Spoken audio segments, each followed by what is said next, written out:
Hello, hello, beautiful people of the internet. Hello, Plaguebird and Tiwian. I'm just Rocket, the Chaucer. Susage, Scataboosh, Mastomaticus, Despotsini, Big Fat Wins, Casario, Behenotos, J-Chan, Despotsini, Raywen, UV Catastrophe, Balian2483, JSF MPGH. Hello, hello. Welcome, one and all. We're here back for some Darkest Dungeon. We're on our second try, where we actually made it to the estate. Did a little experimenting at the start of the first, or the second try. But today represents a dramatic paradigm shift for our Darkest Dungeon adventures. You loving the Darkest Dungeon streams? Well, good. Glad to hear it. Today's going to be a dramatic paradigm shift. Here's why. I'm going to give you some backstory and explanation before we get to the ramifications. Okay, so as I'm figuring out this game, completely blind, learning only from the mechanics presented within the game, I learned pretty early on, and in fact, basically right away, that you want to end your combats in as good a health as possible. All right, that's straightforward, right? So, let's take that one step further. Let's present ourselves with a simple situation. There's only one enemy left. They're stunned, or they've already taken their turn, or whatever. I've got 2 units on the battlefield. One of them's got an attack, and the other one's got a heal of some kind. And the one with the heal goes first. Stress heal, HP heal, doesn't matter. The natural thing, of course, is just do the heal, then do the attack. Didn't take too long before I was like, well, why don't I just keep healing? If I can out-heal the damage, why would I ever stop? All right, so the game presents some mechanics where it prevents you from drawing out fights. And after discovering that, it's basically been a quest to sort of figure out when that happens. I had a bunch of ideas in my head. For what it's worth, all of them were wrong.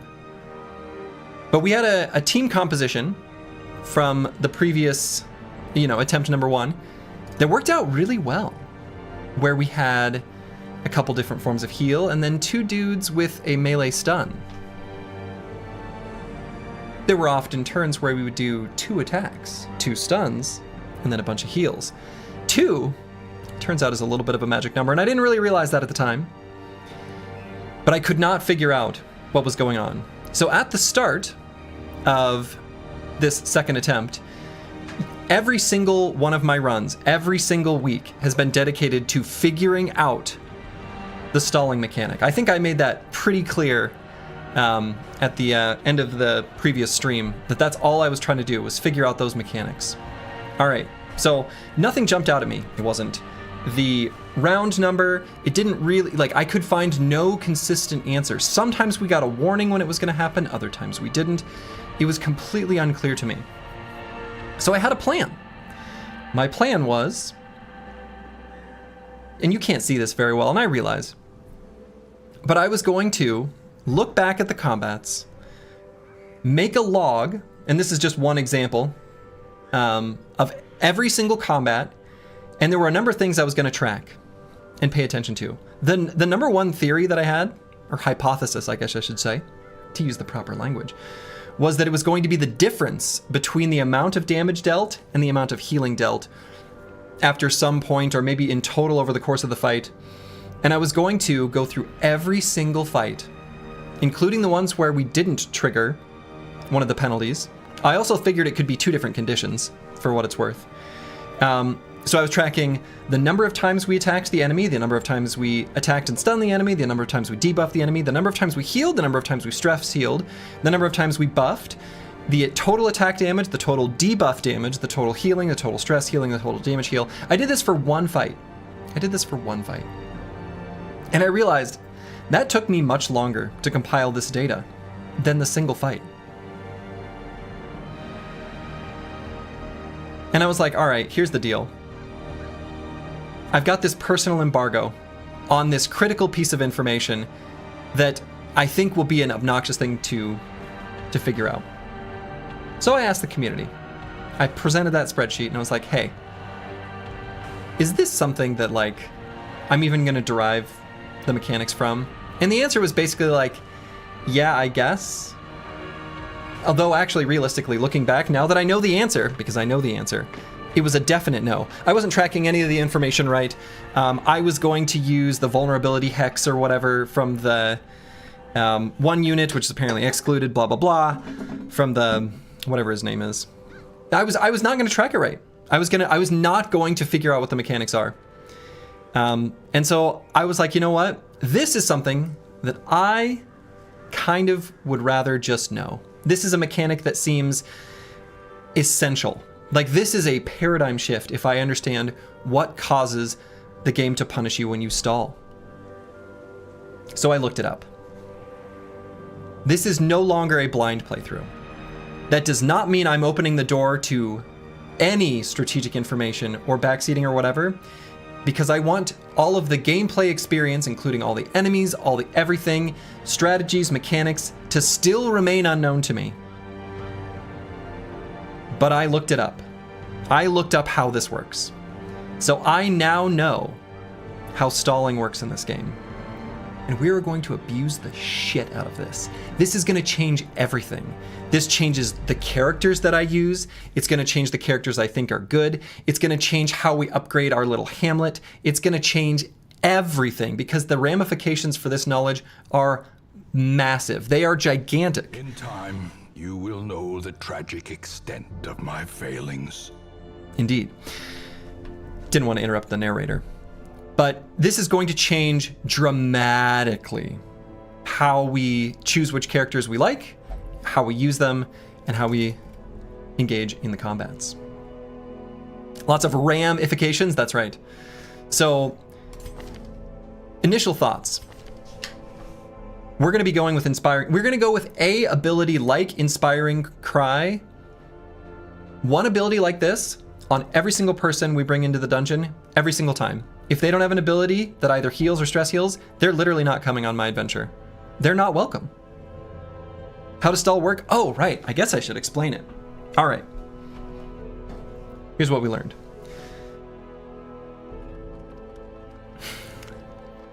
In a given turn, as soon as the combat ends with 2 or fewer enemy units remaining, with an asterisk on that, but we're going to pause on that asterisk. If you use 2 damaging abilities of any kind, with the exception of vulnerability hex from the one dude, and with the exception of solo from the jester, which counts as a damaging ability for some reason, you have then 2 turns, 2 full turns, where you can do whatever you want. You can self-heal. Those are freebies.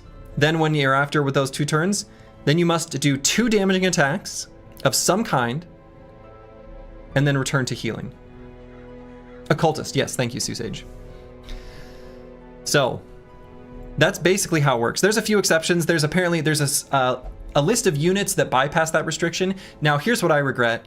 I had the wiki open and I clicked the drop down for the list of units which bypass that restriction. And then I started to see units that I haven't seen yet, that I didn't recognize, and then I closed out of that drop down because I don't want to spoil myself in the content. But I've technically looked at the pictures of some units that I'm gonna fight eventually. But does it count if you damage a corpse? It does. You can damage a corpse. So corpse clearing abilities are maybe less valuable. You can attack a corpse, and as long as you attack the corpse, you don't have to hit the corpse, you just have to attack the corpse. That also counts. My plan is basically, with every single fight, as much as it is possible, to end that fight with full health and 0 stress. And that's going to be the plan. So this is going to, again, dramatically change how we carry out our fights. So can I add a little add-on to what you just said? Yes. Feel free to give an add-on to that mechanic. Stress-free live in time for some 15-round battles? I mean, yes. Stunned enemies cannot call reinforcements. Oh, interesting. Okay, that one is new. That one I don't remember seeing. So, the dam of patience has cracked to use the internet in forbidden ways. Yes. And to be clear, I absolutely did, right? So this is no longer a blind playthrough. However, I looked up one other piece of information. One other piece of information, and that was, what the hell does the antiquarian do? Because I had a person in chat who said she's a moneymaker, which didn't really make any sense to me, because there is nothing on this screen, and I moused over everything. And I was like, all right, this is stupid. There's got to be something the game just should be telling me. Because my previous theory, which Moneymaker didn't make sense, was that she was weak at level 0, but had better scaling on her abilities, right? So maybe she has super expensive upgrades, but they're just more powerful, which for what it's worth, I think would be really cool design space. And I'm kind of disappointed that's not what it is. Though maybe there is a unit that's like that, and I don't know that. If there is, don't tell me. In any case, I knew that would be wrong based on the Moneymaker comment, so I looked up what the Antiquarian does. And I am not in any way surprised that I didn't recognize the fact that she literally just makes additional currency items drop from combats or when you interact with curios with her. So, that fact, I really wish it would say that somewhere. Like literally anywhere on the screen, it should give that piece of information. I was originally glazing how nice the game was with the H button and all the tutorial information, but that's some pretty critical information that I would have wanted the game to just provide to me, that it didn't. So, c'est la vie. It should be a perk or quirk or something, yeah, right? Or maybe she just gets a special disease that can't be cured or something. I don't know. It should display it somewhere, but it just doesn't. So there's implications, big implications, to this newfound knowledge. You asked for no spoilers? Yeah. And to be clear, I am not opening the door for additional information beyond that. I still don't know jack shit about the curios other than, oh, I should have set up a different, well, whatever. Other than what is specifically on, if you really want to see it yourself, and follow along, I don't know, in case you're a sicko like me, on that document. You can follow along my journey of my documentation. So I'm otherwise still going to try to keep it where I don't know as much as possible. So I do still desire pain. One of the things I really want to experience is not knowing what a boss is going to do, or maybe trying to intuit what a boss is going to do, right? My guess, and again, don't answer this question, but my guess is that hold on. Necromancer is going to be the same as the Apprentice Necromancer, but with better stats. Maybe that's not true. Maybe the Necromancer has new abilities. Maybe it does something totally different. I don't know. But that's the kind of information that I want to figure out along the course of this journey. Also, I haven't seen most of these bosses. These bosses should be fun to learn about for the first time, to figure out, etc., etc. So, anyway, that's the gist of it. Okay. So, let's talk a little bit about implications of this newfound knowledge of how the stalling works. So as I've already mentioned, the abilities like this, like Inspiring Cry, Divine Grace, Divine Comfort, the AoE stress heal from the dog or Houndmaster, the Jester who can play some music, etc., etc. All of those things, stonks way up. Stonks way up. AoE attacks, the damage like 3 enemies at once, stonks way down. Way down. Why would we want to damage an enemy that we're going to try to keep alive as long as possible? We don't want that.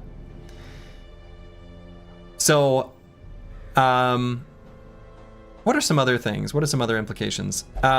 Stuns that do damage, right? Stuns that are an attack, especially if the damage is low. Like Stunning Blow or Dazzling Light, stonks way up. So that's basically what's going on here. How does the stall mechanic work? I just explained it earlier. I'll just demonstrate it because I've not actually seen it or like experienced it, and I may screw it up. I don't think you understood my joke. I said, you asked for no spoilers in response to him complaining the game doesn't show you all the info, not about him looking stuff up. Oh, okay, sure. Yeah, I mean, I wasn't, yeah. So, especially Dazzling Light. Yeah, exactly. Dazzling Light, which does like a joke amount of damage, but still technically damage. Wow. This is like the best ability in the game. So. Slurgy, I just finished watching the last VOD and want to affirm that this run is going better than the last one. You seemed to be doubting yourself. Sure. Did you restart the campaign? Well, the previous one failed. We reached 12 deaths. So, all right, so let's talk about all the other implications. So we just talked about implications on abilities, right? So do you know how the Antiquarian's gold mechanic actually works? I mean, no, but I don't need to know the details. Don't tell me the details. I just know that you get more additional relics when the Antiquarian is in combats or interacts with the Kyrios. That's good enough for me. I don't want to know the specifics, so that's fine. White Part 3, yeah, I just did a little experimentation in the tutorial dungeon. So I didn't want to call it third try, because we never even reached the estate. But I didn't want to call it like the exact same thing. I don't know, whatever. Me and Rocket are chatting a bit about the reinforcement stun thing I mentioned. It's not on the wiki, but I remember it being the case. If we find a definitive answer, I'll let you know. Okay, sounds good. How's Darkest Dungeon going? Pretty well. All right, so let's talk about even more implications. Even more implications. All right, Stagecoach, worthless. Why would I care about upgrading, increasing my recruits when no one's gonna die? Why do I need to increase my roster size when I'm gonna come back with no stress most of the time? 13 seems fine, right? I think one upgrade is okay. Maybe we'll get more later, but worthless. Blacksmith upgrades, stonks way up. We just want to upgrade everyone. This just makes sense. Guild, stonks way up. We want to be able to have the most powerful units that we bring into the dungeon. Survivalist, stonks up, I guess. Also, the implication is that camping skills, we're going to really highly prioritize that which increases our combat effectiveness, especially so that we can go into fights against bosses with stat buffs. Since we're already going to be able to full heal, we don't really need things like wound care. Who cares? We're not going to need to deal with wounds. All right, so what else? Tavern, stonks way down. We don't need this. Abbey, stonks way down. We don't need this. Sanitarium, stonks probably up, actually, because this is where we can min-max very specific quirks and other problematic behaviors. I didn't have the money to use this last time, but I anticipate that I will in this run. So, hello Slurgy and chat. I've been watching this run on YouTube and having a lot of fun. Have actually installed the game yourself for the first time in a very long time. Thanks for this very fun blind playthrough. Well, hey, I'm glad you're enjoying Enma-O, and I hope you just heard me say that it's not completely blind anymore. Nomad Wagon, stonks probably up, though the tricky thing about this is that I still don't really know what trinkets are actually good, which is fine. We'll figure it out.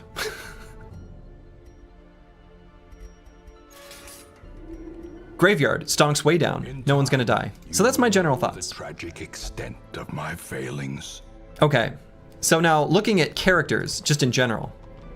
Crusader seems awesome. Have we been spoiled? Well, I self-spoiled. I self-spoiled the stall mechanics.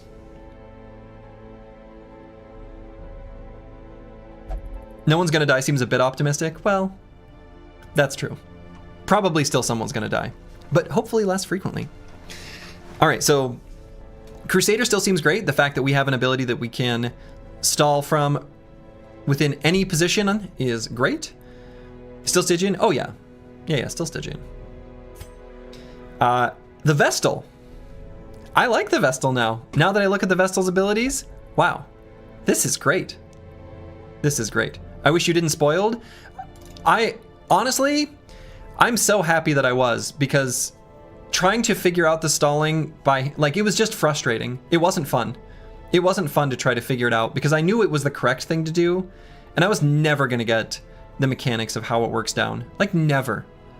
Never. And I was just gonna be frustrated for forever. So, trust me, this is for the best for me to continue to enjoy the game. Otherwise, I was either gonna stop playing or look it up. There's just no other way around it. I don't want mechanics hidden from me. that are like essential mechanics. That's not fun. Your specific answer to can I figure it out from the spreadsheet was yes, but you'd have to hit yourself. See, but here's the deal. I wouldn't have figured it out even from my spreadsheet because of the occultist ability. That doesn't count as a damaging one. The gesture ability, that doesn't count as a damaging one. The fact that, what are some other reasons I wasn't going to get it? Oh, the fact that there's some exceptions to the 2 turns of free stalling, that it turns into 1 if it's only certain enemies. You know, all those things together, even if I was looking for, if I didn't know those pieces of information, I still wouldn't find the right answer. Like, I was never going to get there. Like, never. So I think I would actually literally never have gotten it from that spreadsheet, realistically.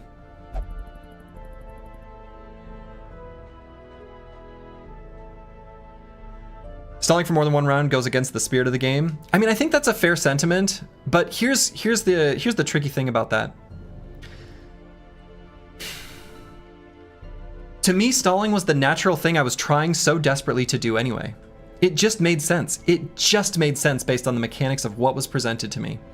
So, at what point is it no longer planning your turn and becoming stalling? There's not like a definitive point where that is true. There are other things that you could consider a gameplay exploit that are obviously, you know, against the spirit of the game, but they're technically in the game, but are obviously unintended or bugs or whatever. As an example, if you know how to dupe gold in the original Diablo by walking towards a path of gold and then picking up gold from your inventory at the exact moment you pick it up, and then you get an extra stack of gold, that is, you know, on one sense, it's technically in the game, but that one is like way out of your way. You have to do it on purpose. It's not part of a normal gameplay loop, whatever. But, you know, trying to heal before the end of combat, that's just like natural. So like, I don't know. Anyway. So to me, this just makes the most sense. It just does. Yeah, not stalling would just be leaving value on the table. Like huge amounts of value. So it just, I don't know. This is what I like out of games, and if the game can't provide that, then I just need to find a different game. Like that's, you know, I don't know. So anyway, like Highwayman doesn't seem like a very interesting class to me anymore. Although I've never seen a stealth enemy, so maybe keeping something that can de-stealth maybe is important, just in general. But again, but to be clear, I'm not opening things up to spoilers otherwise. I want to still be surprised by all the other things in the game. The split for you is the point where you're intentionally trying to leave enemies alive. But like, at what point is that true? I mean, honestly, like, okay, so let me give the example I gave right at the beginning. If you have 2 units who still have a turn before the enemies, let's say the enemy already used their turn, there's 1 enemy alive. You have 2 guys who still haven't gone. And you have the ability to either kill the enemy or heal, and then your next unit goes and then you can kill the enemy. That very simple, just looking in the future, exactly 1 turn, why would you not just heal? You're not letting the enemy have a turn, but you're just healing. But like, at what point is that, it just doesn't, to me, this is like such an amorphous idea. I get what you're saying with against the spirit of the game, but I don't care about the spirit of the game. We're gonna play it this way. I'm like, this is what I'm trying to been finding. Why do you find the Highwayman not interesting? Not interesting based on my new knowledge is what I mean. It absolutely incentivizes you to play that way. It's a failure on the game's part, not the player. Fair enough. Fair enough. I think that's true. So yeah, like the Highwayman, I'm just completely not interested in anymore. Now that I know we don't have any sort of heal ability on this guy at all. In fact, he's dead to me. The task ahead is terrible, and weakness cannot be tolerated. I'm already getting rid of him. I'm already committed to this. So. Plaguebird can only heal himself, but not others. See you later. Another soul battered and broken, cast aside like a spent torch.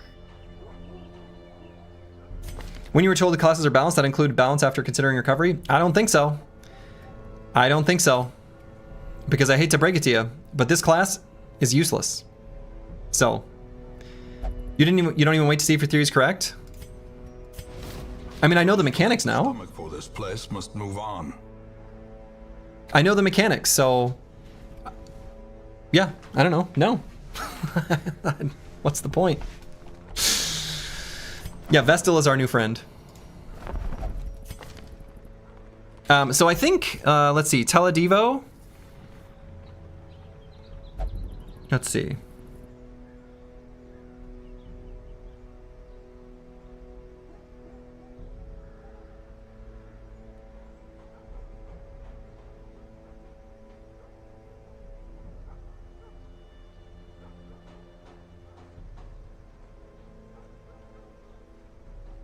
Nope.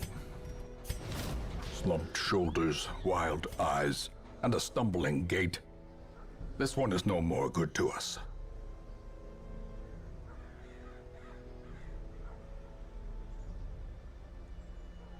Probably not interested in the leper, though. I guess I don't have to get rid of all of them yet. Still. You still need to win fights and stuff? Sure, everyone's got damage. I'm not worried about it. Like, I don't know. Like, I think you guys are... when you go into a fight with full health and full healing... I don't know. What do you think about dots and stacking them as a game mechanic? I think it's interesting. Are you eventually going to do Blood Moon? I don't know what that is. Don't tell me what that is. So, I don't know what that is. Okay. I bet we'll eventually shrink this roster to Crusaders only. Well, probably not. So here's my other big picture thought is, I don't know. So having seen only a few of the bosses, there's reason for me to believe that each boss is going to require its own strategy. Like some of them are going to be immune to stun, some of them are going to be immune to push, some of them are going to want to be pushed, some of them are going to want to be stunned, some of them are going to want to be debuffed with blights, others are going to be immune to blights. Some you'd be good to bleed, others would be good to mark, others you might need to de-stealth, others you might just need to be able to heal, others you might need to have to deal with a ton of stress heal, right? So all of that information is not known to me and I don't want to know it, but I still do need all of those tools on the team, or I'm planning on building all of those tools onto the team. So that's my plan. You're now cheering for the bosses to stomp Slurgy's stalling ass? Good, you should. Yeah. So I'm sorry if this ruins the experience for you as a watcher, but this is going to make this game way less frustrating for me as a player. Because hidden mechanics, I'm not interested in. They can take a hike, you know? I don't know. I'm experimenting, Blue Borgigan. I'm definitely experimenting because I don't know anything about the future fights. I don't know the bosses. I don't want to know the bosses. This is all still experimental. I don't know how the scaling happens on like blacksmith upgrades and things like that. These might get crazy expensive, like in an old-fashioned Might and Magic game where like the last level's crazy expensive and you have to have a super optimized economy, or maybe it's super cheap. I don't know. I don't want to know. There's still a lot of cooking and a lot of information that I need to gather, right? This is definitely just a hypothesis of how to play the game. You're throwing out all your experimental tools by focusing on only a small number of classes? No. Just because I've thrown out like a few classes out of the huge set of them, right? You can't say someone can't, like, let's say I limit a piece of music to only the Nintendo sound chip. Can I make a beautiful piece of music? Absolutely. You just put a limitation in. This is a limitation that naturally happens from strategy games. I don't choose not every perk in Battle Brothers is good. I have a bunch of them that I just don't consider at all, right? That doesn't mean you don't experiment within the bounds of whatever you do have. This is not the opposite of experimentation. I absolutely am still experimenting within a huge canvas of opportunities and potential like realities or whatever. So if it turns out that there is no experimentation, then this game isn't for me. Like I don't know. right? In vanilla, you don't usually hire cripples. Yeah, exactly. So yeah, let me play this. Like, I don't know, saying like you're ruining this for yourself. You can't experiment. You won't discover new things. Like that's a little rude, actually. Like a little bit. So I don't know. I still don't plan on doing someone's like, do you want to do meme runs with 4 of the same character? No, I still want to try to optimize for trying to win because that to me is fun. So anyway, so yeah, and I have no doubt that despite everything I just said, I'm gonna run into all sorts of situations that I don't know the information about, and I'll just die. Yeah, exactly. Sturgy's always done things his way. I feel like this drastic strategy is nothing out of the ordinary. Yeah, I don't think it should surprise anyone. Right? I don't think this should surprise anyone. Or you're new here, in which case, hi. Anyway.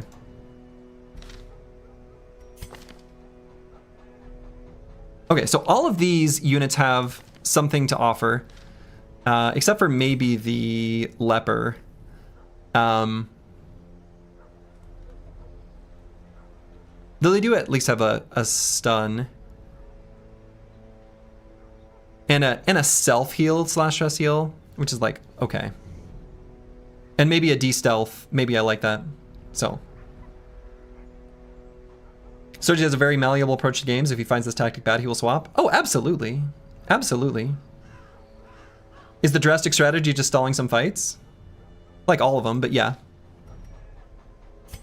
Right, I think I like the Vestal now. We still like the Jester. Yeah, I like all these characters. Is the video game equivalent of carcinization? All strats evolve into Spear Wall. You know, you would think so, but at least in the world of Battle Brothers.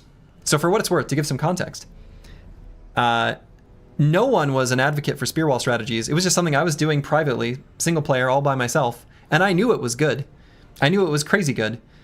People were talking crap about spears and Spear Wall on every single platform that I saw, on Reddit, on everywhere. All the streamers that I saw at the time were just like, nah, I don't really think that's any good. In fact, the only one who gave it any credit was Some Weird Sins, who was like, yeah, I think it's probably under-experimented with when I asked him about it.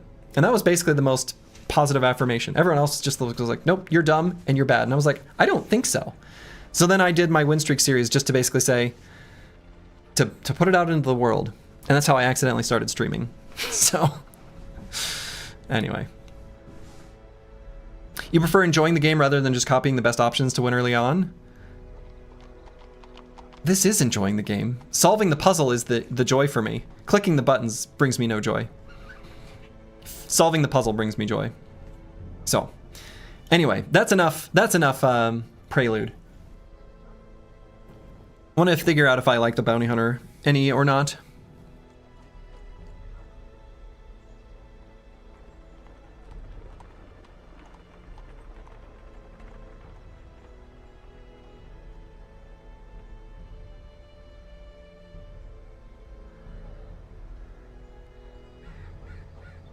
Yeah, he's maybe okay. He doesn't have a self-heal, though.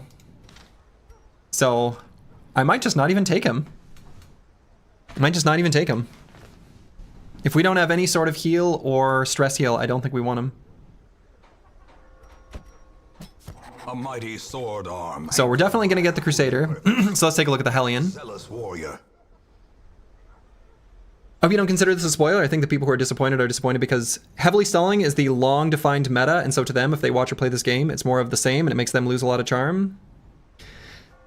That is kind of a spoiler. Though I guess not really. It's not surprising to me. And for what it's worth, isn't that what I was trying to do ever since, like, the second day? I don't know. Like, anyway.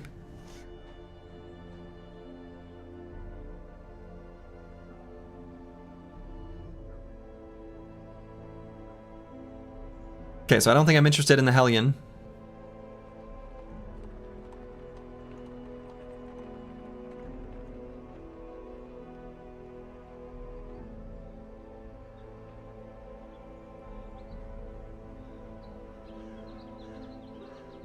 Yeah, not really. So I don't even know if that I'm gonna hire these at all.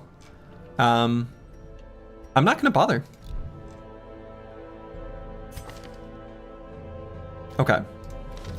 So what else are we gonna do with our money and stuff like that? Who are we gonna take on an adventure and where are we gonna go? We still need to use either the tavern or the abbey to heal Curse Word, who I think is only gonna go, yeah, it's only gonna go here. So let's do that. That's money well spent. Okay.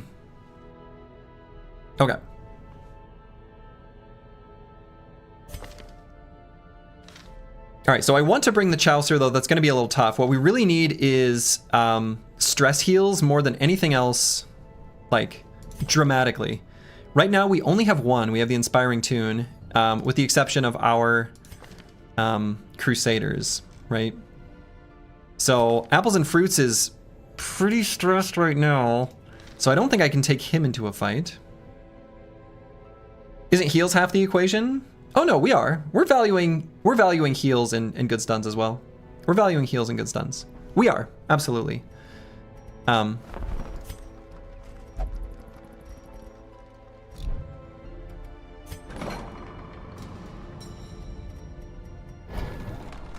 So let's do, boy, I guess. Okay, so I'm gonna figure out who I'm gonna bring first, and then we'll figure out what we want to do with our money.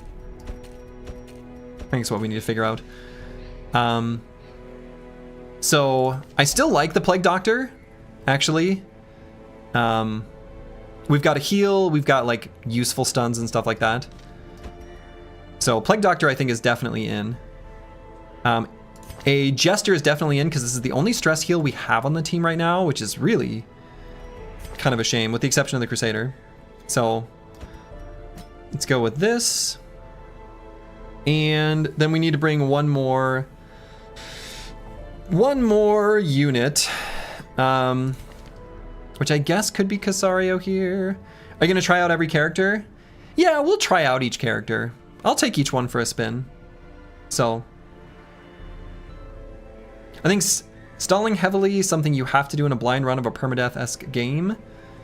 You wouldn't really advise a new Battle Brothers player to not take his time to let his party's injuries heal, etc., and rush every fight 2 seconds, even though skilled players can do it. No, I kind of would recommend Battle Brothers players figure out when they can do it. Like I would encourage them to do it to figure out when they can do it. So, you need a better healer, right? Yeah, we could use a better healer. The tricky thing is that, like, I guess it's gonna probably be the Chaucer. Starting with 80 stress worries me, but maybe if I believe in the stun enough, maybe we can get there.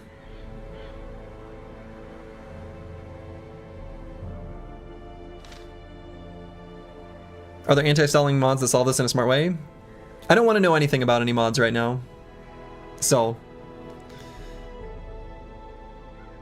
when you started playing Iron Man and Battle Brothers, one of the biggest mistakes you made was waiting for everyone to be fully healed before each fight? Yeah. All it does is slow you down. Can you heal from second position? Yeah, we can.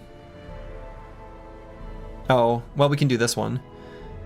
Yeah, I guess we can't do the Divine Grace.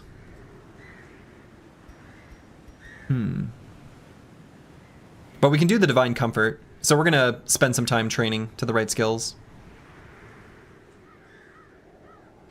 Okay, so I think we're gonna bring this squad.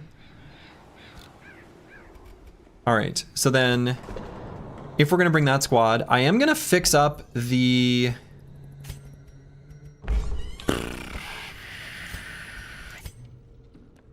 very useful but stressed out, like Apples and Fruits here, who I guess will go to the bar. Okay.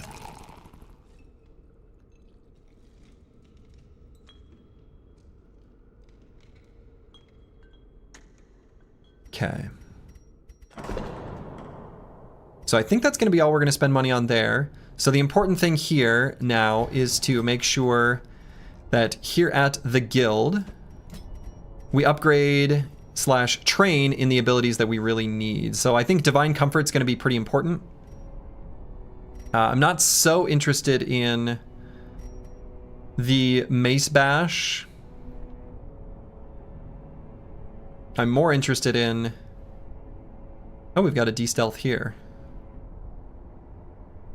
Okay. I actually don't know how important that is. It's a mechanic I've seen listed on skills and I've not seen on a single enemy yet. All right, so we're gonna go with Divine Comfort. And I think the way we're gonna have this character spec'd out is like this. So we'll put him in second position, but if they end up getting backed to the third position by the Jester, that's also fine.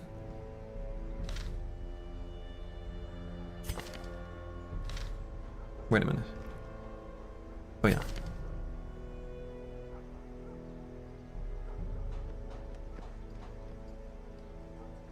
Yeah, that's fine.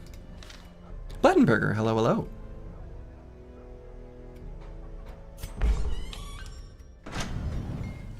Okay, so let's upgrade. Actually, can I? No.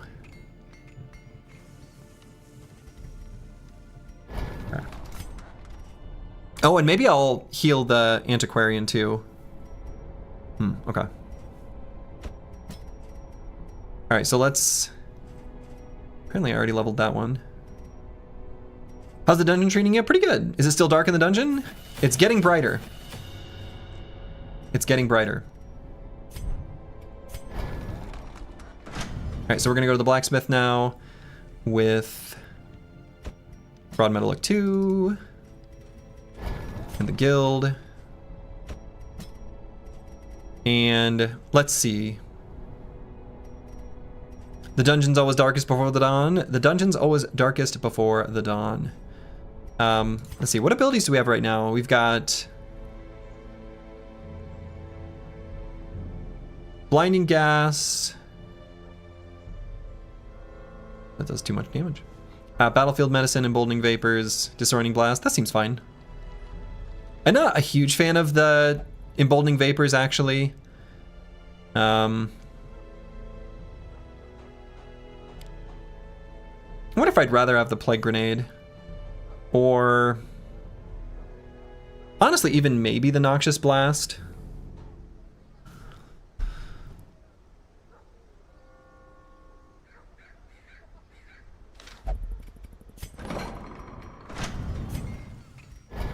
Sometimes just an ability to kill the enemy on the right turn can be good. So I'm actually going to get Noxious Blast. Have you died yet? Oh, did already... oh, whoa.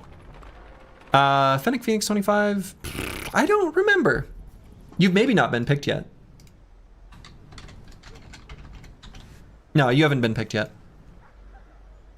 So you're still in the queue.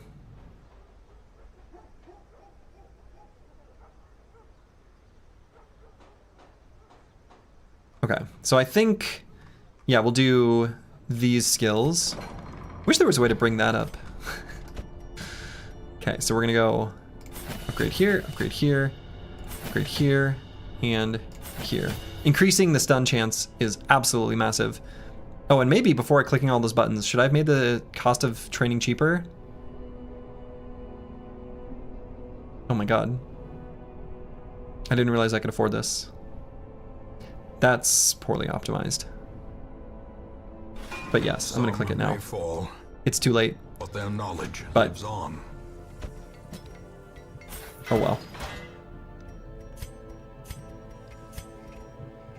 Oh, I could upgrade this too. Don't look. Quickly restart the run. Oh yeah, so let's see. What do we want to have spec'd here? Definitely Inspiring Tune.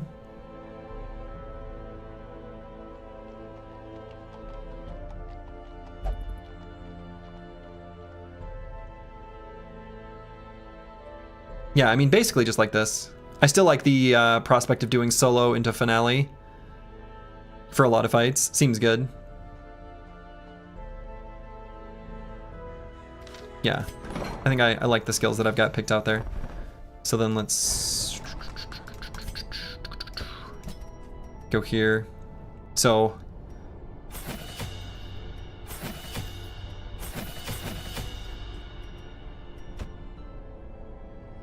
all right, and then Brond. where we're going to need to learn Inspiring Cry and Stunning Blow.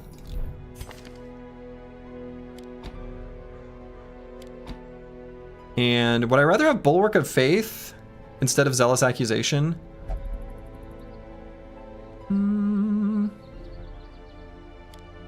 Kind of. Or maybe even the Holy Lance in case we get pushed to the back and we don't want to be in the back. Every once in a while we get surprised. Maybe that's actually worthwhile.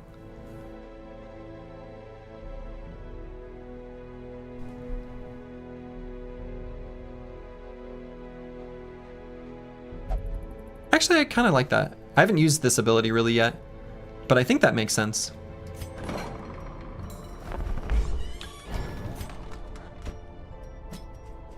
Oh yeah, I can't level up his abilities anyway. Okay, so I think that's all we need to do here, except for let's still treat Luke Solus. Let's see. Intense craving for alcohol. Maybe I should have sent them to the bar.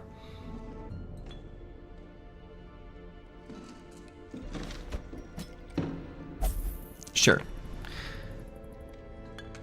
Strategy testing complete. I am wrong. Stunned enemies can call reinforcements. I have no idea how I got that misconception. That's okay. Lots of misconceptions. Thanks you for the update. I've had many similar misconceptions in my life. So.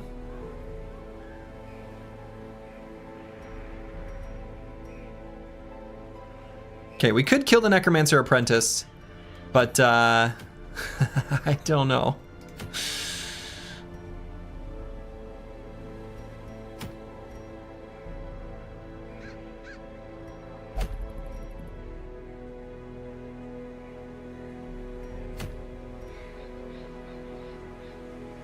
We have fought the Necromancer's Apprentice and it went fine. Do I think this team is strong enough?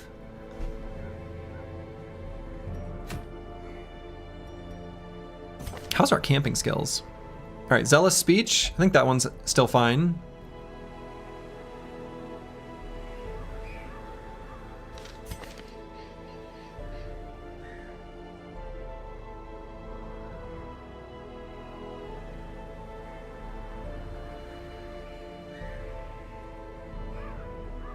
Bless. That's the kind of thing I want to see too.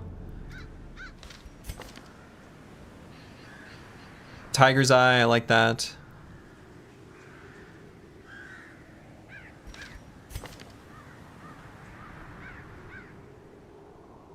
Yeah, I don't really like the camping skills we've got here all that much. Just thinking from the perspective of doing a medium camp. It might be a little ambitious to go right into the Necromancer since we've got, I guess, just one level 0.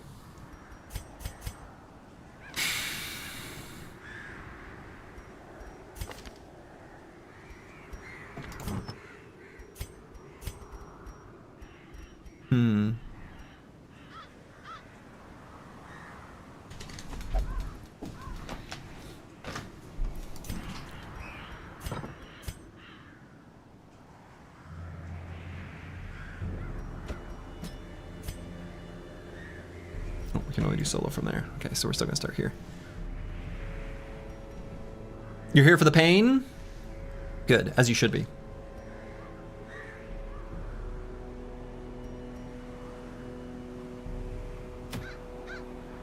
There will still be plenty of pain. Believe me. I have no doubt of that.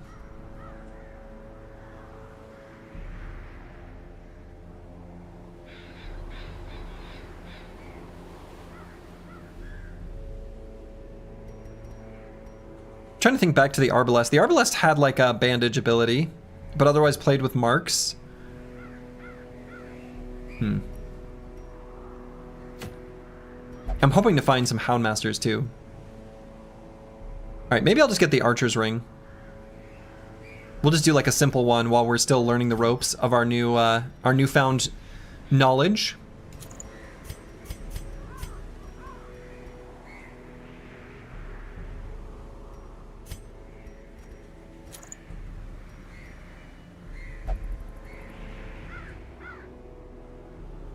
I don't know that I even want this.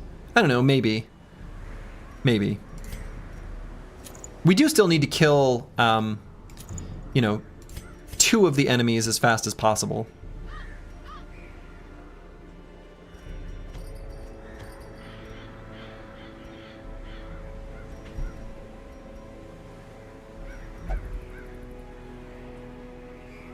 Okay. So let's see how this goes. Let's see how this goes. So we are, where am I going?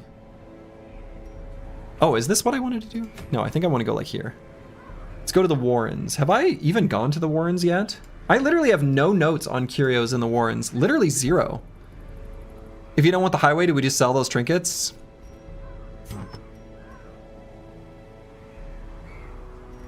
Yeah, probably. I have? Okay. Well, I don't remember it. Okay, we still need plenty of food. Right? And this is a short one. Is that right? Yes. Okay. Any team compositions you like? Boy. Oh, we'll have to figure that out. I don't know. Let's make sure we bring one of everything. And I don't think I need to bring that many torches because we've got the Inspiring Cry and the Dazzling Light. So, like, I don't think we need to bring that many torches.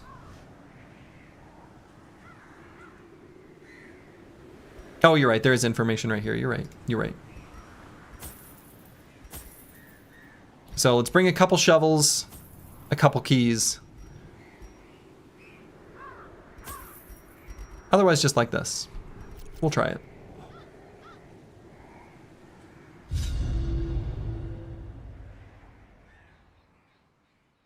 Yeah. What is PD? Jester, Occultist, Crusader, PD. Oh, Plague Doctor, yeah. But yeah, I still, despite the fact that I opened the door to learning one mechanic, I still don't want... Perhaps we can slay them even faster. Like, I'm otherwise going in blind. I mean, I realize that, like, it's other than, like, a big mechanical thing. But content-wise, completely blind. I still want to derive my own strategies, etc., etc. Okay. So...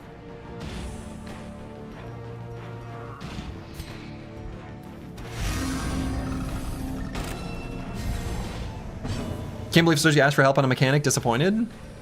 I can't tell if that's real or not. Okay, so let's do a Disorienting Blast here.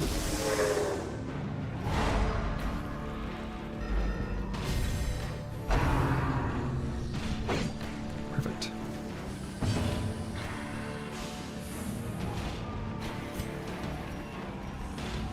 So, let's see. We should just be able to kill that guy with these 2 attacking, so that's fine. And then we'll kill the rabble, I guess.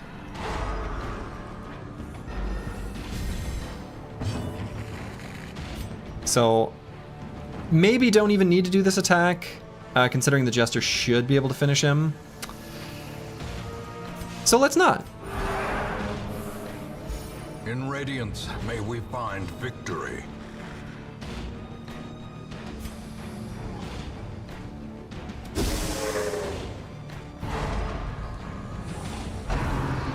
Shoot. That's what I wanted to avoid. Eradicated. Okay. So we've done 1 attack. So we're going to need to make sure we do 2 attacks. 2 attacks. 2 attacks have been done. So now we can just simply heal.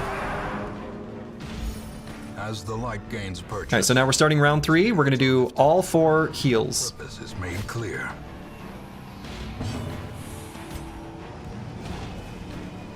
Though realistically, I guess Hand of Light is kind of like... Well, whatever. We get the crits, the crit heals.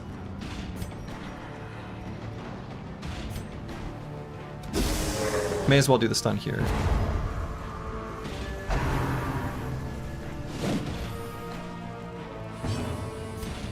Stress heal. What run is this? 2.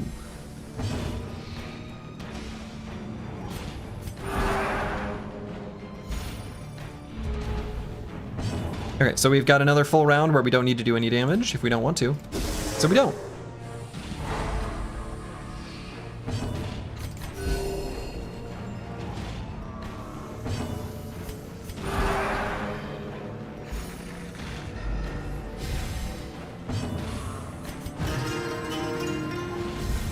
All right, so we're now at the start of round 5. Brilliant confluence of skill and we're going to do 2 damaging attacks.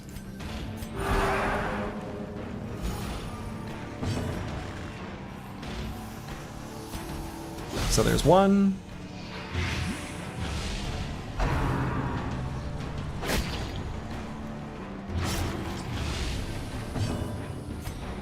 And there's 2. Their formation is Do those attacks need to hit? No, they do not. We're going to leave that corpse there.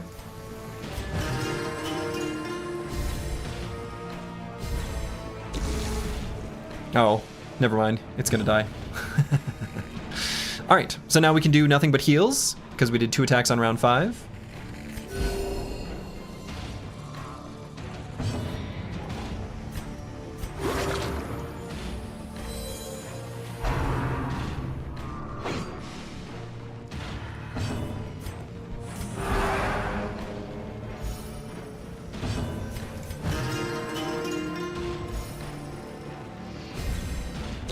Same deal here. We're going to do basically nothing.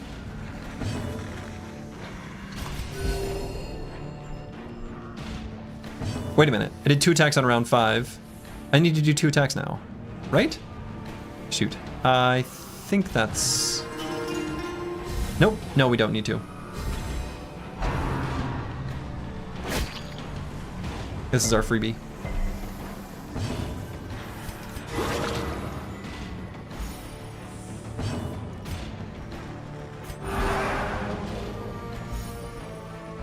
Okay, so now we need to do 2 attacks on this round.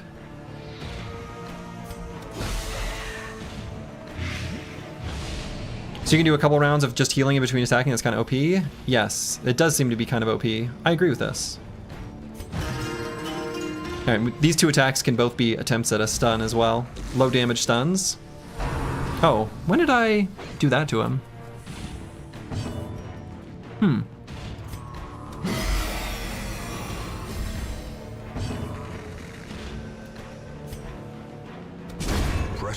Well, okay, excellent. We still ended up healing. That was a net positive. Very good.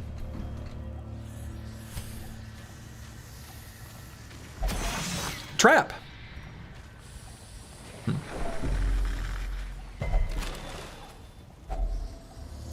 Stashed heirlooms, you love to see it. Curse word, hello. And we got a highwayman trinket. Yeah, we've got a whole bunch of them. Whoa. Vomit. Okay. In terms of a debilitation. Okay. So vomit is a big problem. Need to make sure that guy dies.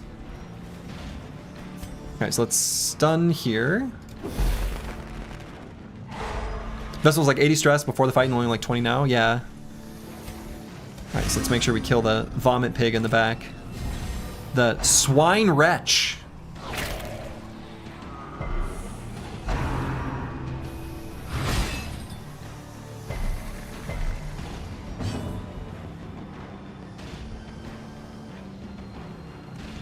Ball and chain. Okay. So I'll probably still go for a stun.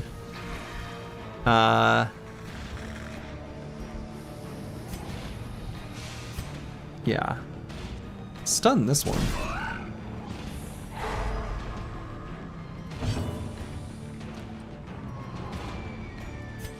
And I kind of want to heal this guy.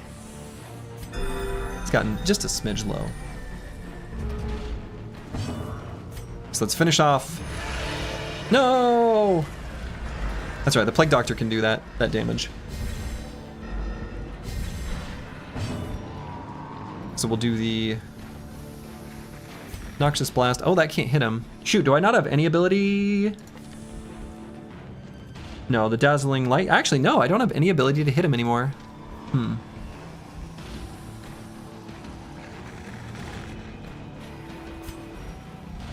Though I suppose if we hit him with the shuffle... Hey, there it is. Now we got him. Bonk. Nope. Well, he's stunned anyway. Not dead.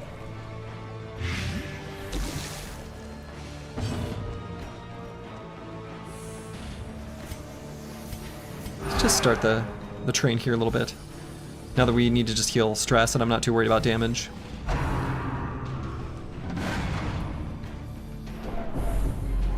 Okay, Drums of Doom. Alright, that's a problem too. Confidence surges as the enemy crumbles.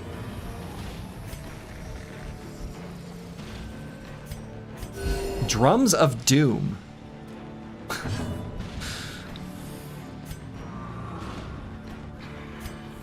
How did I get pushed to the back? Do I remember that happening? Oh yeah, the finale. I'm an idiot.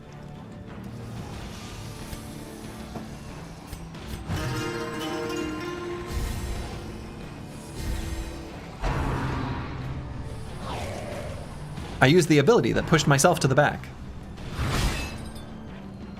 A nice anti-stall mod would be to give every character +1 stress every round. Yeah, that would... it would have to be like... So I think that kind of thing, you would need it to be escalating, right? So it would need to be +1, then +2, then +3, then +4, you know, something like that.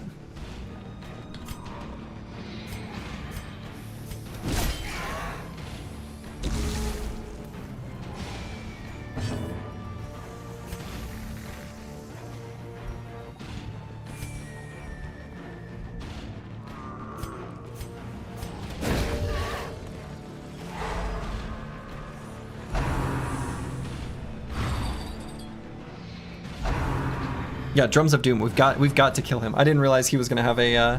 That's really bad. I thought it would just be the swine vomit as the stress attack. We don't actually have like a good way of dealing with him, unfortunately, until I like clear corpses.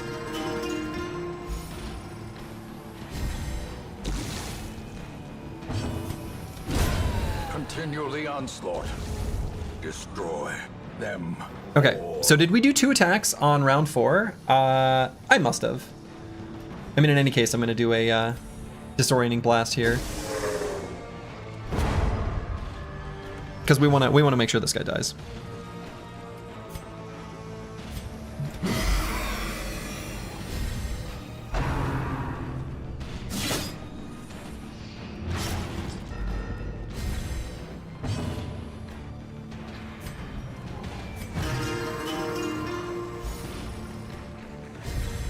We know Slurcy, I'm sure after he finishes the game, he'll try some no-stall challenges. Possibly. I mean, I could also end up doing something, like, totally different, like, as a challenge. So, I kind of want to see if he doesn't have any drum. Like, I want to see what his frontline attacks are.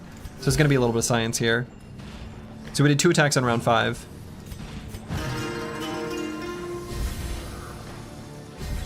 One of each class challenges are cool. Oh, we can still do that from the front line. All right. He just has to die. That's a huge problem. I don't really like the types of challenges that do like one of each class type things, unless there's like really interesting things to be done with it. By that what I mean is like a lot of the fun for me in a lot of games is like strategizing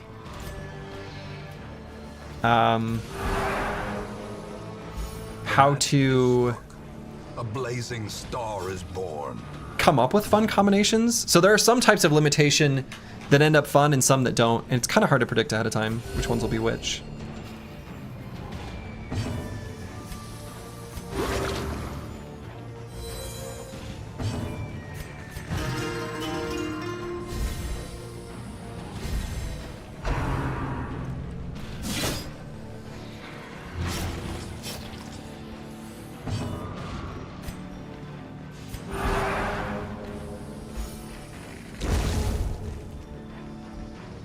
Okay, so we're going to do our 2 attacks on this round.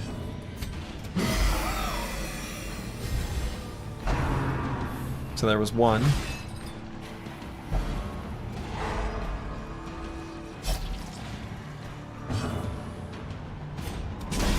There was 2. So 2 on round 8.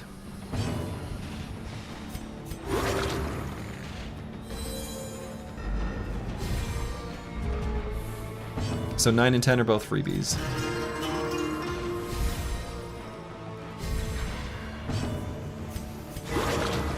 Hey.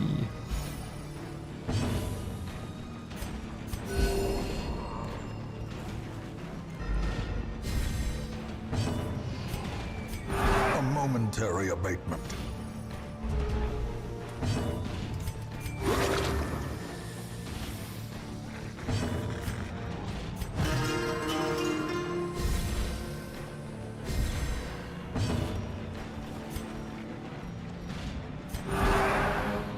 We have a lady cleric? We do. We do. We've got a fun cleric lady. Ow! Blow to body and brain. All right, so we need to do 2 attacks on 11. Now, unfortunately, we are going to kill him when we do so.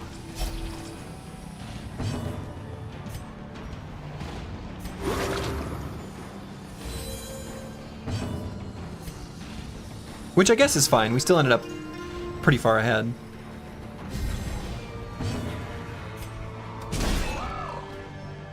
Hopefully we don't kill him. So that was 1. And that's 2. Wonderful. So now we just do heals. Heals on 12 and 13.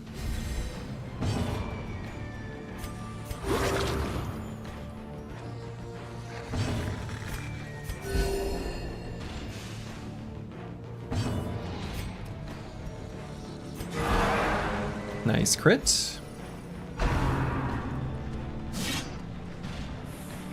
Enemy crit ruin like 2 turns of stalling. Nah, not quite, but it did do some work against us for sure. Yeah, well, there goes our stress heal. Disaster. I'm not supposed to stun there.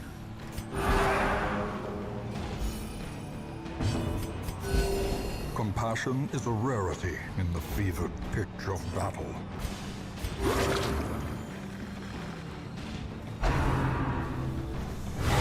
Such a terrible assault cannot be left unanswered.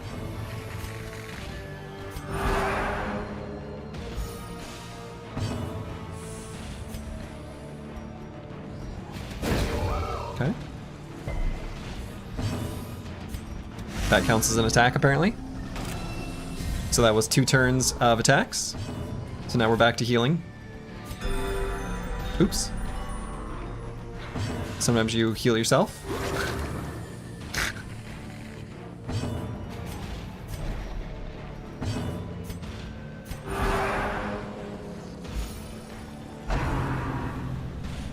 You must have like a really high crit chance. So then 16's a freebie round.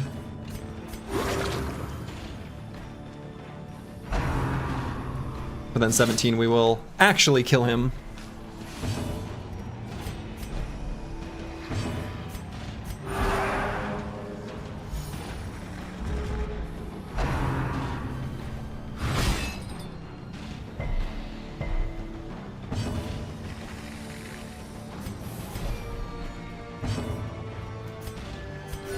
The wounds of war can be healed, but never hidden. Oh, I missed! Uh-oh. Now he's gonna get reinforcements. Or we take stress damage? I don't know which happens here. I guess we'll learn. Yeah, so stress damage. Okay.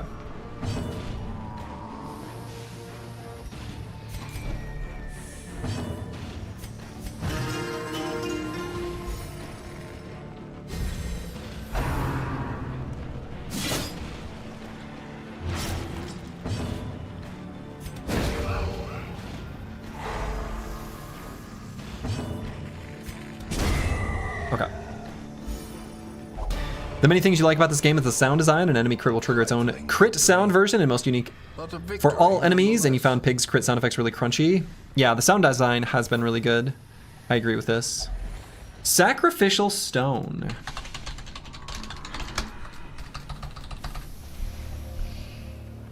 Yeah, I think I went to this zone before I started tracking the curios at all. This sure seems like something you would bless or purge with holy water, but it's not. But maybe we treat it with herbs so that it's no longer tainted? That's not it. Potentially. It's got some venom sitting on it, so we just anti-venom it. Okay. Bandages sure doesn't make sense.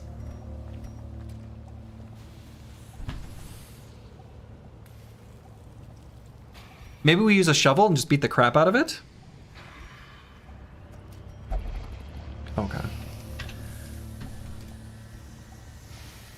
Wipe the blood away with the bandage? I like the thought. That's not it. Laudanum? Okay. Alright, so literally the only thing we haven't tried is key and torch. Torch did nothing. Alright, key doesn't make any sense and I don't want to get rid of our keys. Oh. Alright. Which hireling would you like to put on the altar? Well, there goes literally all of our items. What's the link to the spreadsheet? It is here. So you can see, if you click on the one for Warrens, we've got one entry where almost everything is gotten rid of. Diner cart. Boy, it sure seems like I would want some herbs to cleanse this. What if we burn it? Okay. Oh yeah, I need to... We'll just rummage through. Some of this meat looks edible. Handsome reward. I'm guessing that doesn't happen every time.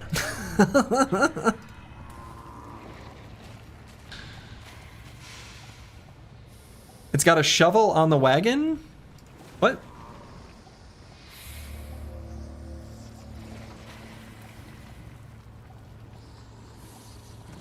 We are in the Warrens, right? The path is clear. Oops. We Did I require just... only the strength. Oh, I think I to just clicked on follow. my... Whoops. Oh well. Oh, we're surprised.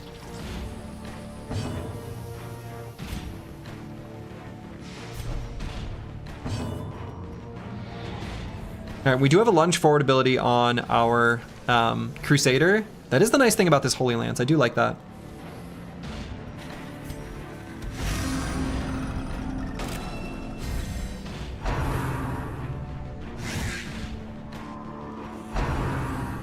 Grave Nibble. And I think this enemy is the one that made us, like, become diseased. I don't like being diseased. Maybe you do, you freak. Devastating blow. But I don't.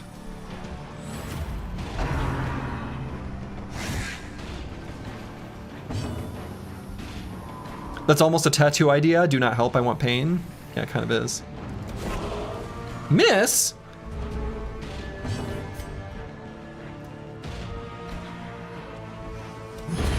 Another abomination cleansed from our lands.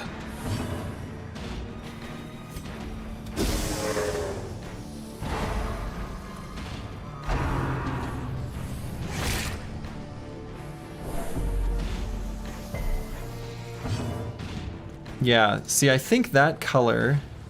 Oh no, it's stun, not disease. Okay, I'm misremembering. So this will be 2 attacks this round then. Oh no, it'll be 3. Let's go back. So we did 2 attacks on round 2. The light, the promise of safety.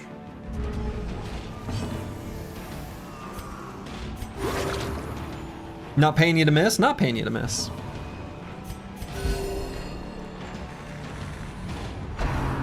I feel like this enemy can cause disease though, which that would be something that we would want to avoid. Like we wouldn't want to stall in fights where there's disease. I guess they have a... Yeah, what is that? I think that looks like stun. I think maybe they do stun.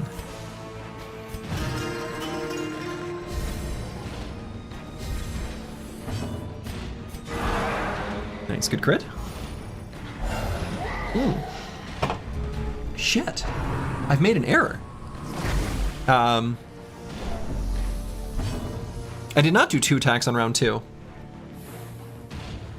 Does finale not count as an attack? I must be misremembering.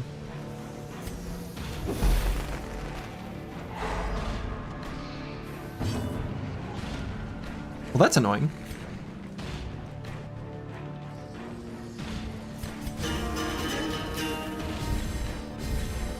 Don't they have icons next to their attacks? They do. They do.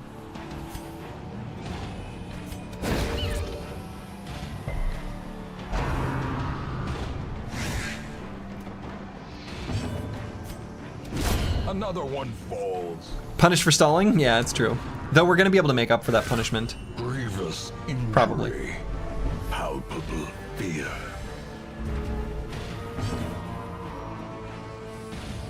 Alright, let's pull this guy forward and just kill him.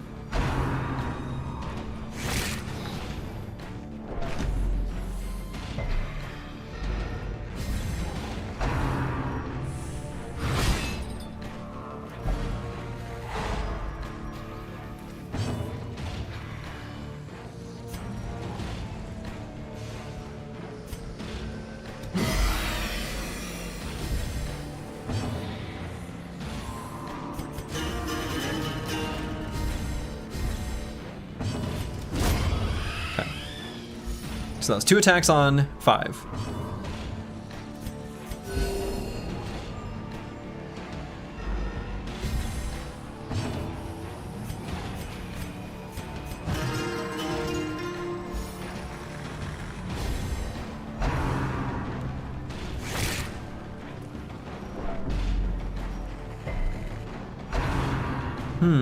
How quickly the tide turns.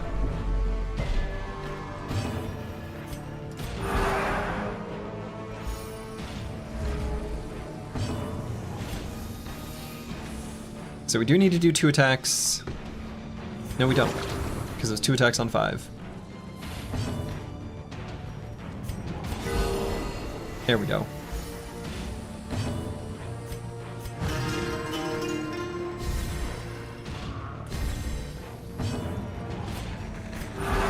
Vestal AoE heal reminds you of the Disciples 2 strategy for the human faction? Boy, I've never played that game. Should we be trying to get down to 1 enemy before stalling? Well, we can do it at both. But yeah, generally speaking, like this is questionable value. Alright, so we have to do 2 attacks on this round. You have a challenge for you. Every time the Jesters uses his ability, you must also play the same song. I kind of like it. You are damned.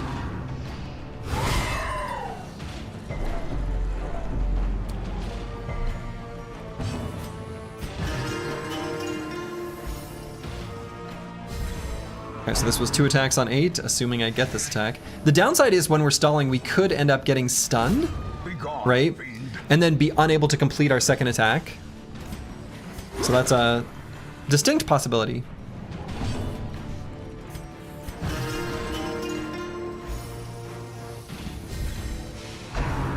I also need to move some of the hotkeys around.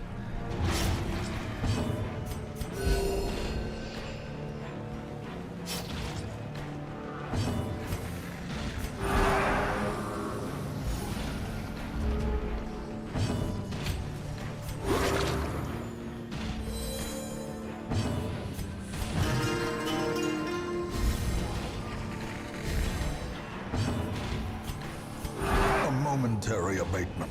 A momentary abatement. Okay, so now on 11 here, we're gonna do 2 attacks. Boy, he has a really high crit chance, I think. He must. He must have a really high crit chance. It's not like listed on their stat sheet, but we've either gotten really unlucky, which is possible, or he's just got big, big crit chance.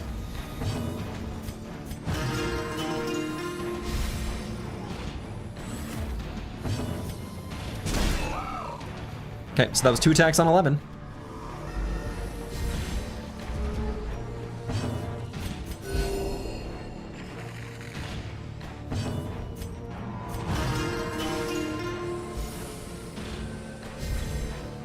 So we're gonna try to heal up as much as we can. Should do that for Every Rose Has Its Thorn camp song at the very least. That one I could do. I've got the guitar behind me. I do, for those who are new here, if you're curious. I do. My previous internet presence prior to doing anything with Battle Brothers, excuse me, with gaming, like streaming, was all making music. And that's me. It's mostly all video game music. Arrangements for fingerstyle guitar is kind of my jam. Especially is Wonderwall.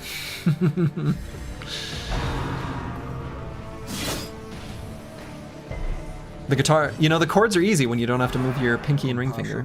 I have a better idea. Every time Sloji miscounts and gets reinforcements, despite trying not to get them, we have to drink a shot. Oh no, I'd be such a mess by the end of the stream.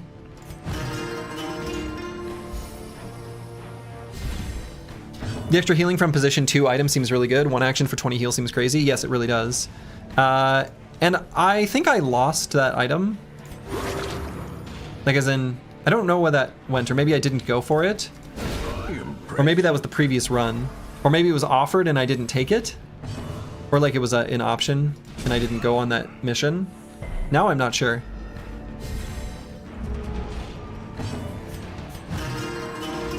I know which one you're talking about. There was a 15% extra healing item that I saw. I don't remember where I saw it.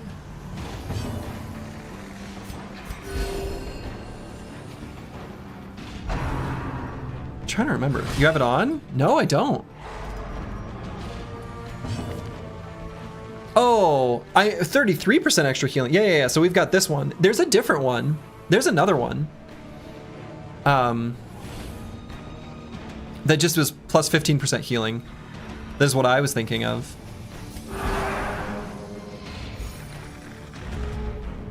So do you think you could do longer streams so we have enough time to do 3 dungeons instead of 2 today? I mean, it's Friday night. I can stay up as late as I want. Dad's not watching.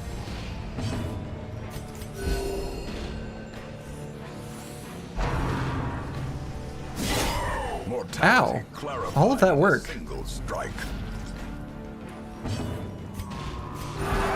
Okay, and then on 17 we're gonna have to do 2 attacks. I think it was a prize for a mission we didn't do. Yeah, that sounds right. Okay, so that's... Does that count as 1 attack if it doesn't do any damage? But it could have done damage? Death waits for the wow, he really had to get crits right at the end? That sucks.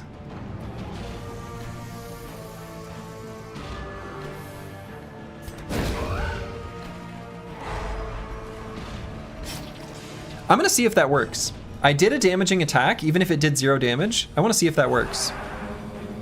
Will we get a penalty here? No. That's great.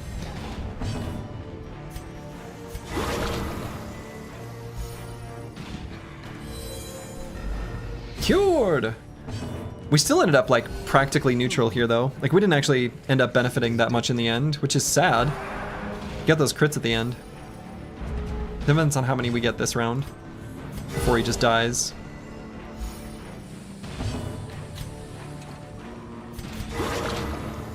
Okay, these were all really good though. Oh, never mind. All right, we ended up very positive, it turns out. Kind of lucky final round here. Hey, perfect. And he's just gonna die from the poison. Adios. The weapon that cuts all right, on its own. That was good.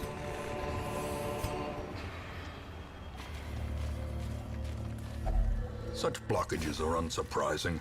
These tunnels predate even the earliest settlers.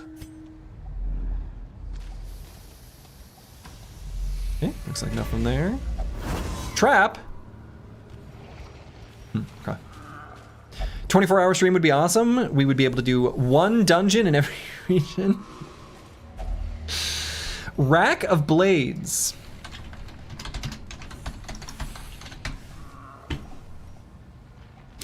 A rack of dulled, rusty knives. They are covered in fresh blood. All right. Note to self, in the future, bring herbs.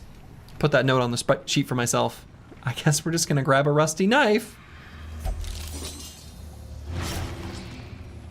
I am not surprised by this result. This is, in fact, the exact result I expected.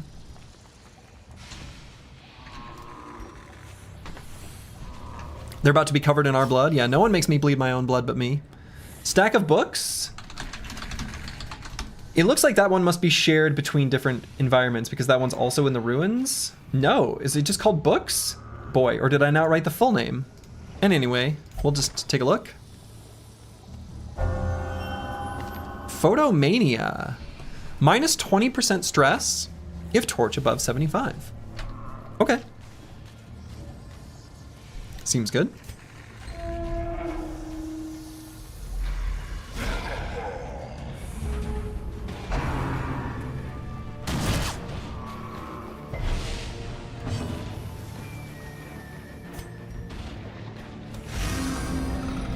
Didn't get tetanus yet? Yeah. Oh, I bet. So don't spoil this, but I think almost for sure there's gonna be a disease that is tetanus that you get from a rusty knife. If the game doesn't have that, that's a flaw in the game. It just should be in there.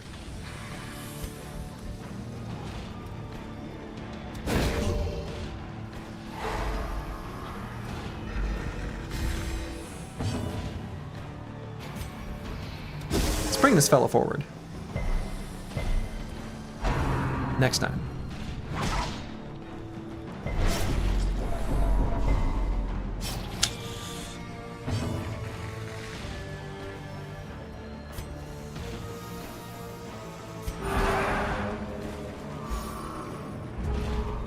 Can't answer this question because you don't know enough about the game. You're safe. Wonderful. Boom! Big crit. You're doing an Anonymous Dregs run, and Anonymous can cure asthmatic. Turn it into Iron Lungs, Death Wish, and another trait. Yes! That is a thing, and it's very good.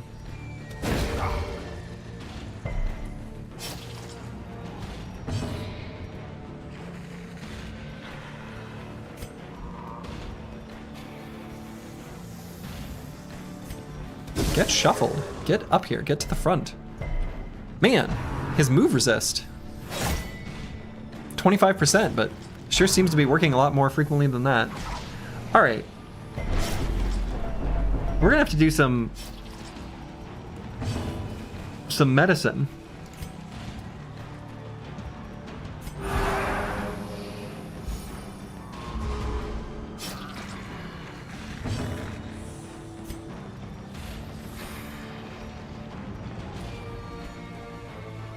But even better really is still to bring him forward. It's 25% chance. There we go, finally. I want him to die. Then we can start stalling out.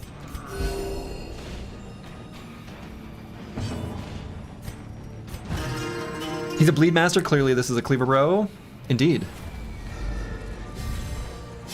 So one of the things from the stalling guide that I remember, as soon as you talk about a mechanical thing, my mind is like a steel trap, by the way, is two enemy wide units are they're just exempt.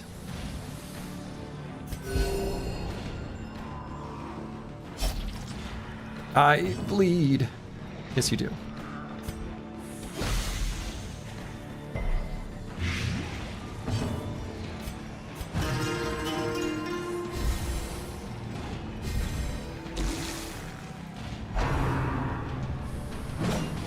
Now I like the limited color palette of this. It's grown on me. It's grown on me in the same way that the Battle Brothers art style grew on me. There'll be no blood left for the leeches.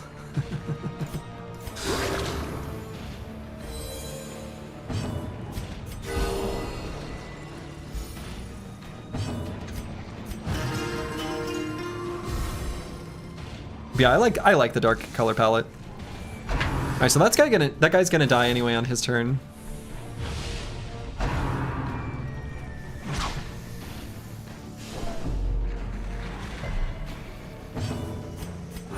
Okay.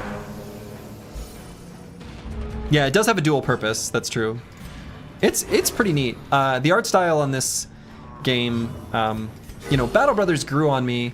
This one I think I liked right off the bat, but I could definitely see where it's not necessarily for everyone. So. A death by inches. A death by inches indeed.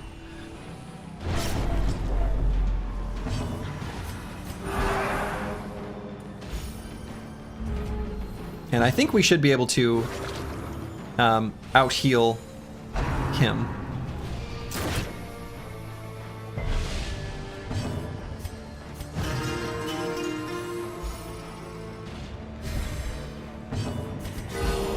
Especially when we get the crit heal.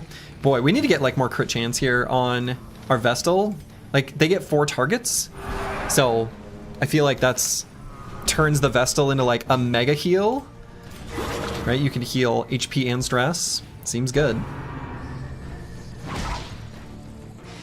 Turns out I like the Vestal. I just had to figure out how to love her, you know? A momentary abatement. Had to figure out how to get there. Back by popular demand. So if we can get a stun here, then that makes him not able to attack. That actually might be the most efficient way to do this.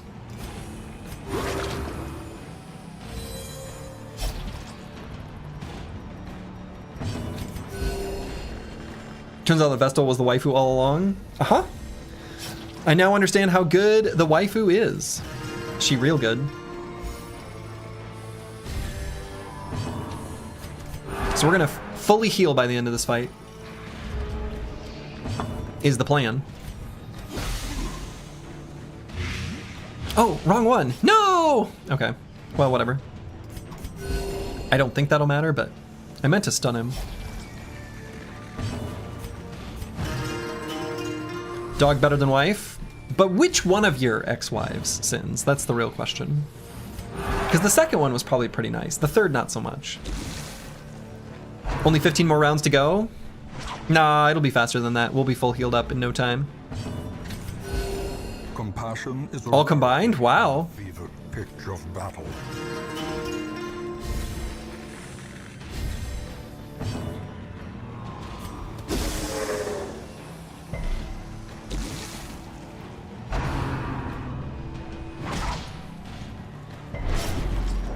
Yeah, the Rain of Whips, that one's a bit of a problem.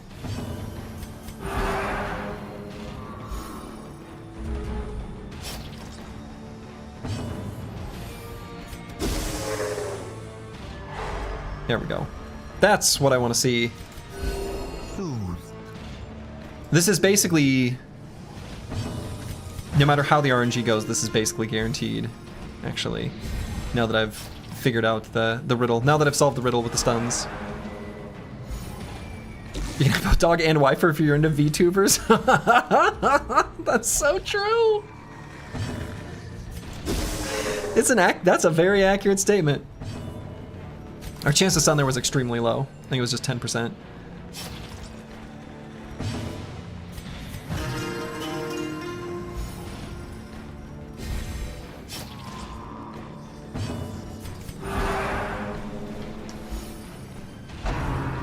Punishment.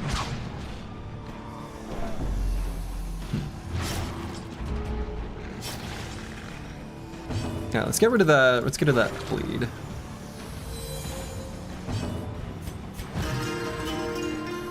Splurging it, discovering the joy of stalling.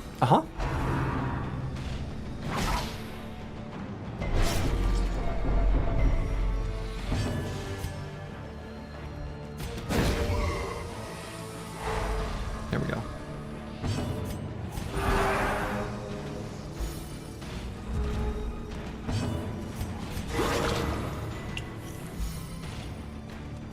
We solved the riddle. Sedated.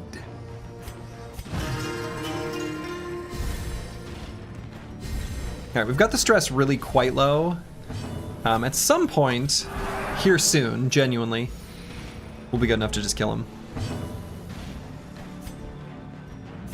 You know what? In fact. Why not swap around the Jester and the Plaguey Gal? Why would we need to?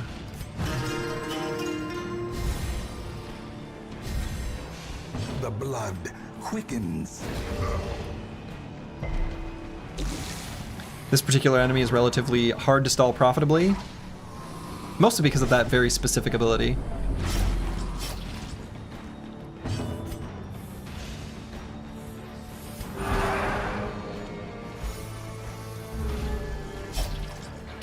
Favorite part of LLM lore is they employ lossy text compression for their history. What? So do not delete the database can quite easily become delete the database. Bobby Tables?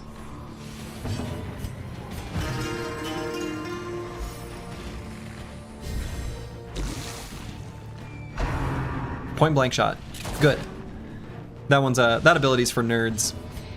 All right, he's gonna die to the blight here next round. So he's already dead. Imagine the crit on multi-attack, bad time. Bad time. Very bad time.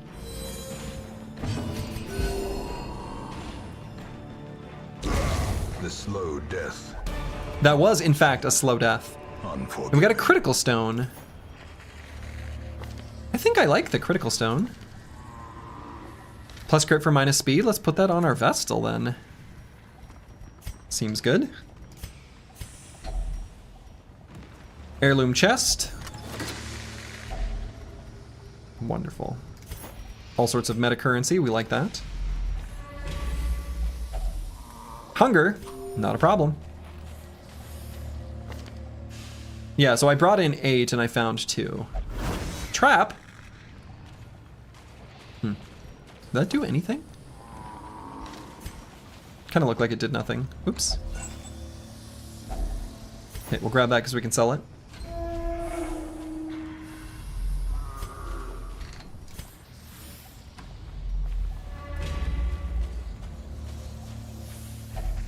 Moonshine barrel. This feels like you would want an anti-venom, at least based on the look of it. Let's try to blaze it. Let's just see if the torch does anything. Because if this goes up in a giant ball of flame, that would be fun. Oh, come on. That is unrealistic. Taking a torch at a barrel of moonshine, I'm sorry. That should be an eruption. That should be an explosion. My immersion has been lost here. You forgot to light the torch? Oh, just like plonk.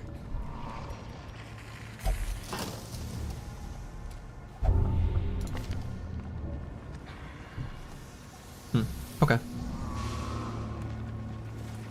You don't know what the pigmen mean by moonshine? True, it's just human blood. Trap. Mind that such I'm gonna put another... the exception and not the rule. On my curio spreadsheet, I'm gonna add other notes. I added more traps, question mark, to Warrens. I'm not looking for confirmation, so please don't tell me, but I feel like we've run into more traps. Also, scouting hasn't succeeded at all, or we haven't been able to scout. That could just be coincidence, right? Small sample size. But a thing I've noticed.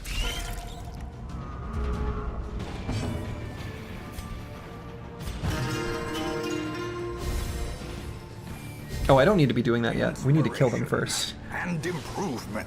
Well, that made our finale bigger, so I guess it's not that bad. Make it more likely to kill. Dazed, reeling, about to break. Okay, that was bad.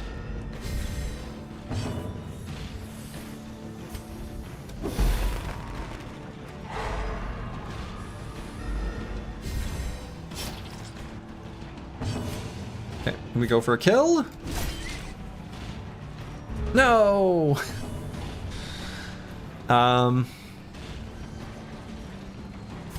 Let's finish him off. Do they have different layouts, the regions that is? Probably?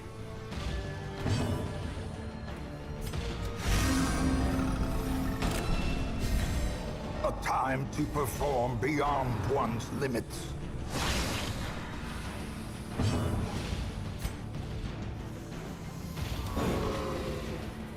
Dodge? What do you mean dodge? Dodge?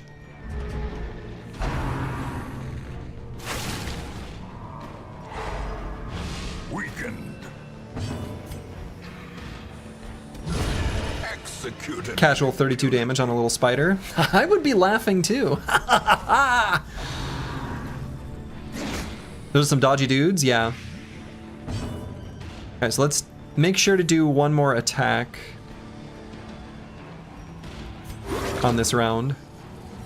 So I guess we're gonna have to go for one here. Okay, so that's 2 attacks on round 3.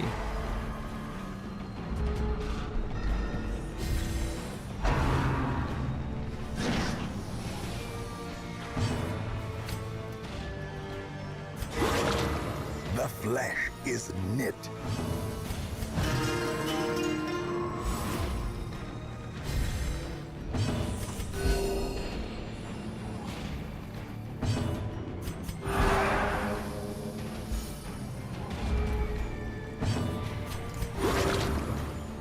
Okay, so the next one's gonna be round 6.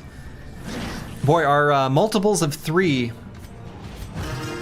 including any 1 or 2 integer offset, gonna get committed to memory here real soon.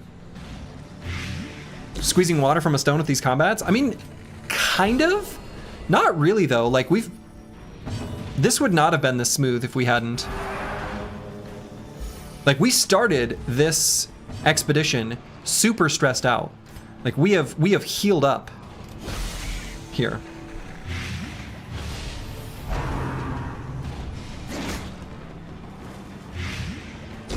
Slowly, gently. This is how a life is taken. So I don't feel like we're squeezing water from a stone. I mean, I really feel like we're getting a lot out of this. Okay, so that was 2. 2 on 6. And this might count as one of the like small enemies that bypasses the restriction. I would not be surprised.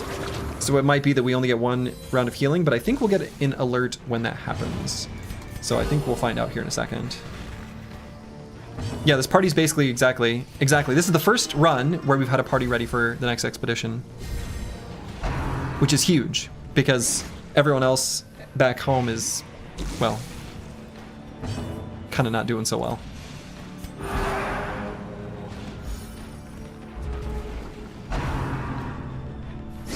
Exposed to a killing blow.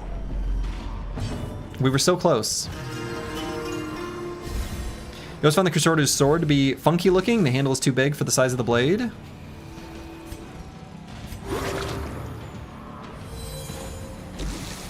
That's a pretty long handle. That's fair.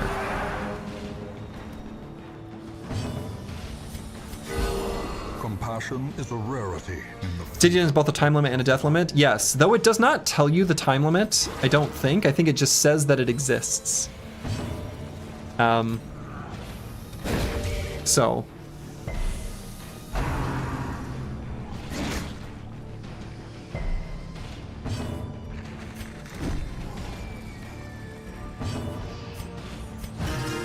So I think we just know that it does exist. We don't know what it actually is.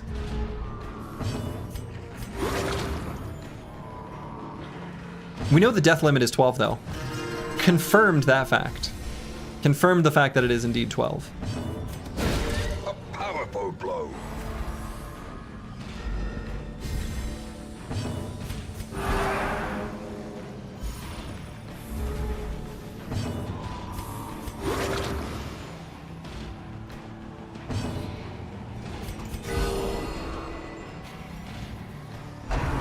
Okay. Oh, we're gonna be blighted just a little, but otherwise, are we perfect? Hey, look at the team being perfect. Other than the blight, what you gonna do? Oh, we continue adventuring. This is free. Oh, so then we got our scouting. Lovely.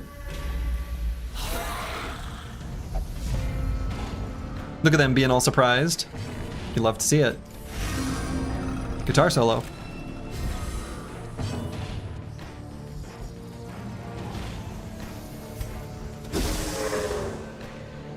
So now we don't actually need to stall here. We can just kill them.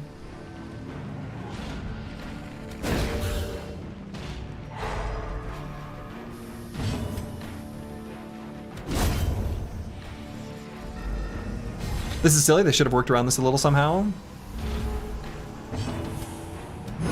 Fair. Fair critique. And I agree with it. Okay, we are going to heal, self-heal here. Just top off.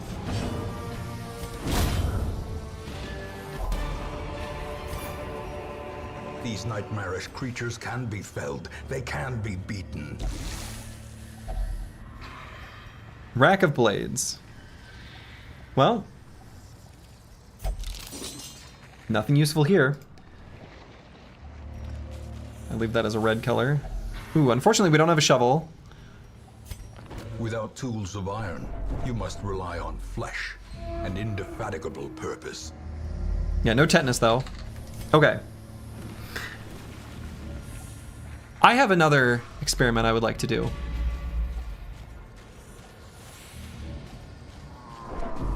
We know that monsters can respawn. Or at least I've had combats up here where I was backtracking many times. So as long as we've got food, we can milk this.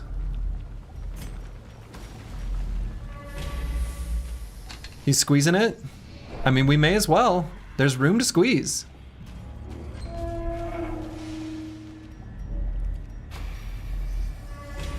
Hey, look at that. We, in fact, know about it? Interesting. We were able to scout it? I missed the early stream. Is this the first expedition today? It is. It is.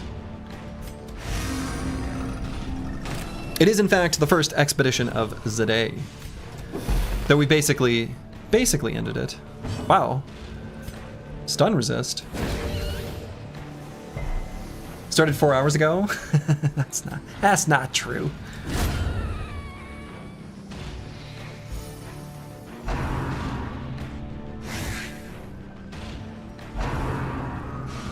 Like how the campaign's on the struggle bus again? Oh, not anymore. Not anymore. We have dramatically. Oh, I've got 100% stun resist. But we still have a 10% chance to stun. So it's not 0. Alright, so that's 2 attacks on round 2.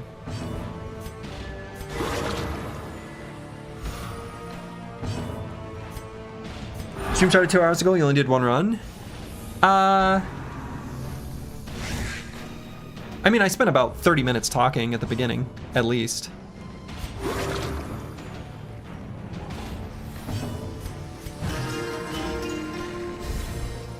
There was a lot of blabbering.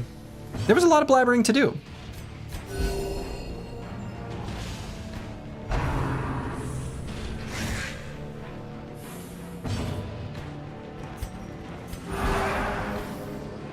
List all consumes all. Uh-huh. Let us be done with this rabble. Okay, so that's where we know we need to be done with this rabble.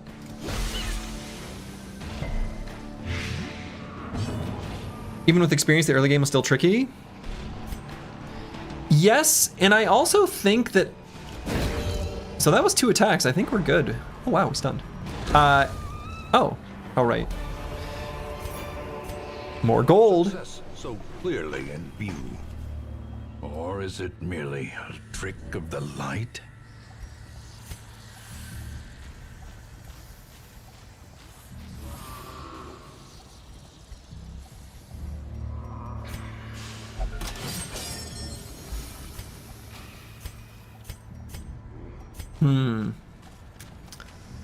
Stream started with a long detour explanation and arguing about having spoiled himself with the combat reinforcement mechanic. Yeah, basically.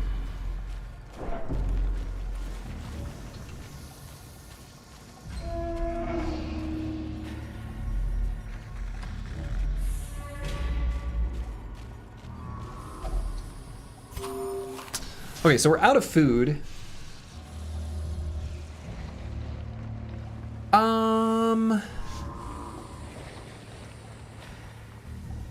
Yeah, okay. Let's make sure we come back in good shape. Because it's just a good idea.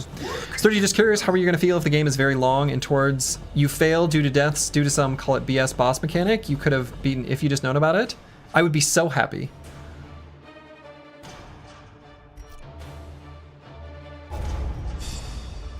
So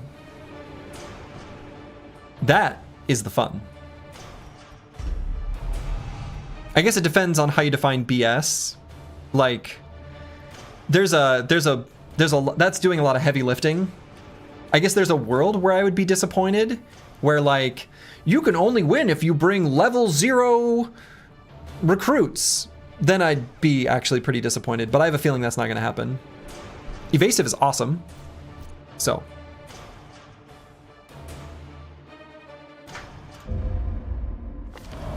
They meet in Slurgy jokes on you, I'm into that shit? Yeah, basically. Oh, we got some of these boys.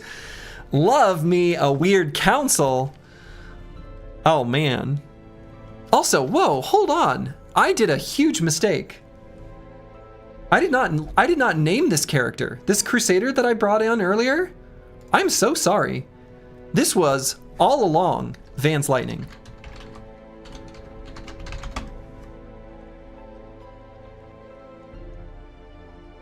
I apologize, Vance Lightning. You were only revealed after your first success.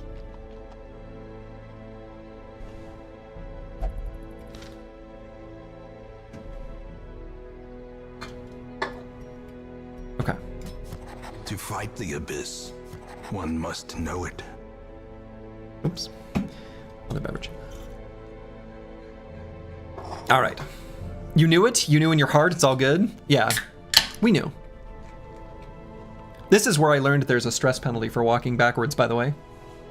Was from this quirk. I don't feel like I understand what the point of that is, unless that also counts retracing your steps, like we just did, in which case that could be really good. I assume it meant like literally moving backwards. I'll figure it out. Not looking for the answer.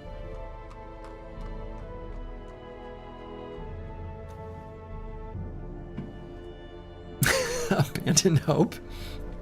Okay, that is a very funny camping skill.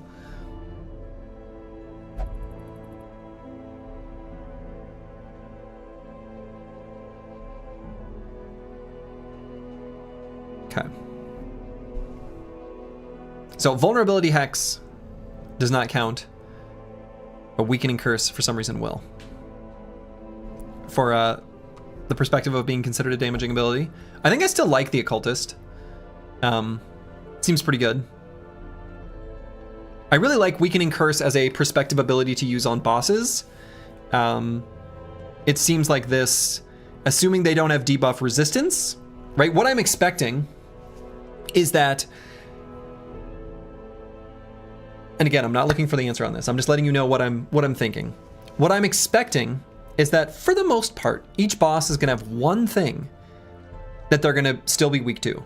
Either stun or blight, or you need to move them, like moving them is important because they're going to create ads or something like that. Or bleed, or debuff. One of those for basically every boss, one or more, right? So I think giving, like making sure we've got at least one unit with a debuff, one unit that can reveal stealth, one unit that can move enemies, at least one that can stun. I don't think that'll be a problem. At least one that can do a good blight, and at least one that can do a good bleed, and probably mark, the mark ability. So, anyway, those are my thoughts. All right, so I think we like this guy. And then let's look at the next one.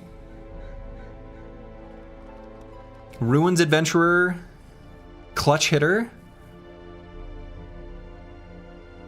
Claustrophobia.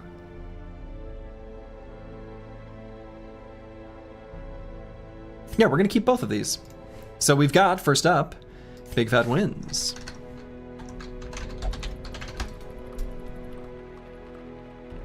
Any events if we make predictions in the DD No Slurgy Discord? Absolutely none.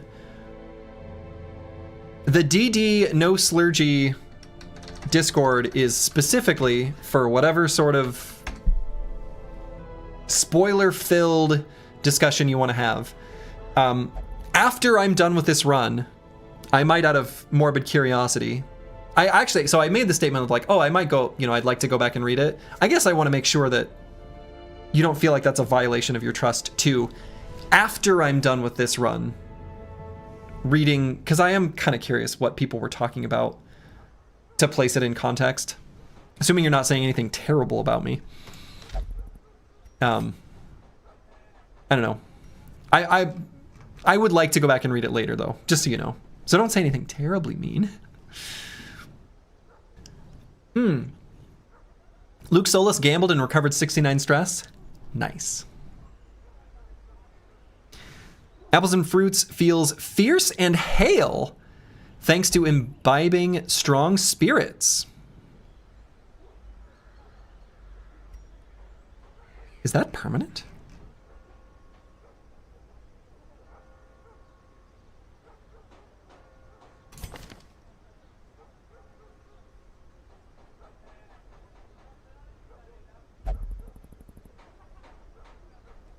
I'm guessing since it's not a quirk, it's just for the next fight.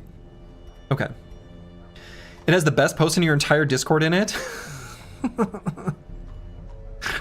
I believe you. You already have 679 messages? Do you have a way of counting that? Is that actually the real count? That's fucking fantastic. That brings me great joy to hear because I don't know, that's very funny to me. I like that a lot. That's great. Okay. I'm happy. Okay.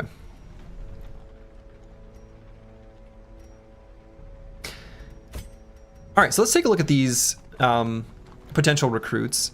Am I interested in the shield breaker?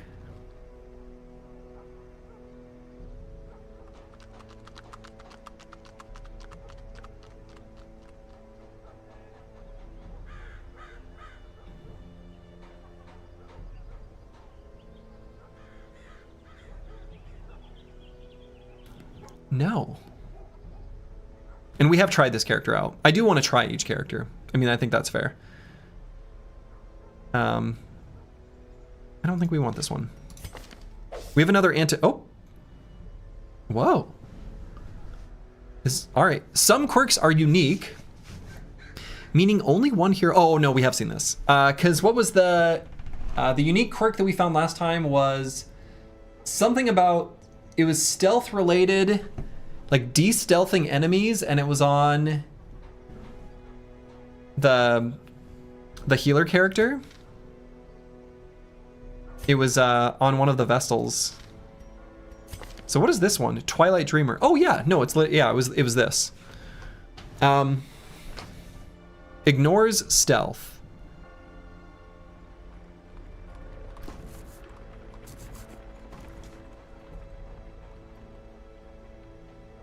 It probably matters which unit we have that on.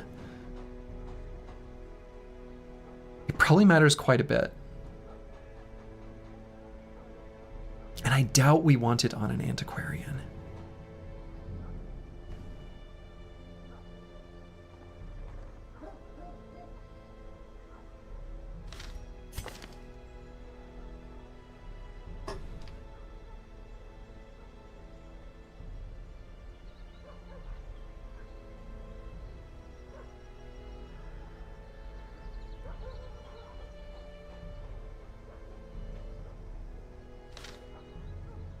Why do you not want to be able to do exactly 1 damage to a stealth unit?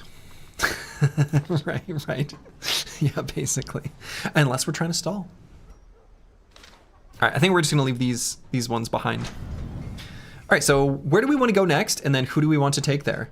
I think we want to try to bring our antiquarian here to get some money because we like money.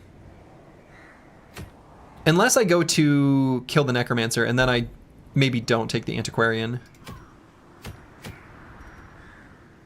So let's just take a look at what all the missions are. I think I'm into the longer ones now that we can milk them. Like, I don't want to do any short missions at all. Could maybe do the necromancer.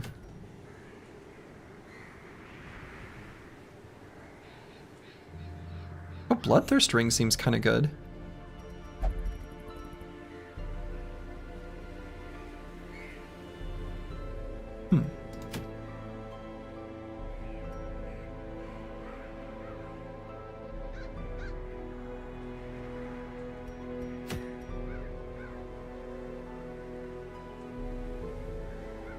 Camouflage Cloak seems really good too.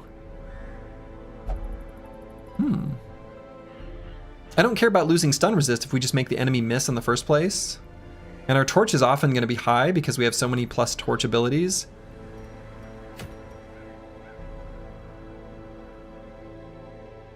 Heavy boots seem alright.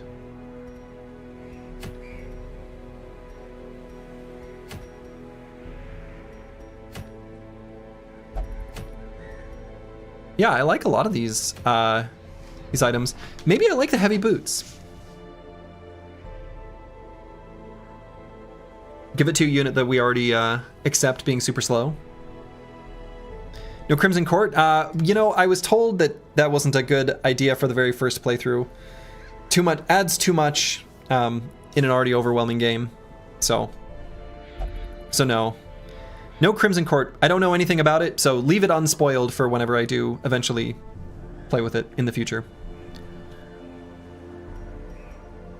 Okay, so we either go for the camouflage court or camouflage cloak or the heavy boots. I think I like the camouflage cloak even more because not getting hit is sort of the best strategy. I like that one quite a bit. So let's bring our antiquarian out from the bench. Maybe it's time to try the farm again. You know, as soon as I see a relic here that I like, I would like to try it again. I would like to try that again.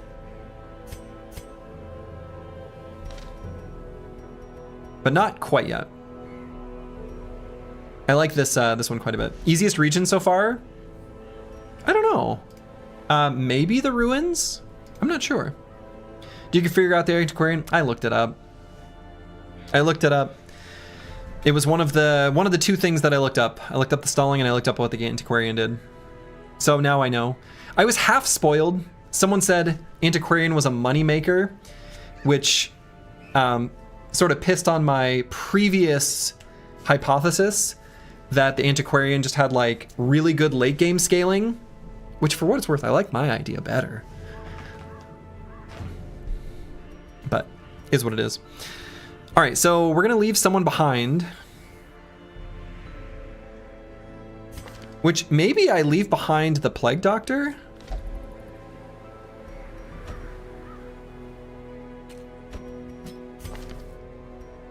Because we need a stress heal. We need a... I guess we don't need the Vestal, but I feel like I'll feel a little safer if it does have it. Easiest region, darkest dungeon, makes the entire game much easier real quick. True. And do we want to leave Vance Lightning here? Yeah. Or actually, no. Let's bring a Curse Word because... Or no. Who was it? Apples and Fruits?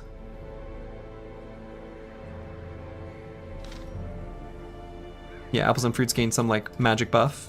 Let's bring Apples and Fruits. Yeah, I want to bring Apples and Fruits.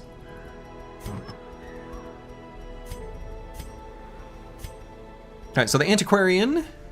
Oh yeah, so now that we figured that out, let's go back and figure out how and where we want to spend all our currency. So, any upgrades here? No. Any upgrades here? Can't. Unless we do some exchange, but... Probably gonna hold off on that for now. We really didn't get much for, like, meta currency. We could upgrade the Survivalist. We're gonna want to do this eventually. May as well be now. Depends on survival. Does the Jester have any Scythe skill? I don't know what that means.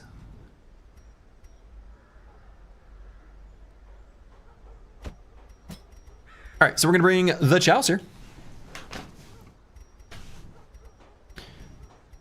And make sure we've got all the upgrades here. Okay. We do. Apples and Fruits, let's upgrade. Bleed attacks? No.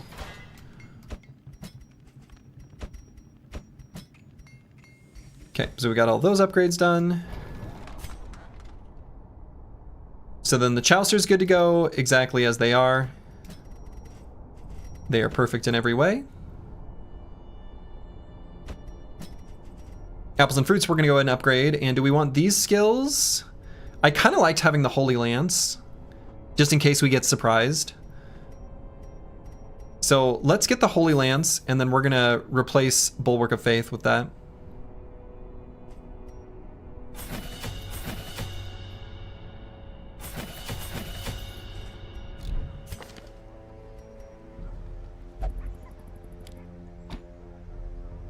Is there a way to set the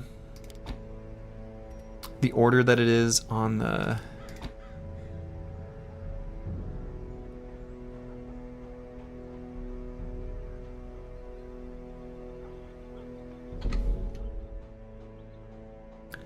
Okay, I have a question that I actually want to know the answer for. A non-rhetorical question. How can I set the order in which these skills appear on the hotbar? Is that something that I can control on this screen? It is not obvious to me how to do this. This is not a rhetorical question. The order you select them. I see. So I would do boom, boom, boom, boom, if I want it that way. Remove all select in order. Okay, it could at least put a number on the UI. I'm just gonna say that. It could at least do that.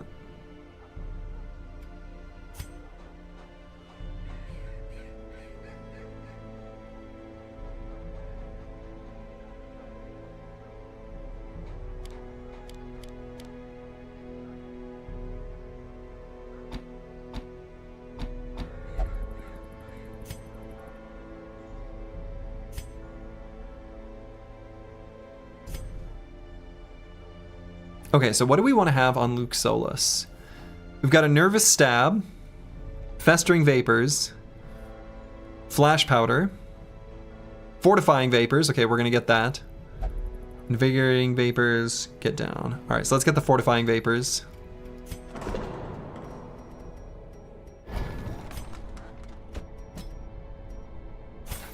Okay.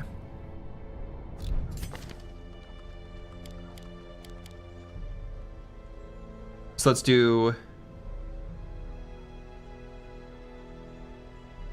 Let's see, so this is going to do a total of 4 damage. And this is going to do 35. So let's do this one. This one, this one, this one, in that order.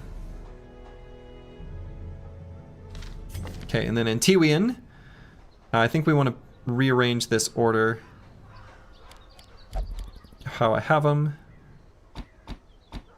Like that. Basically, I'm putting our heal ability always on number 4. Just to make things a little simpler for me when that time comes. Okay, so we're going to this one. And let's equip our stuff.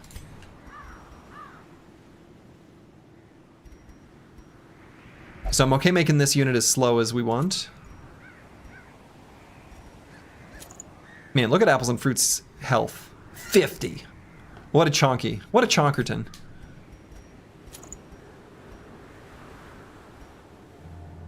So accuracy with range skills, I suppose, actually does matter for us, because I think... Yeah, these are ranged. So yeah, we like that quite a bit. So then Luke Solus.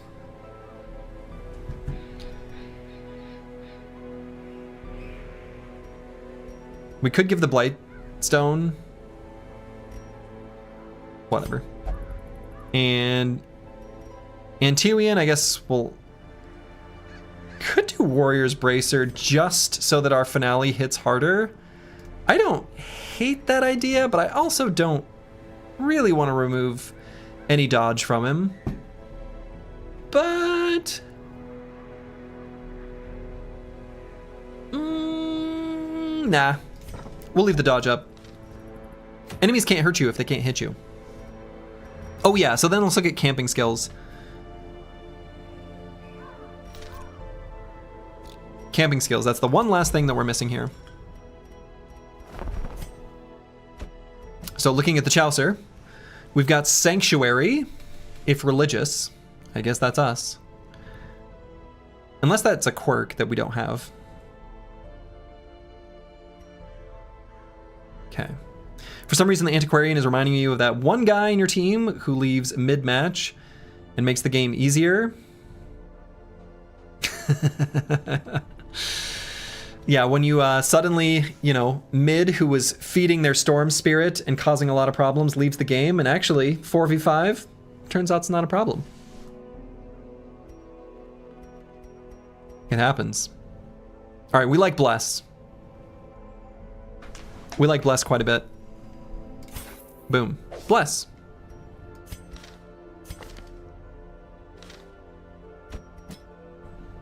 While claiming to be the carry all game. Yep. The only reason they're losing mid is because we didn't gank for them.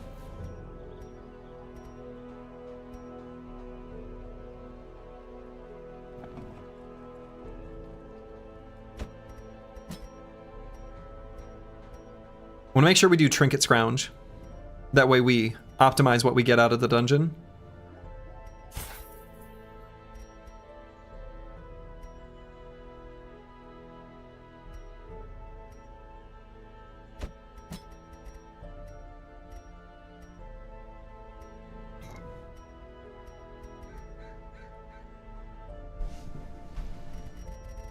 Okay, we're gonna go in like this. I think I'm not gonna spend the last bit of gold there. It's a little too expensive.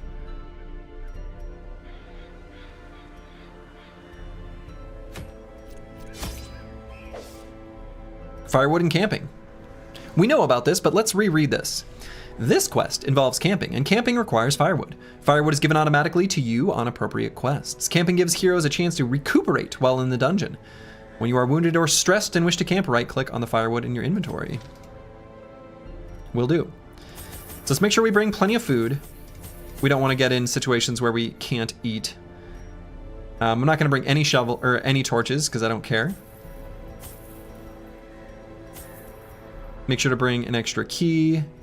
We are going to the Warrens, so this is the same place as last time. And I figured a bunch of herbs would have been good, so let's bring an extra. It's really interesting to me that you can decide when to camp. Yeah, me too. All right, we're gonna go at it like this. No torches. I don't think we need them. We light things up consistently when we stall, so seems fine. Shoutouts to the one guy who died to a heart attack while valiantly denying to feast with the gang. Yeah, that was sad. They breed quickly down there in the dark, but perhaps we can slay them even faster. I hope so. Yeah, so let's take a look at the map. So we've got a loop that we can do initially to clear all of the paths and stuff. Off to a good start. Piggies. Caught him off guard.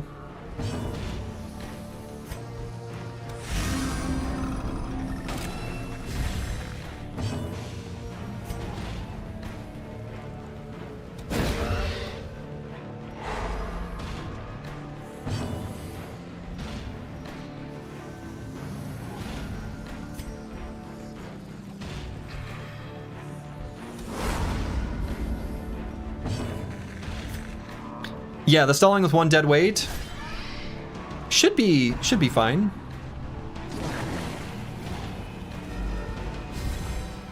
But definitely a little bit different.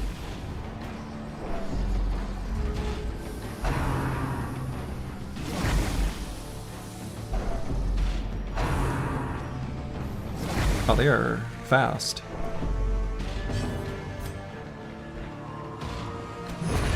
Decimated.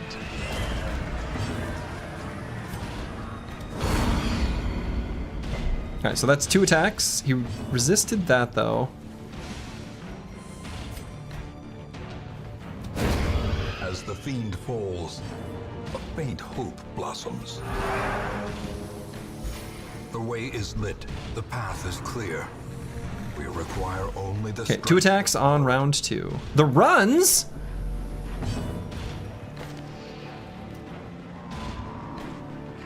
Oh, that's terrible.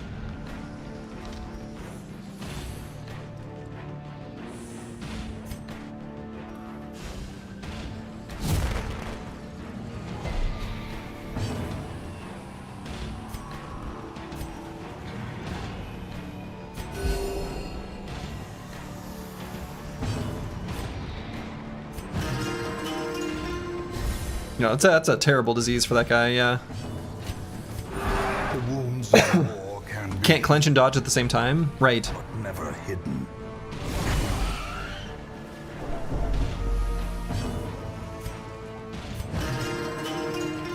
This is the runs.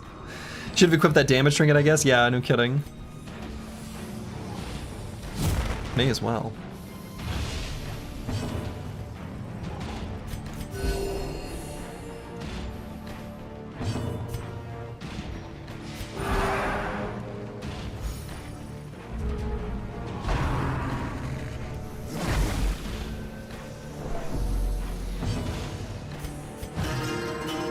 So we'll need to do 2 attacks on this round.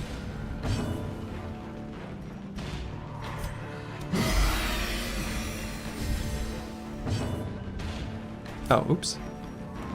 That apparently was not one of them.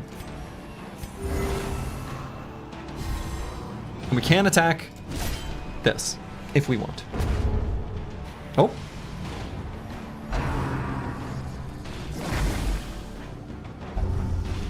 Alright, I guess this is an example of one where maybe, just maybe, stalling here is a really bad idea. Because he can make us be diseased.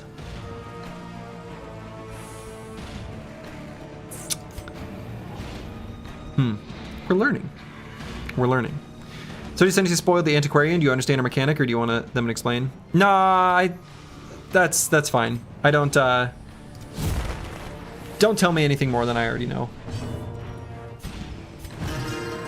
I don't want to open the door to any more information than I like specifically. I will specifically ask if I want to know something. That remains true. What do you know? I know she makes special money items drop.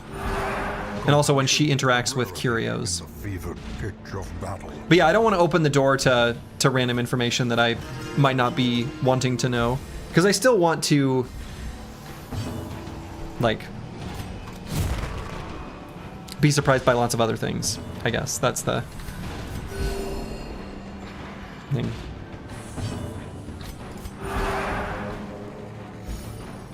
Random information, the game is fun. Now you're spoiled.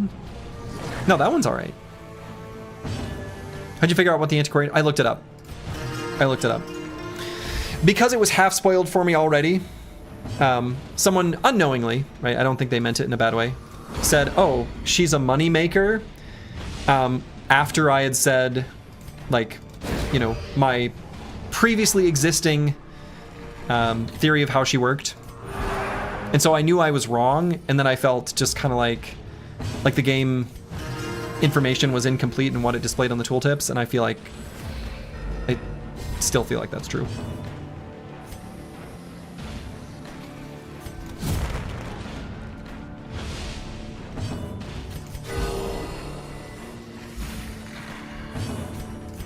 A momentary abatement. But otherwise, I'm gonna try to only intuit what I can from within the game. So again, I'm not opening the door to random information. I'll specifically ask if I want to know.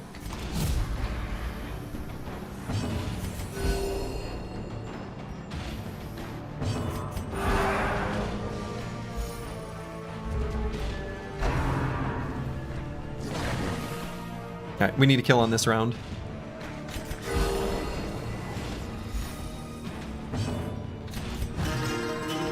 But big stress heals.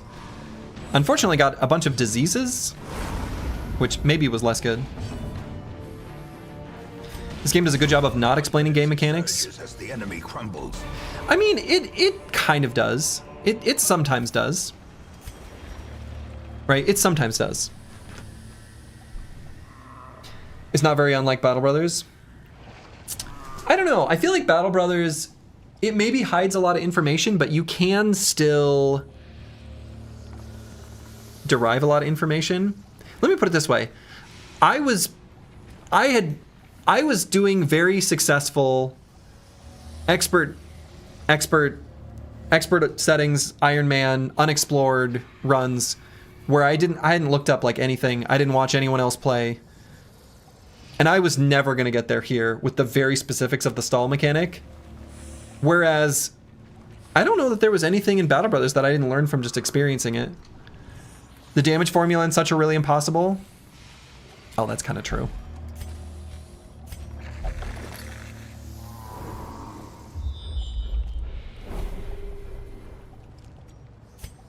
That's true. The damage formula in Battle Brothers that's true. That's a good point. Did you learn how to dagger down enemies by intuiting? I think so. But it took me a long time to get there, for what it's worth. I don't remember. I'm guessing. I guess I shouldn't say that confidently. I think so.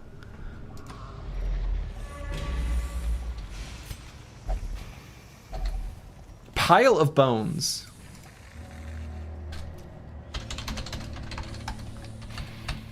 Like, I think I observed that enemy units' armor would drop if you didn't destroy it. And so then I was like, oh, puncture goes straight to HP. So I think I made that logical leap. But I don't remember, it was so long ago.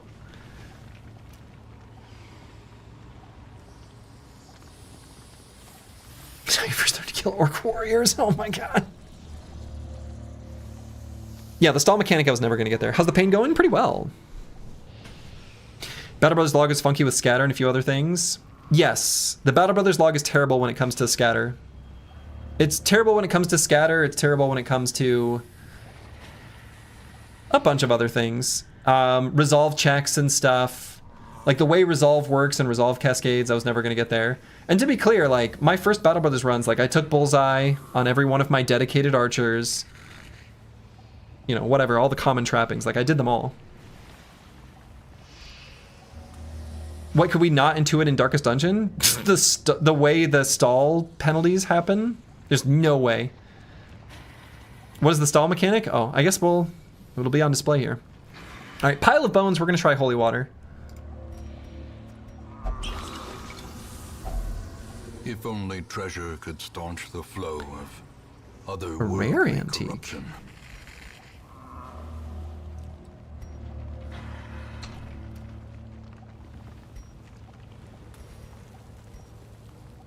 Is that from the antiquarian? I'm guessing it is. Well, well, well. Make that money. Yeah, I guess. Please don't give me another disease. Okay, thank you.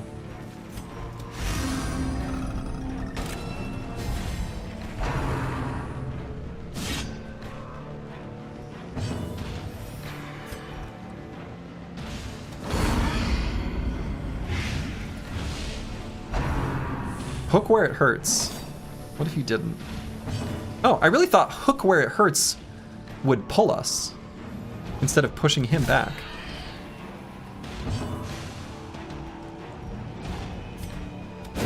Their formation is broken. Their formation is broken. Offensive.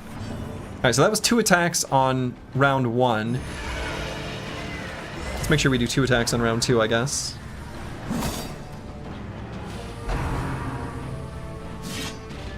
Does that pig have 2 peg legs? Sure does. Cool. So that's 2 attacks.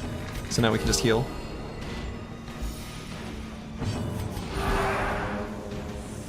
And a peg arm. Yeah, is that even a pig? Oh, that's a human.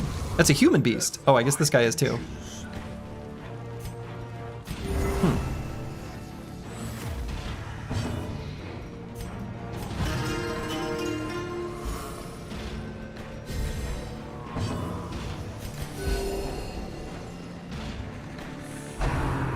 They're called swine folk. I guess they got folk in the name.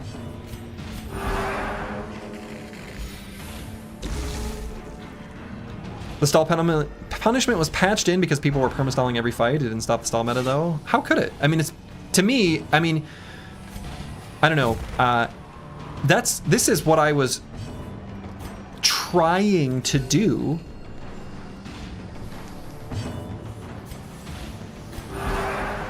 For the past, like, several days.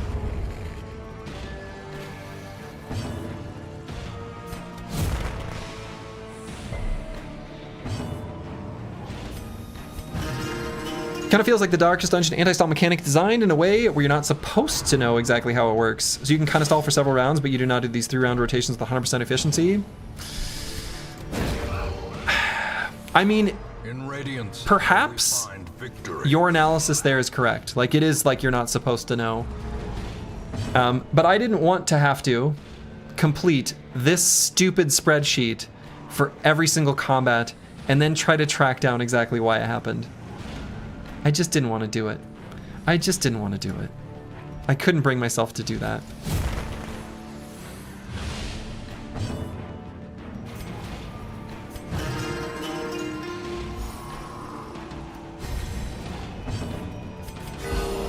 The blood pumps. The limbs obey.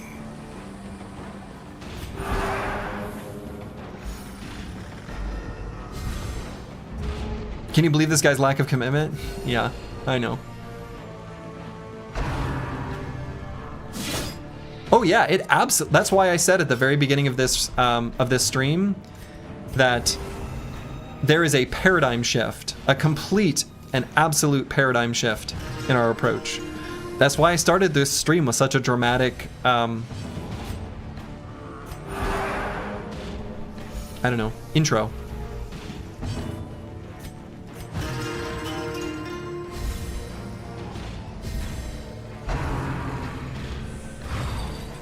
Dodge.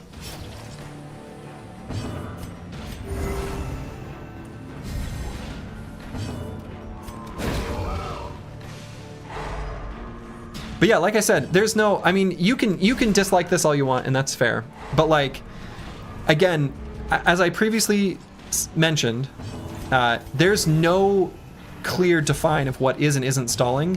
It's, again, my comparison to like duping gold in Diablo.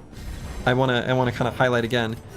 It's momentary abatement. At what point are we stalling and at what point are we not? It really, really, really is not definable. Because if I'm just planning my turn in a normal situation, I'm gonna do this. Maybe not to the exact limits of what's possible, but I'm still going to do this. So like, there's like, I don't know what to tell you. You have strong opinions? I mean, that's fair. You're allowed to have opinions. But like, this is what I was already doing and trying to do as much as possible. Just without knowing the mechanical information of how it actually worked. Like...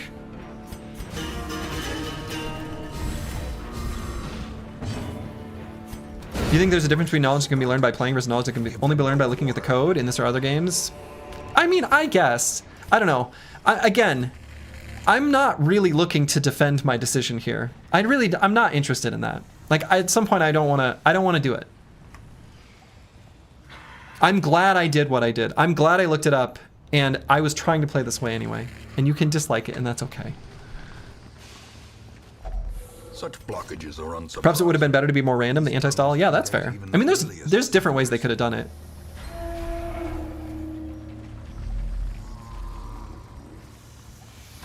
A lot of the challenge runs have no stalling as a restriction. Ooh, but like, how do you define stalling? They're gonna have to create some really specific rules for that.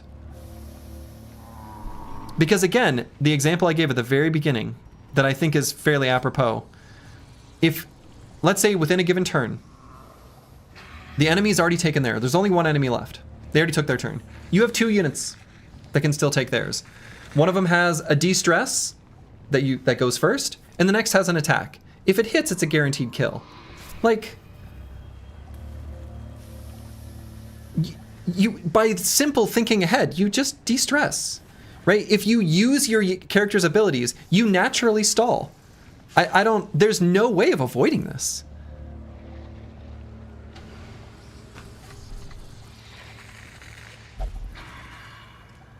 But yeah, that's true. I mean, as a good example of something that I did,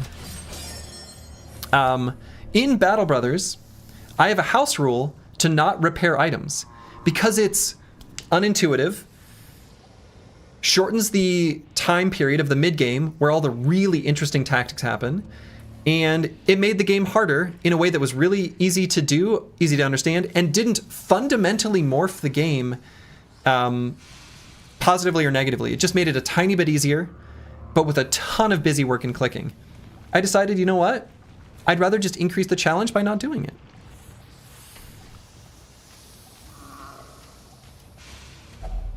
All right, rack of blades. Let's try the medicinal herbs. Oh.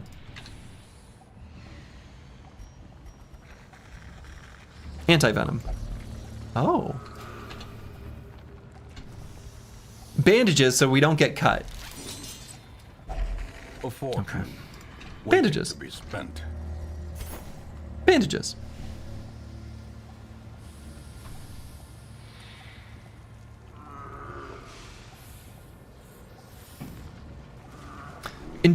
So yeah, I'm gonna read one of the comments back there. In Darkest Dungeon 2, they make that healing and stress healing have limitations, like you can only stress heal areas if a character has more than 50% stress.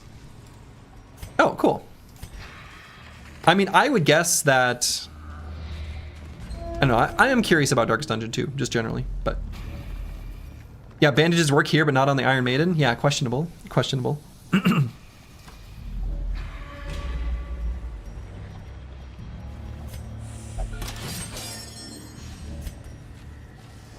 Disarmed. Glittering gold, trinkets and baubles, paid for in blood.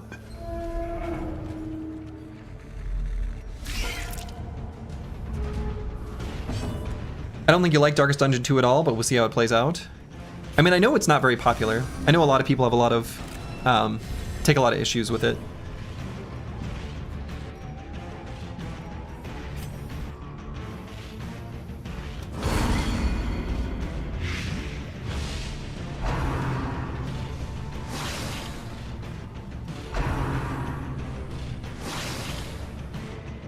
But I think a lot of the reason why it wasn't popular, at least from what I understand, and I'd be curious what people's opinions of this are.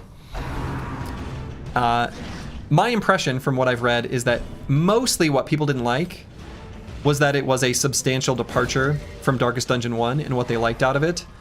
Not that it was necessarily intrinsically a bad game for what it was.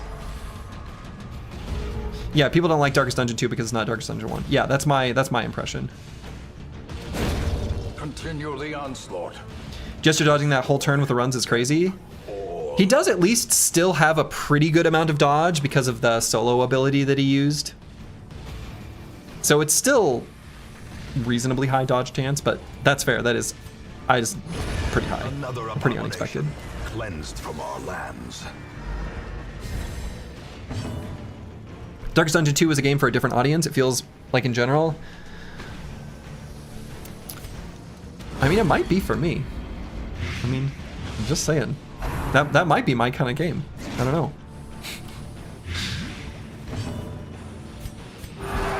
I don't...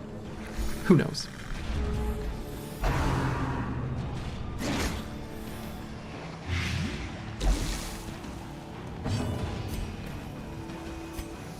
Alright, no one's stressed at all. A time to perform beyond one's limits. You played only 2 and you liked it? Cuts on its own. Yeah, I mean, I might like it. So. Who knows?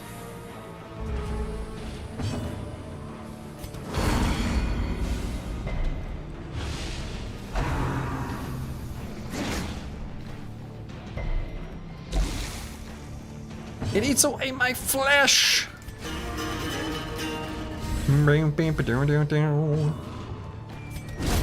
Back to the pit. Back to the pit. Eldritch Altar. We've seen one of these before, so this must also not be limited to a certain region, because I swear I saw the Eldritch Altar.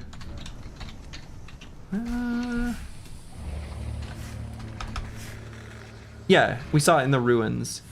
And Holy Water worked on it there. Yeah, so why don't I copy... Boy. Actually, I'm right now, I'm already going to make a new sheet, which is I'm gonna rename to common, and we're gonna move the Eldritch Altar to there. And I'll figure out the details later. Oh boy. Actually, no, I'm not. Oh boy. Ah, it's a mess. Move to common. Okay. Okay, so let's do... Oh yeah, holy water. What does this icon even mean? Maybe removes a bad quirk? I'm guessing that's what that icon means. So...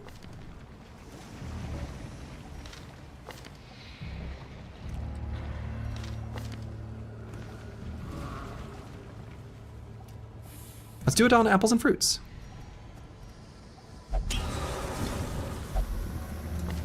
Yeah. Easy. We're no longer afraid of the wield. Guys, let's interact with this little curio here quickly.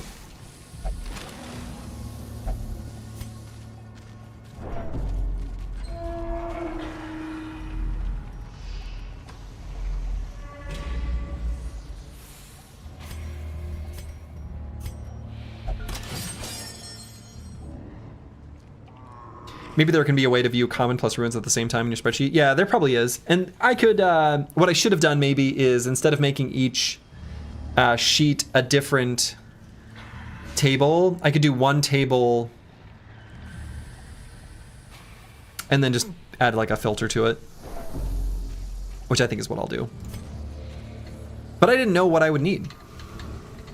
So how do I interface, how do I interact with this object? Okay, we still have to be, I see. A handsome reward. For a I wonder how high these can stack. Boy. She is a moneymaker.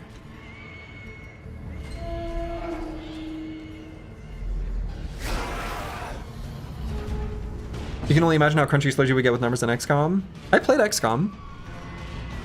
I don't think I got very crunchy with it at all.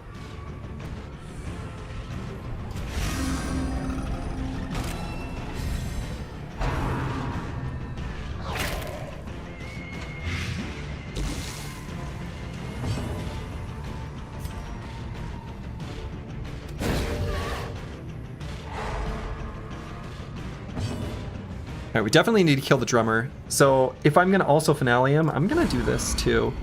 Just in case it's not quite enough damage. Feels like a good idea. Is this normal difficulty? No, it's like Stygian or whatever it's called.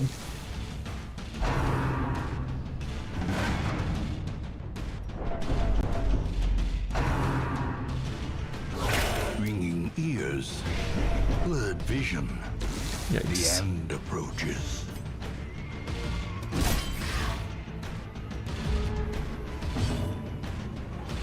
Alright, let's do this attack here. Alright, good. So he'll die on his turn. Oh no.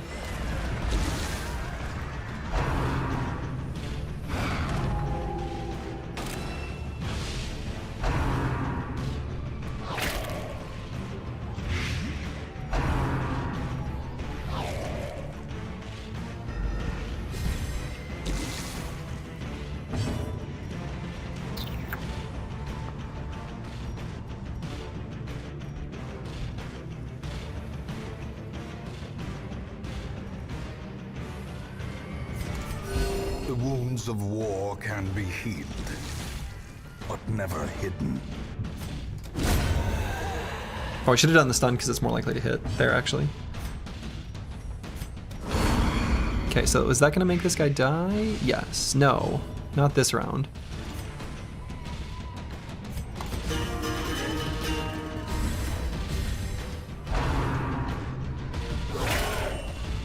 Man. We need to get the torch lit up.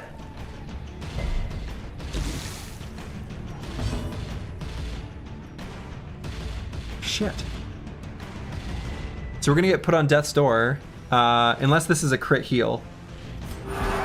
It's not.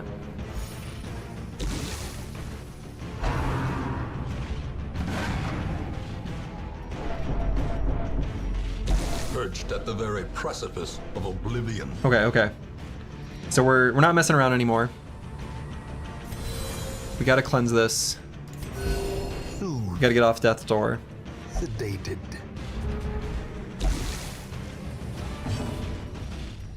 Alright, that guy's dead. Let's get more blight resist here. The slow death. Unforeseen.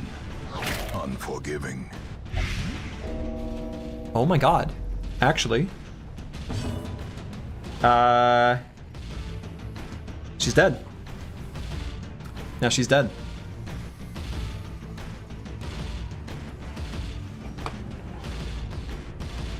I mean, unless she happens to survive with death's door resistance or whatever.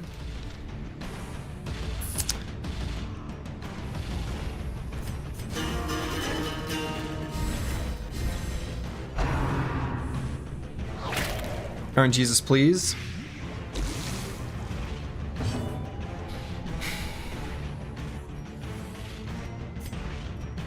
The crit heal won't do it either, right? Because I think it'll only heal for 2, so it, I guess doesn't matter. So we should just go for a killer stun. And we survive.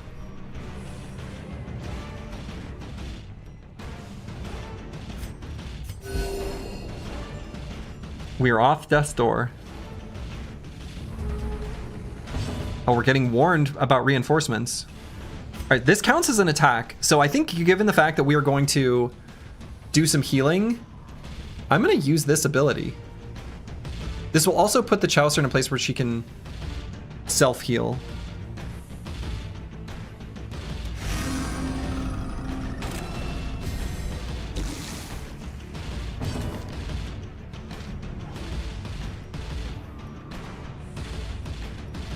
Alright, so then we need to do an attack here if we're going to heal with the other two.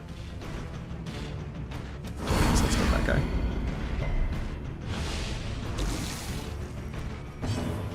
Right, so let's do the big heal on self.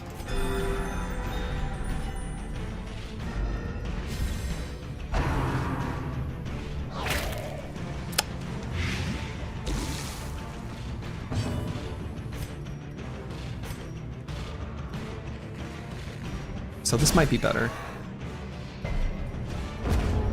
Okay. Isn't a heal for 1 always enough to save a character? Yeah, that's right. I think so. But Blight and Bleed take place at the start of their turn. So it ticks before they get a chance to move.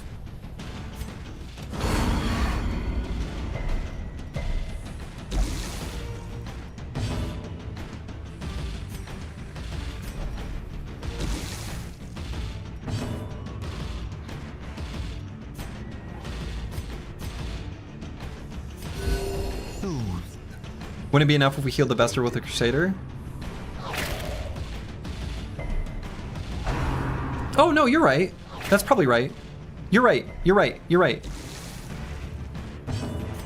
I understand now. I understand what you're saying. That's right.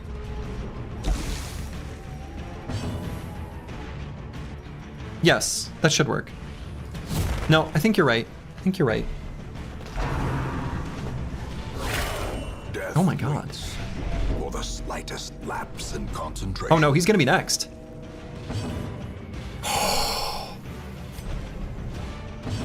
This is getting ridiculous.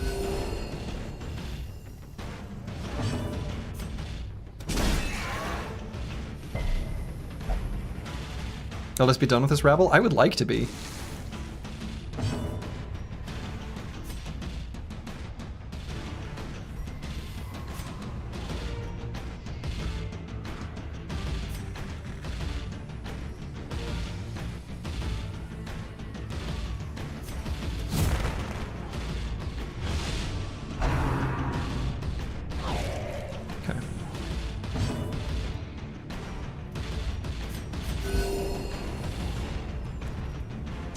Okay, so just in case we don't kill with... Oh no, we can't do that anymore. Oh no.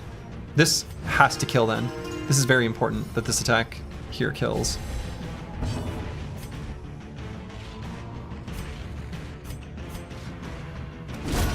Okay.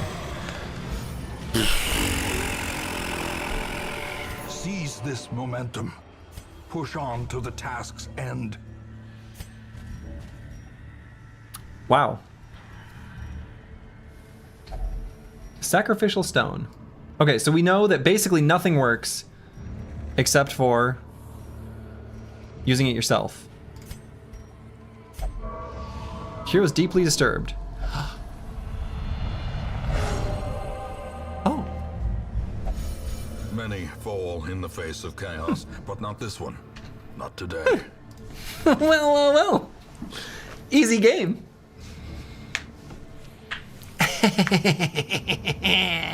Got him. Sometimes, heroes respond to the onslaught of stress by becoming virtuous. This elevated state of performance will last until they suffer a large amount of stress or return to town, and confers stat bonuses and other benefits. Wow. My plan was to rest here. I think I'm still going to. We've got a lot of stress, we got a lot of damage. It still feels like a good time to do it. So I think I am going to. I think we're going to.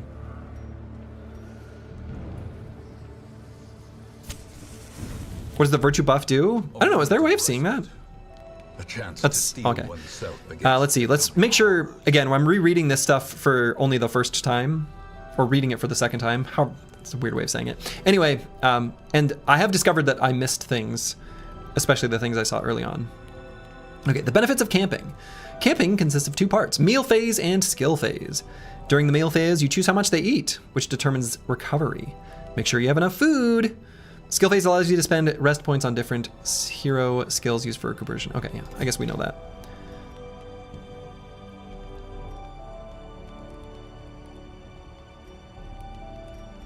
Given that we found extra food, I think I'm gonna do 8. I'm gonna do 8. Oh yeah, let's see what this does. Is there a way of knowing?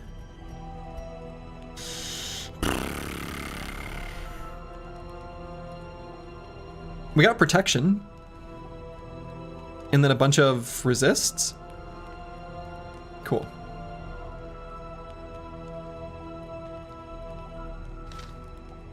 Do rest points depend on food spent? I don't think so.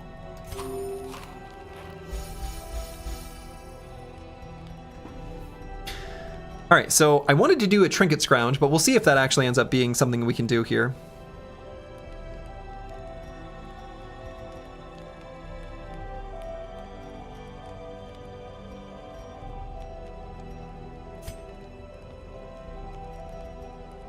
You might see if you mouse over the light icon above her HP bar. No, just says stalwart.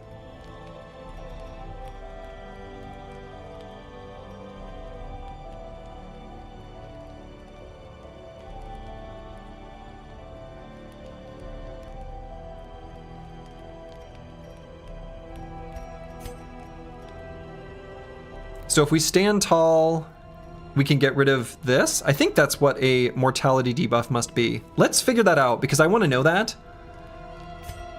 I want to know the answer to this, so I'm going to click on this. Yes. Okay, so that's what mortality debuff means, is that they have the death store recovery. Okay, that's good. That's good.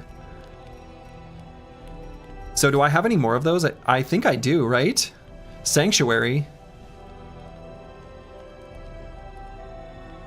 Oh, it doesn't get rid of it. It just... Oh. I should have done this first, because I would have healed stress first. I understand. Okay.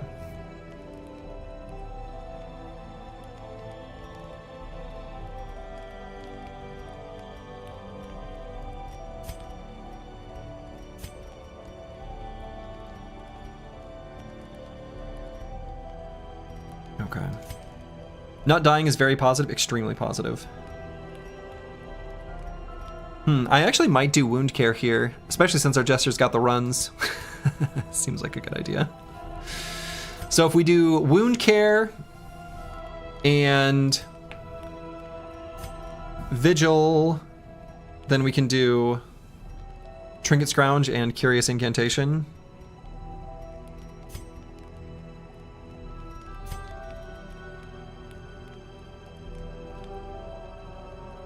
No, I guess this one's going to be better than Zealous Vigil. So let's still do the Sanctuary.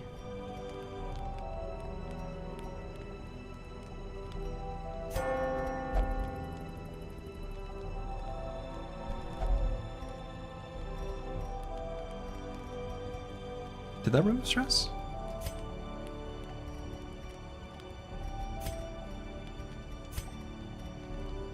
Yeah, so we'll do wound care. Oh, only someone else can care for your wounds?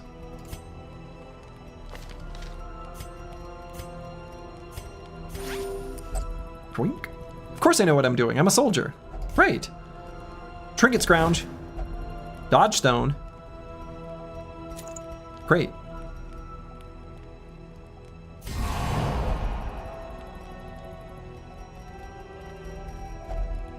And who do we want to give the dodge stone to? And I actually might... Oh, I only have 19 HP there. Maybe we leave it on Luke Solus. Despite being virtuous. Maybe that's a good place for it. Yeah, okay. Okay. This one's going pretty rough. The match is struck. A blazing star is born.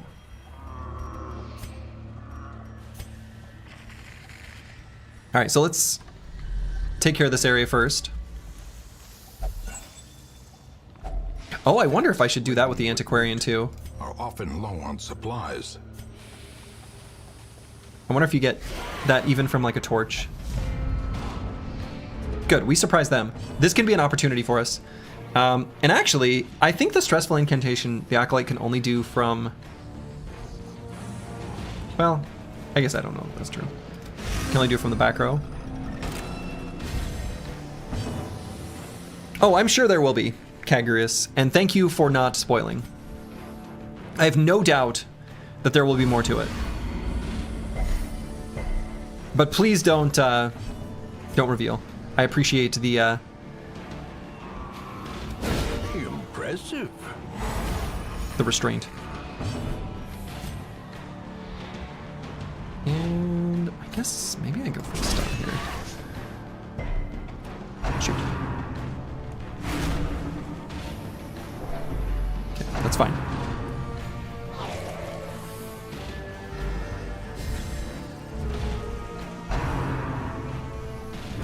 Eldritch Push. I think we can do Finale from the second rank. Oh! Let's get back up there.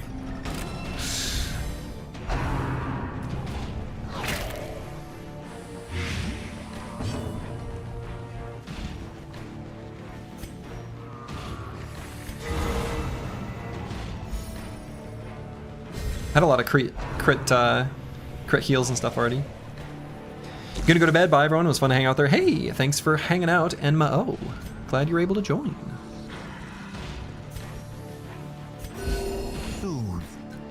Crit is such a good stress-reducing mechanic. Yeah, it really is. Enemy can't stress you out when they're dead. Haha! Move resist. Got him.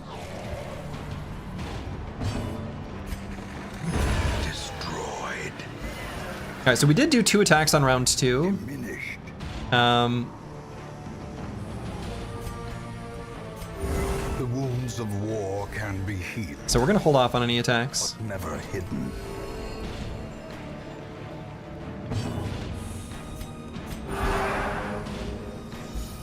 And even though she's got a stress attack, this might be okay. Easy. We just dodge it.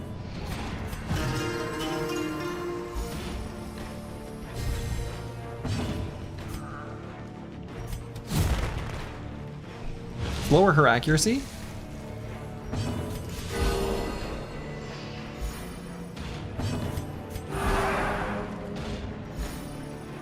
Alright, so we're gonna do 2 attacks on this round.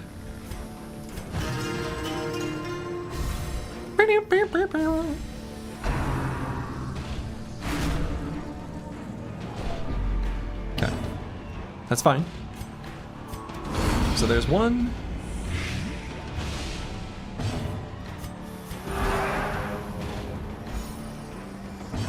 And there's 2. So 2 on 5.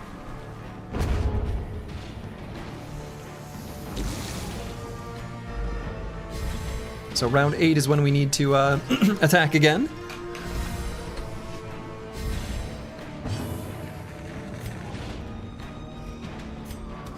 Two banger games, two banger loots. Clergy must purchase loot. Oh, I mean, I've got, well, it's a ukulele. I should get a loot, actually.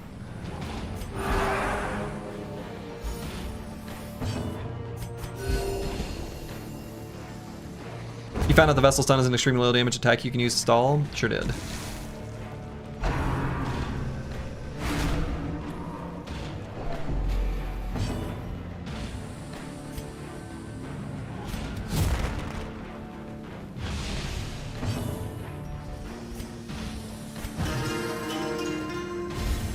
I think it said attacking corpses counts.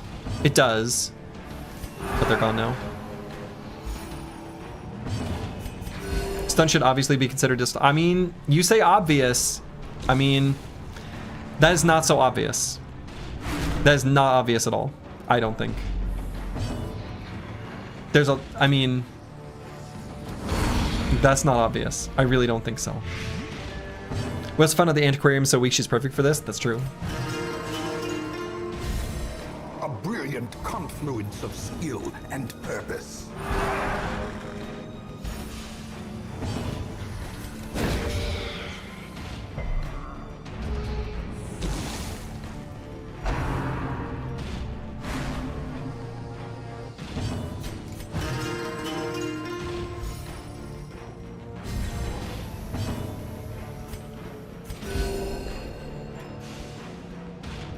Yeah, there would be. I merely grow stronger? Whoa, I don't know why that happened. Soothed.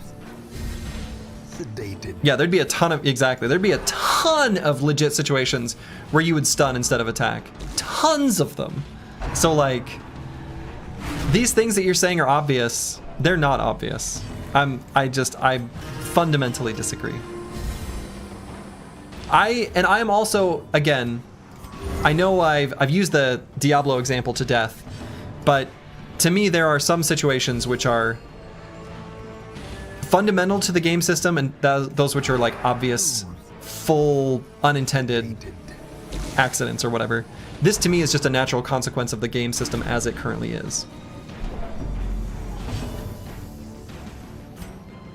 It doesn't mean you have to like it. It's okay to dislike it.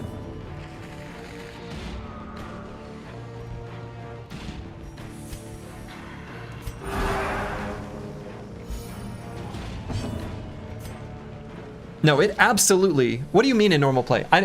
Blue Board Chicken. I'm like I don't know what to tell you. It absolutely happened to me in normal play. It absolutely did. Success so clearly in view. So. Or is it really like, a trick of the light? I've absolutely hit it in normal play many times, and that's why a lot of times I was just really confused. So. Yeah, you'd have to really fundamentally redesign. You're acting like there's an easy solution, and there just isn't. Like I can't agree.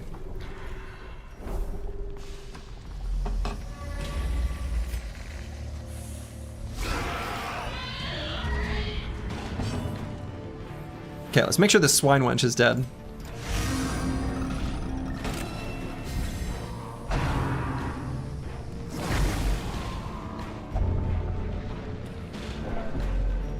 Ennui. Disaster. Getting puked on sucks.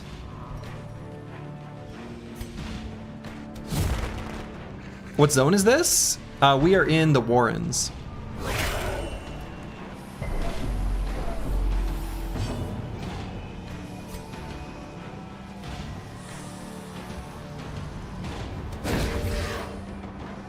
Is that the third disease this dungeon? Yeah.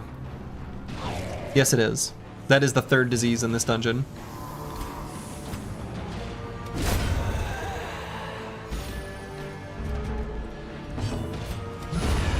Obliterated. Okay, let's do one more attack, and then we'll be able to hang on. A powerful blow.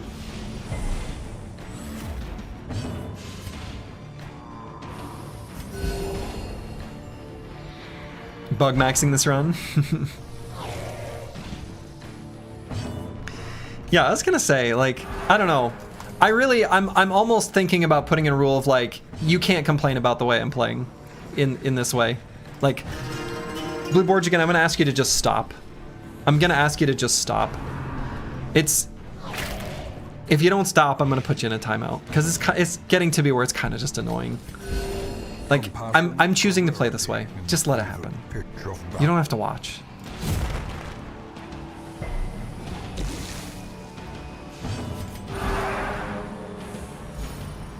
And there's no way to interpret it other than like, I don't like this. And that's okay to not like it. It really is. I get it. I get it. You know, can complain too much rule? Yeah, you can complain. But you can't complain too much. There's a limit. There's a limit. Yeah, but I think there's no way to interpret it as just like in a vacuum. Because you clearly really don't like it. And that's fair. But like, I don't know. At some point it gets to be too much. As the light gains purchase, spirits are lifted. Oh. And purpose is made clear. I made an oops. I thought we had one more round. Well, I guess I got a drink. Okay. Actually, let's do one turn of buffing here. But yeah, I mean, I understand.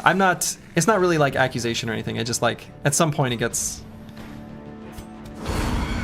a little bit tired. Because like, yeah. Yeah, tired, exactly. Nauseating? Well, that, maybe not nauseating. That's a little extreme. A devastating blow. We are very diseased, though. Eradicated. Eradicated. Sometimes the reinforcements actually can be fine, though. There's a great irony to the fact that sometimes the reinforcements are like an enemy that maybe can't cause a certain like thing you can't tolerate.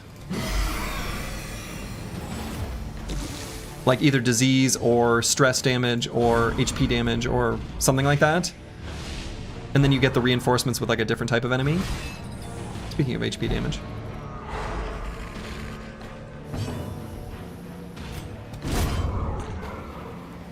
Or like more HP to stall with? Yeah, exactly. Alright, so we did 2 attacks on round 6.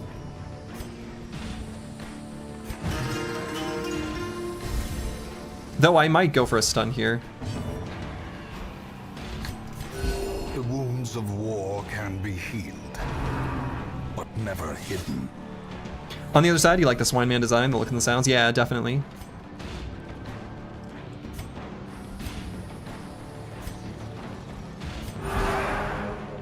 How much darkering is in your dungeoning tonight?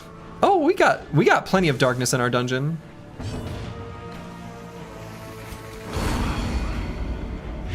Much darkness, very dungeon.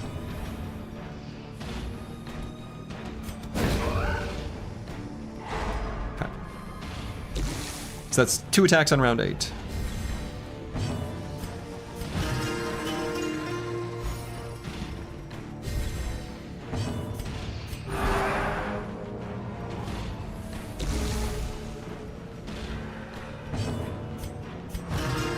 Stress is completely gone now.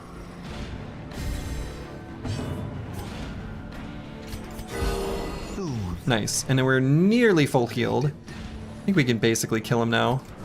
Be pretty happy with it. As long as you don't hit us. Disaster. Still might stun him here though. Nice, so that was 2 attacks on round 9.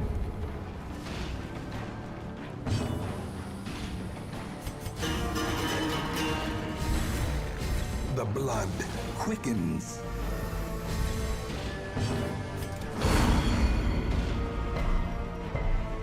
Wow. And 2 attacks on round 10. He's just a beefy boy. That's a swine chopper.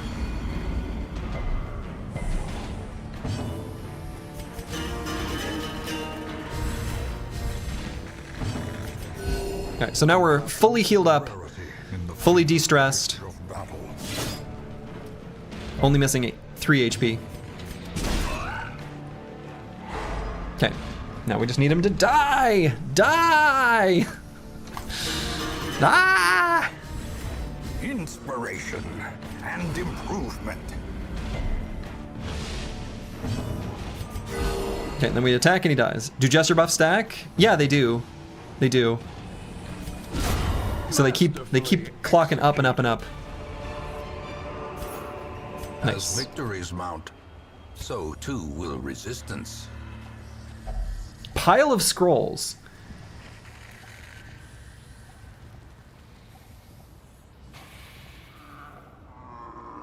Is this the thing that I torched and it was bad? We torched books and it was bad.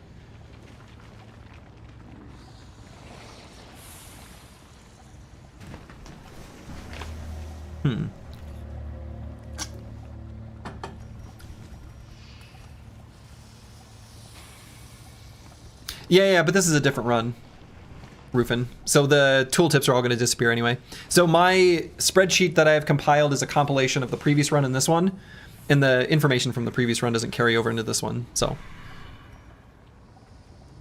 It really doesn't remember between runs? No, and it shouldn't, right? Because you might have like a save file for you and then a save file for your significant other or something. No, I don't think so. I think I like the way it's implemented. I think it's correct, to be honest. Aha, there is an antique. A plate. Do not burn magic carrying equipment. Heck taught you that. Yeah, that's fair. Are you on Stygian this run? Yeah. Which I did. I've gotten that question enough that I've put it in the stream title. It's the only difficulty I've seen. A trampled journal, 3 out of 4. This feels like maybe new text. Howell, dear friend, exemplary warrior, a survivor of the King's Wars, and many sorties in these halls, met an ignoble end. We were weary, Howell and I, as we searched for sanctuary. Weariness, it appears, has a murderous streak. It blinded him to the mechanism that tripped the spikes which eviscerated him. I held him as his essence slipped away, another giant fallen in our mad pursuit. I am alone now, weary but unbowed. I press on. Nope, we have read this one before.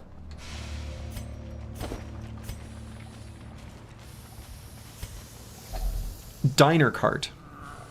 Shoot, I was gonna carry, let's see. Yeah, so the torch didn't work, but I was gonna carry some herbs, and we're out of herbs.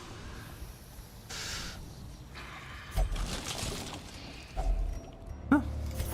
Okay.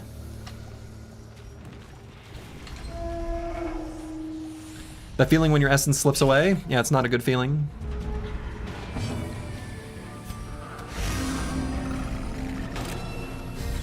Plates everywhere? Yeah, we're getting rich. We're rich!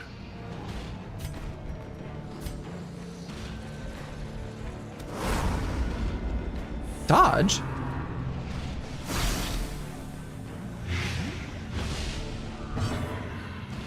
I know we should not complain about this, but it's a dinner cart. Oh, not a diner cart? Okay. You know what? That's a valid complaint. Let's heal here to make sure we don't die. Wow.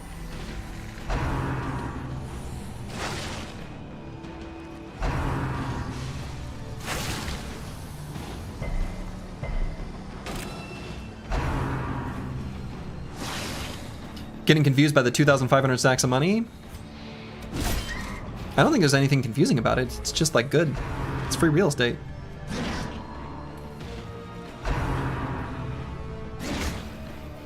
Boy, am I glad that we've been dodging despite the fact that we've got the runs. That was a cursed sentence. Another one falls.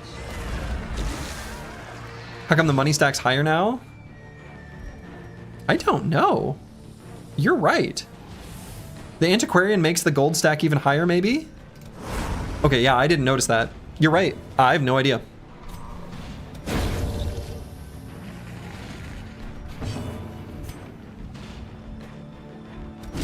Be gone, fiend. Okay, so 2 attacks on round 2.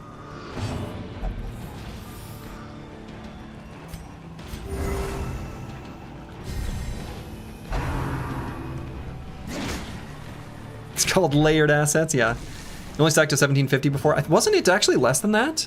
I want to say it stacked to, 1250. Is that wrong? It must be wrong. Pretty sure it was 1750. Might be different for different exhibition lengths. Let's be done with this rebel. Okay, we gotta kill him on this turn, or do 2 attacks. You know what? Don't ask that question. Don't answer that question. Careful with the questions you ask, because I don't want to know the answer to some of these things. I realize it's not lost on me that I looked up information and I'm asking not for more to be revealed, but there are some things I don't want to know. Like, I don't want to know everything. But never hidden. So. Alright, so I think we should be fine here because we did 2 attacks. Let's see if that's true. Nice.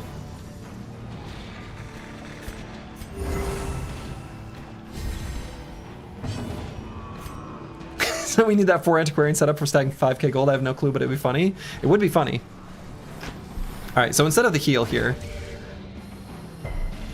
let's get some more light. Yeah, let's just kill him. We're missing 1 hit point. This expedition at least promises. Alright, journal page. Journal of Darius the Highwayman. Yeah, so I think it is Darius where one of his compatriots shoved a torch into a hole where it didn't belong. And we have now shoved a torch into a hole where it didn't belong. And let me tell you, cosmic horror black hole fight against evil space demon tentacle man, that didn't go well. Day 6. As we traveled from the hamlet, an eerie dread grew. We all felt it, but did our best to shrug it off. Sleep was difficult until Raven, one of my companions, passed me a bitter concoction. The most devout of us, Therian, prayed softly for our safety. Superstitious, but well-intentioned, I suppose. I'm already falling asleep. Poor Darius.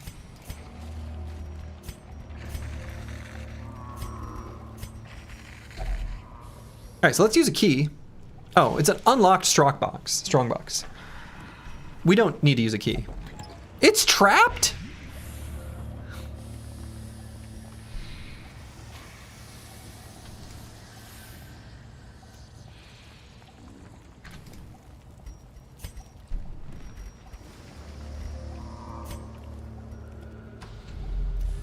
Aha, and a new fight spawned.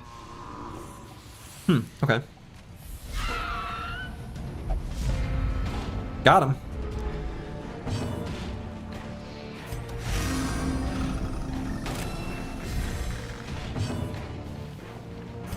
So let's see, this isn't really going to do much damage.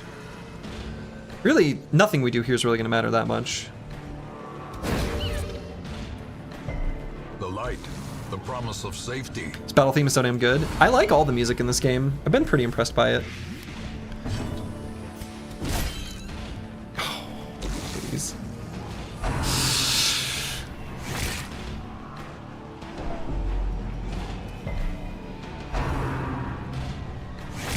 Use it for your D&D combats. Oh, it's probably great for that. Yeah, that makes sense. That's a good choice. That's a good choice. Sound design is very A tier in this game. I think people underestimate it.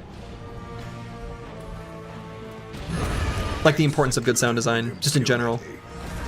As someone who has done some amount of sound design in his life, I appreciate good sound design. This one's got good sound design. Time to import some music into Battle Brothers.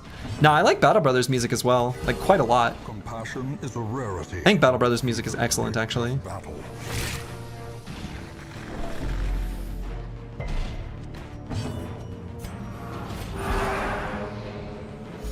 Yeah, Battle Brothers is well done. I agree. Battle Brothers is also on the D&D playlist, as it should be. You're doing it right. Let us be done with this rabble. Alright, so we're gonna only be able to do 2 attacks. Oh, I mean, I guess we're gonna be done with this rabble no matter what. Basically. Oh, don't get your grave nibble. Yeah, easy. So that guy will just die. Slowly, gently. You don't like the recent Heroes of Might and Magic game because it has boring sounds? Oh no. Man, the old Heroes of Might and Magic sound effects are so good. Did they not bring back, oh shoot, what's the composer's name? John Romero? Shoot, Romero? I think it's Romero.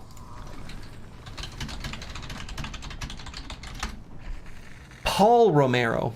Paul Anthony Romero, that's right. I think he also did the sound design, or maybe not.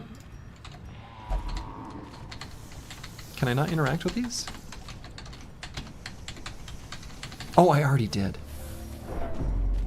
We're backtracking. Okay. Meanwhile, you're spoiled for first having played Heroes of Might and Magic 2 has iconic sound design. Oh yeah. It really does. It's got great sound design. John Romero founded ID. That's right. John Carmack and Paul Romero?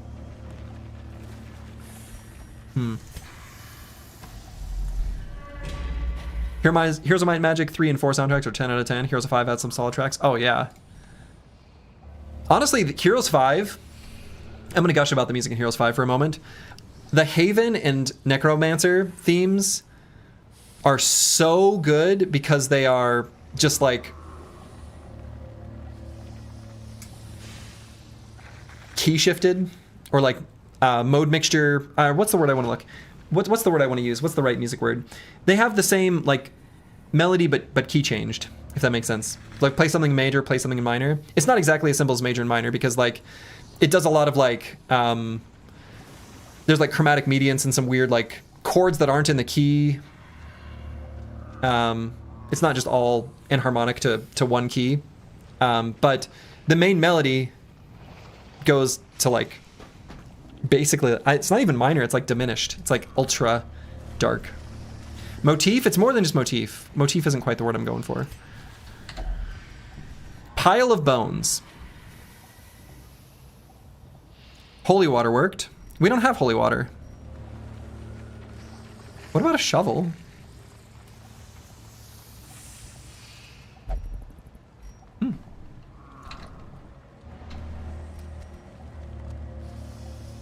Burn it?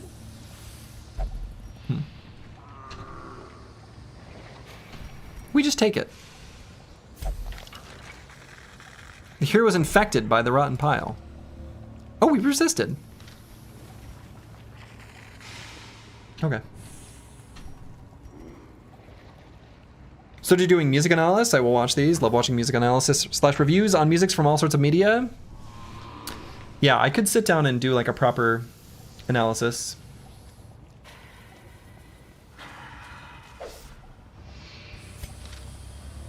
I just got a thing on disarming traps. Disarmed. Which arm?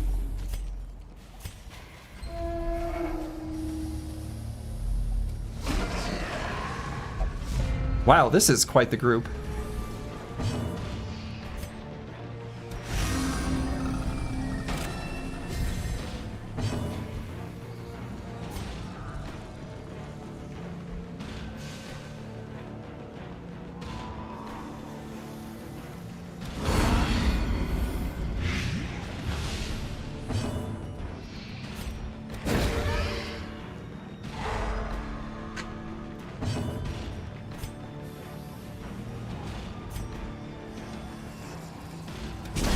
We'll go for a stun.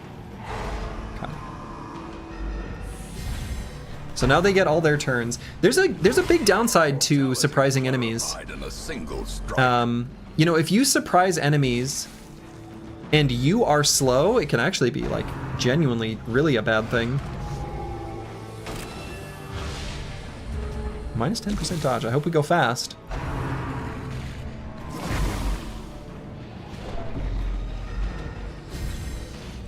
Or even if you're not that slow and you just roll poor initiative. You've never really paid attention, but that Jester knee slide to the front on that debuff is awesome. Oh yeah, it's awesome. I agree. No, he didn't quite die. Dazed, reeling, about to break.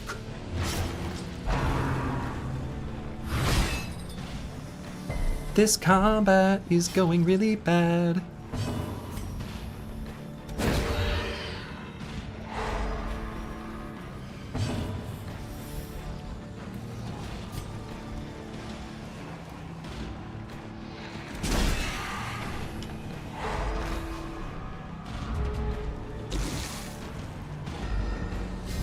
Just gotta kill those back two. And then the brawler. We'll leave the swine chopper alive.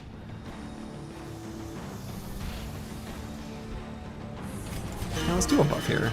That seems like a good idea. There's a lot of fight here still. And I am gonna do the AoE heal, like, hell, no, I'm not. It's the only backline attack we have. Well, it's not the only one. But I've also got that one, which, you know what? Real question is, where does the Jester keep the spear he uses for Grand Finale? I think you know.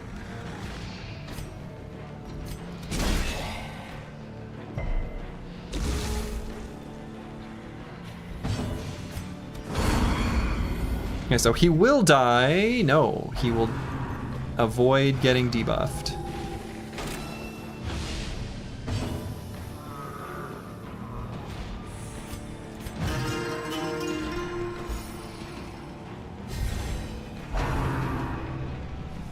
Run for the old gods, but what if you didn't? Annihilated. Annihilated.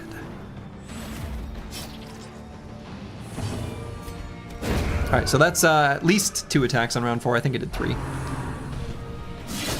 Okay.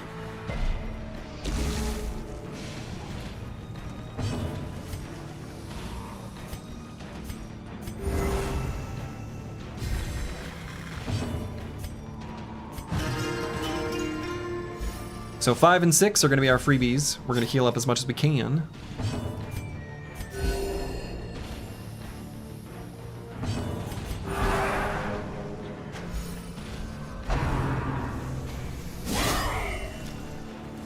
Ow!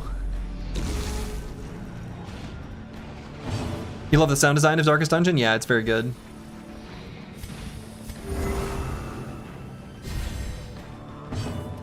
I've been enjoying it.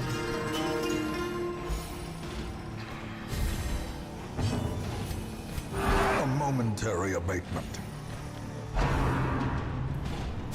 Good. As long as he spreads his damage out, we're okay with it. When they spread out their damage, like it's fine. It's fine.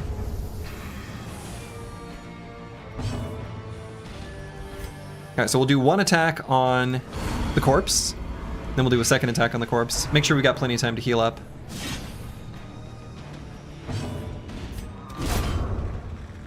Corpse is taken down.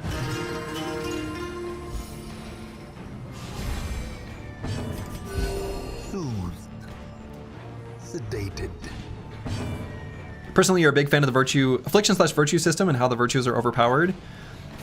I kind of am too. Like, it puts you on the edge of your seat. Like, it's definitely play with monkey brain behavior, but like not in a bad way. Like, I genuinely think it's like pretty good. It's fun. It's fun design.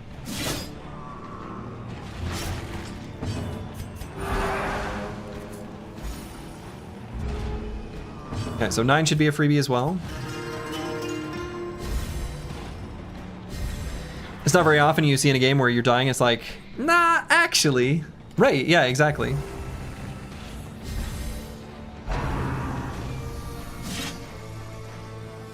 I guess I could go for the... Let's go for the stun here.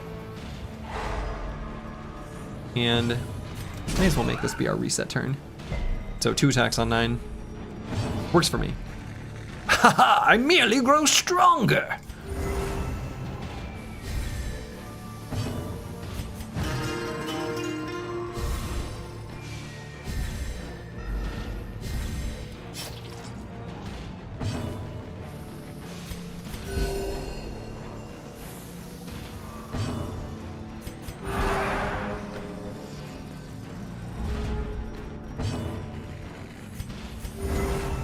passion is a rarity in the fevered pitch of battle.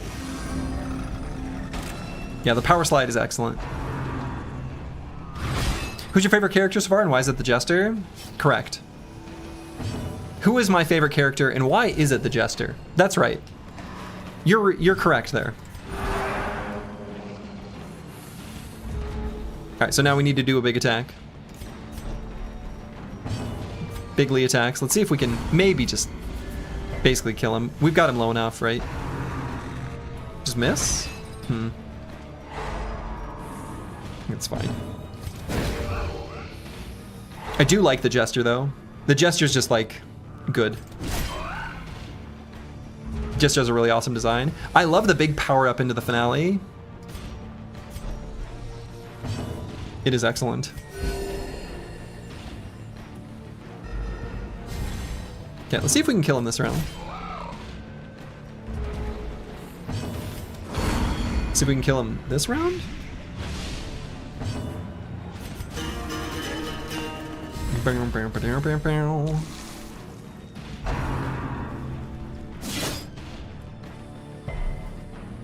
Okay, so we did do one attack, so we can do this and then attack him. Nice. Alright, got him. Victory. Oh, we're gonna continue adventuring. There's still treasures to be had in this dungeon. We got ourselves an antiquarian, and we've got some inventory space we can absolutely make use of. So this is an heirloom chest with our family sigil. Boom. Alright, so we're definitely carrying the crests. We're gonna get as much out of this dungeon as we can. I mean, do we really need torches?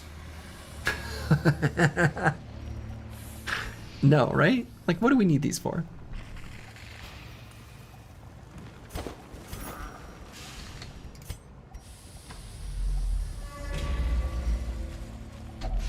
Pile of bones. So we don't have any holy water, and so far when we went to use it, it was only bad. Bandages seems kind of pointless. Let's just see what happens.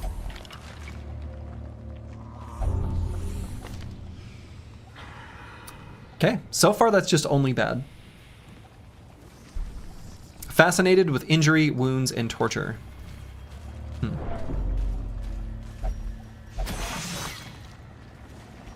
Mechanical hazards. We knew about that trap. We actually saw it on the map.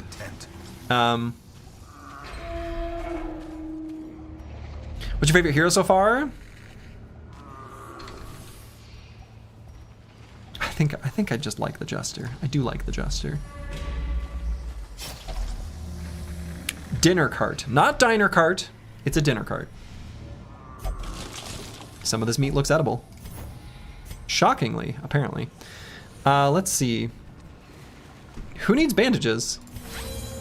We do. So let's use them. What's your most hated enemy so far?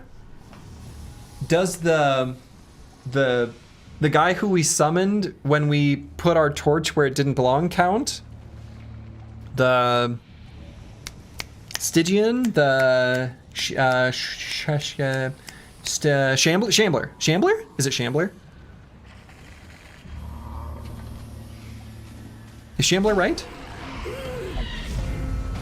Madman, well yeah, there's the Madman as well. Shambloni, is it Shambler? Is that the right word?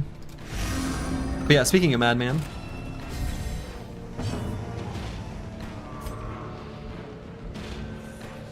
Alright, let's make sure, well, by make sure he dies, I guess. Shambles? Shambalam. I guess they got a lot of protection. Okay.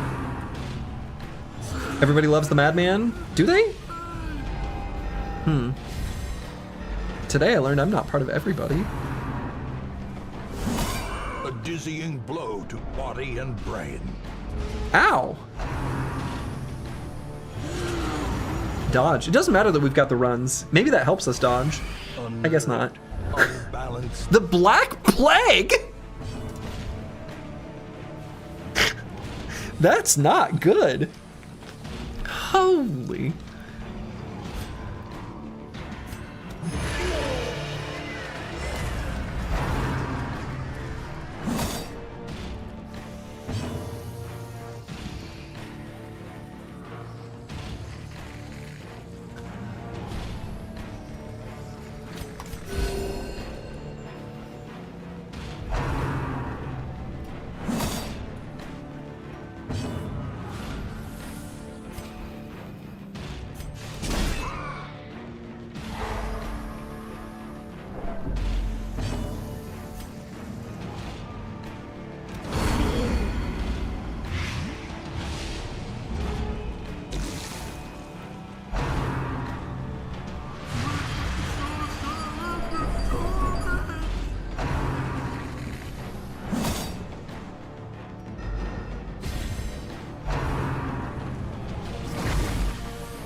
tapeworm? Okay, we are so diseased.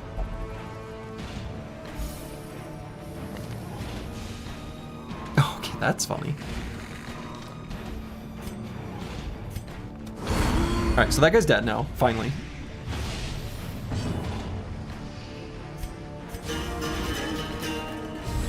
It only killed like 90% of Europe, being the 10%. Hey, for what it's worth, you know what's interesting about that? I'm gonna make a weird, unnecessary soapbox. People always talk about how much it affected Europe. Dude, it was absolutely miserable in Northern Africa and Asia as well. It pretty much took over all of like Afro-Eurasia.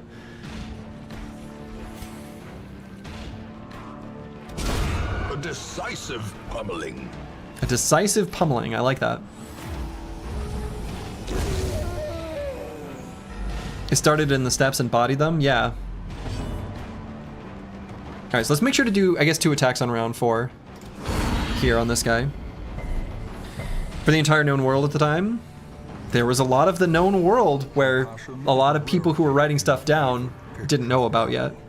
But I don't mean to be so pedantic about it, but we sometimes forget about, I don't know, people that shouldn't be forgotten about.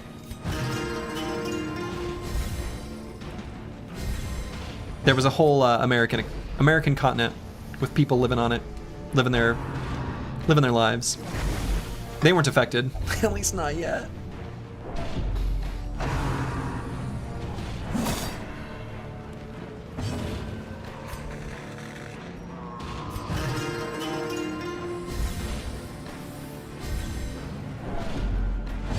Is this collect them all? It is. I want to see what tetanus does. This is not good. I really thought I'd get tetanus from playing with rusty knives. People tend to forget it's not just Europeans who were affected. Yeah. Exactly. That's my point.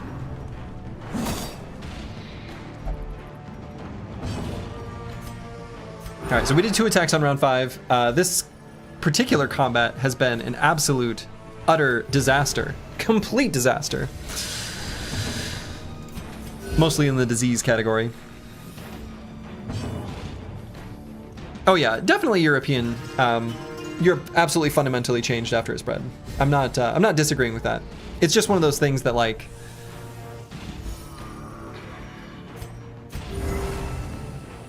people don't realize the impact it had elsewhere as well.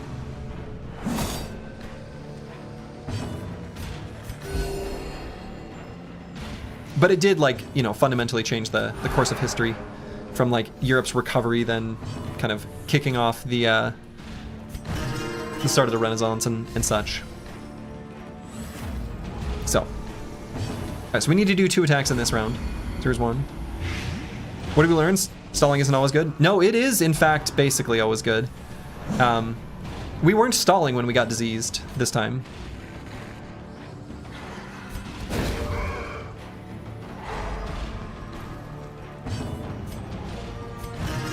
But when you're able to get... Okay, I mean, that's true. It's not always good.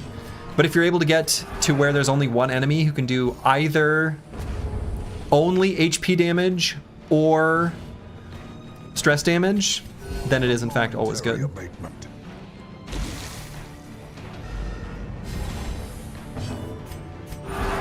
Don't tell me the mechanics behind the diseases. I don't want to know it. Because right now, my current assumption... which actually I still kind of believe is probably true, is that there are certain enemies that cause disease.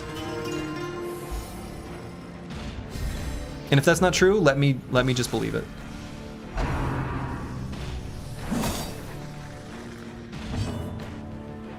Europe always comes to mind because painters went, look at my skeletons of dying people and skeletons. Yeah, I mean, that's true.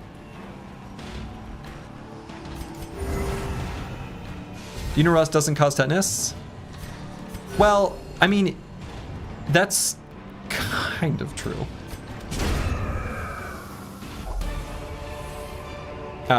Be wary. I mean, Triumphant pride precipitates. it's like a bacteria or whatever, but often found on things that are rusty. I think that is actually true. But it's not the rust itself. If that's what you mean, then I agree. All right, let's equip the Hellstone, and I guess we'll put it on Luke Solus. And we can leave bandages behind. We don't need bandages. What would we need those for? That's for nerds. There's still more rooms to explore. This sack is empty, though.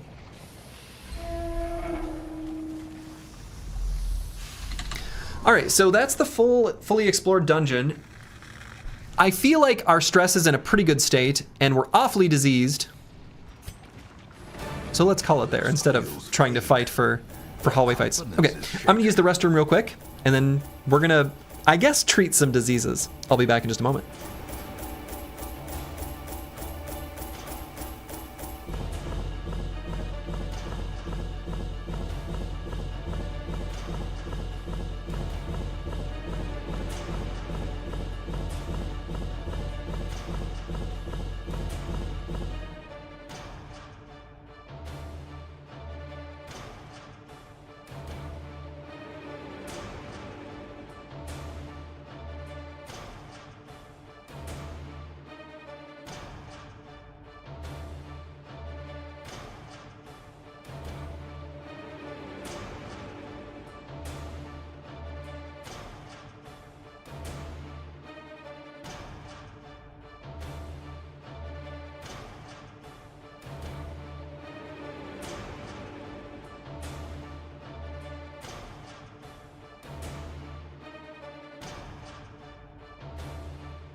Okay, I'm back.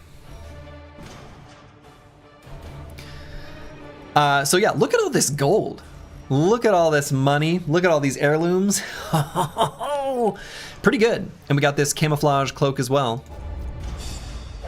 Now, the big downside is that this is like, I don't know, like we went to Vegas and we didn't use protection. It's not good. There's like rashes. There's weird like bumps on our skin. Feeling a little malaise. It's not good. It's not good. All right. Resolve level up. Heroes gain Resolve XP for each successful quest. Resolve XP in turn determines the hero's level. Okay.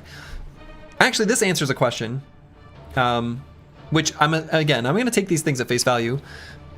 I was wondering if you gained experience for fights, but I guess it's probably just per quest. So, okay.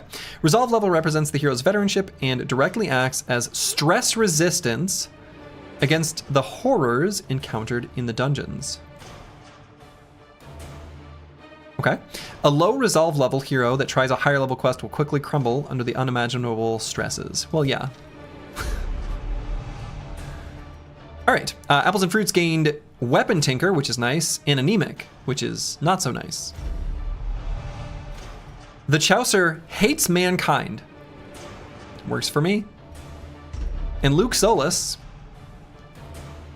will not take part in prayer activity in town after certain traumatic events. Okay, fair enough. Relatable, yeah. Facts, okay. I was lord of this place before the crows and rats made it their domain. All right, so we're gonna have to do some serious disease, like, cleansing. Whew, boy. All right, I can do one more run. That's right, you can, curse word, because some people are gonna have to make their way to the sanitarium. Here to the medical ward. So only one person can at once, unless we really upgrade it. I think I remember seeing that increased to 2 slots. Yikes. I assume you don't want to be correct. I will ask specific questions if I want to know.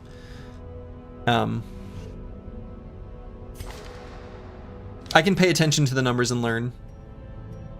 Things that I think I can derive easily enough, I'm gonna try to. So can I only pick one? Yeah, yikes. Can I pick both? No. Oh boy. Speaking of gold, you got distracted from selling your highwayman trinkets. Oh yeah, we can do that.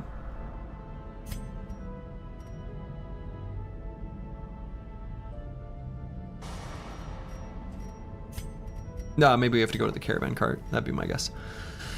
All right, deciding if I want to upgrade this. I mean, I think we at least do this one probably. Curious methodologies and apparatus. Increases chance of curing extra diseases. I mean, that's relevant at least once. Does it give a base chance? I mean, it feels like we may as well do that, huh? I'm guessing diseases don't go away on their own. Okay, so it is just 1 slot.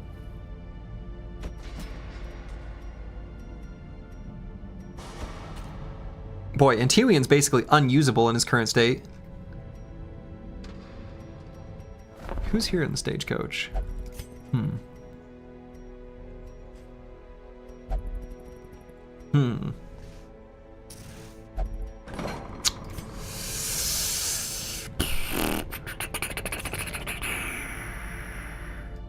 These diseases are all, like, terrible. You know? They're pretty bad.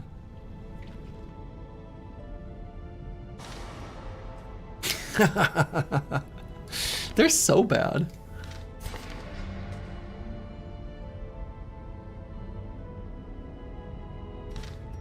All right, so who's most important, I guess, to get fixed up?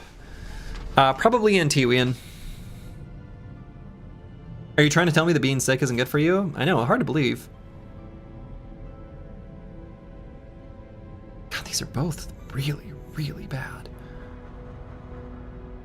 That's why you're the superior knight? Like you would sully yourself with some common pig hussy? Right. Smarter than that.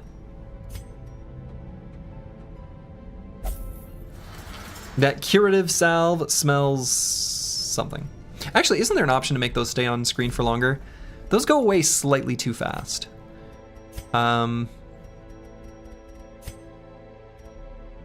was an option.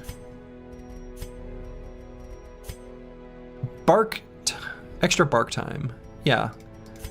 We only need like half a second longer. Okay. But those disappear slightly too fast. They're funny. I want to see them. All right. So the big downside is that since Antiwian is getting fixed up, we need to make sure we've got plenty of stress healing on the next expedition. We'll have a lot of money. So who do we want to bring? And we could maybe, whoa. I don't think we care about the Hellion.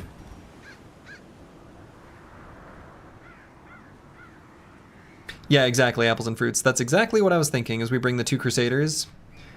So I suppose we probably leave apples and fruits behind since he's got tapeworm and tetanus.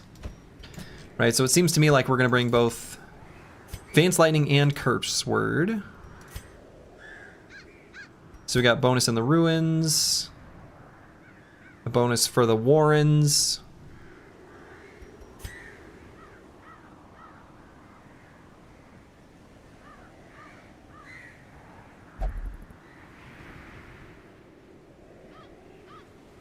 Okay.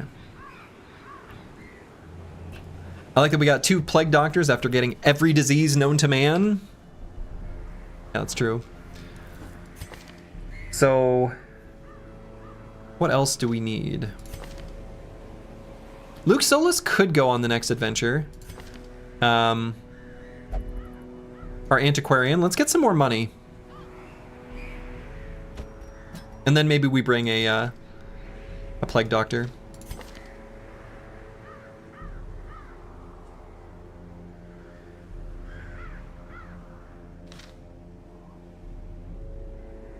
Plague doctors can cure diseases at camp. Yeah, they can. The cure, but it only removes them from themselves.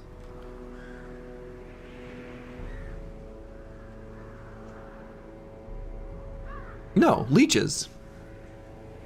Oh man, so could we strategically bring a companion and then remove their... Oh boy, now hold on. Yeah, so let's learn leeches, and we're gonna cure Luke Solus mid-journey.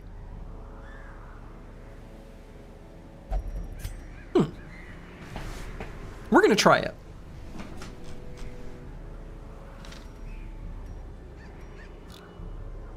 All right, what has been learned so far on this day? That stalling works and is very powerful. So let's maybe grab, I do actually like the Man-at-Arms, and I like the Man-at-Arms camping skills quite a bit.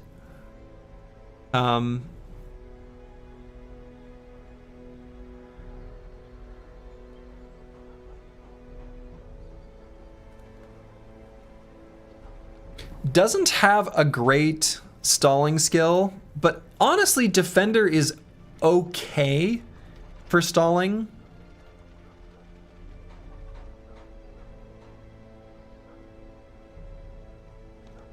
And it might be worth still getting one Man-at-Arms trained up. So I'm kind of convinced.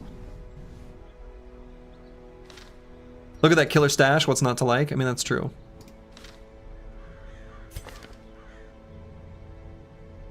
So am I going to dismiss this other bandit?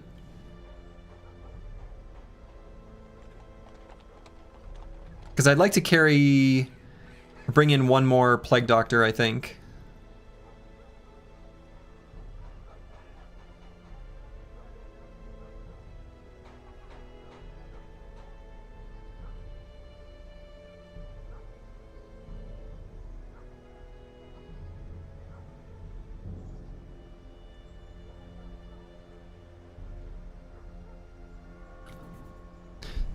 Jodito Ciervos, despite the fact that you've reached level 1, actually maybe...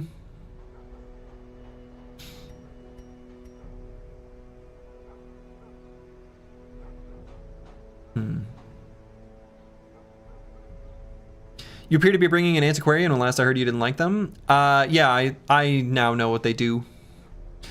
Last I knew, they were just a super weak unit. And at the time, I had the working hypothesis that they just scaled better with upgrades. So in other words, by the time they reached experience level 6 or whatever, Resolve EXP level 6, that then they somehow, by that point, there's like scaling where they become super strong. And you just have to like push them on to that point. But it turns out that's not the case at all. They just get a bunch of money. So...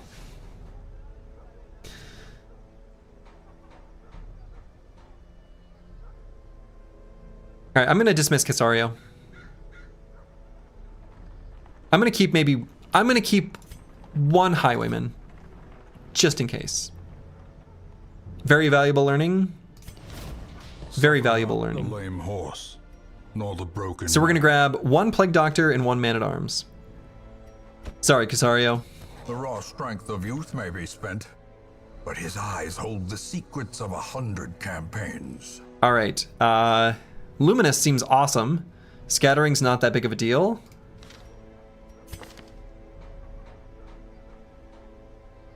Oh, easy choice here. We'll go with this Plague Doctor. What better laboratory than the blood battlefield? And let us figure out who these brothers are. Brothers and sisters. We got Psycho Ling here as our Man-at-Arms. Seems good. And here we've got Behenotos.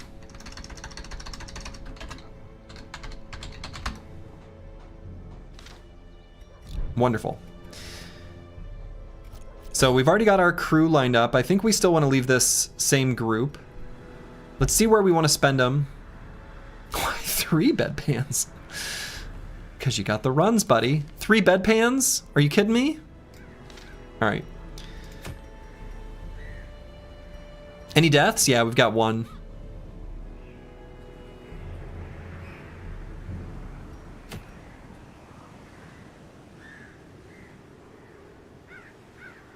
Ooh, deteriorating bracer is kind of cute. Poor soul, yeah.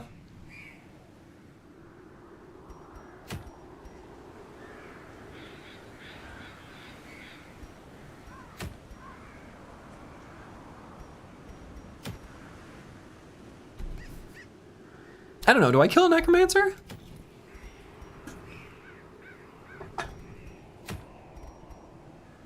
Maybe not with this crew. Let's go to this one. Silent in the Crypt event, good times. Yeah, I don't actually know what that means. I didn't actually realize there would be events associated with these. I actually literally didn't notice that till now. I don't know what that is, and that's okay. I don't need or want to know what that is. We'll figure it out here soon enough. Do you like Hellions? I don't think so, but maybe. They don't fit our infinite stalling strategy. All right, so probably we upgrade weaponsmithing here. I can't imagine that's not the upgrade. That's got to be the upgrade. Fan the flames, mold the metal. We are raising an army.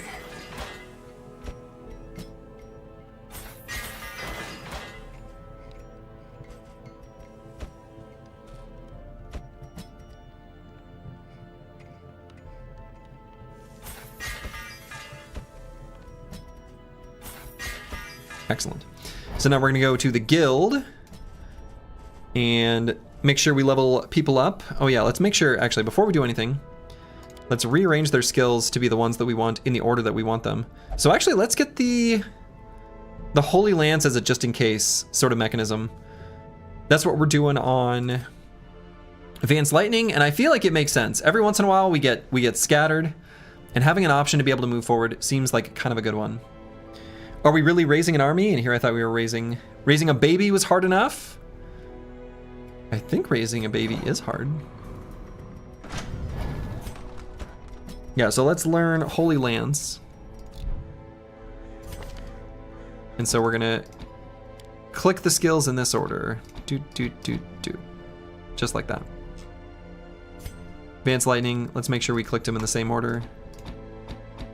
Okay. I wish that like a little number would appear under them. That'd be a nice UI improvement. I feel like it just should be that way. Luxolis is fine, as is Broad Metallic 2. Let's take a look at what we've got equipped here. Sure. And he was on the last expedition, right? No. No, he wasn't.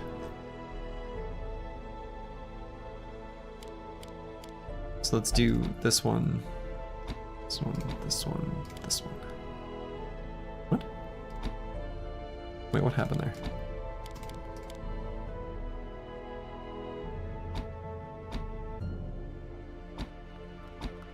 Okay, just like that. Are we gonna try the farmstead before we hit level 3? Oh yeah, so let's actually, hold on, that's a good question. So the farmstead, you're right. As soon as you reach level 3, they refuse to go on something that's level 1. I mean, we'll have other units that can do it. So I am going to go back there, but not with this squad. Not here.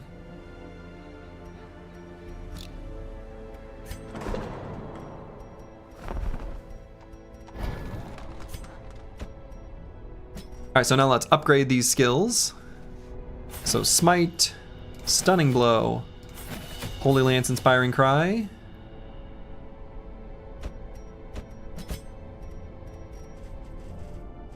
And here we already upgraded. Luke Solus, let's see. Do we even want these?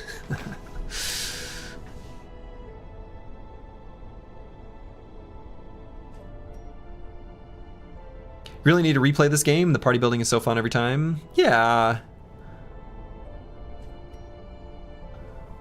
Let's upgrade the heal for sure. And the flash powder. I don't know. I guess I'll upgrade them all. Maybe not this one. I guess I'm not that interested in this one. No, maybe I am. It could... You know what? If I don't upgrade it, we might regret it.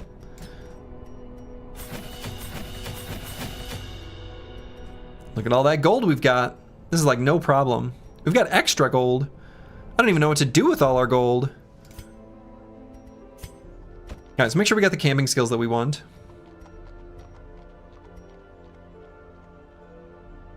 Where's our abomination right now? Begging for coins on the street. You could donate some gold to my college fund if you wanted, just saying. I could.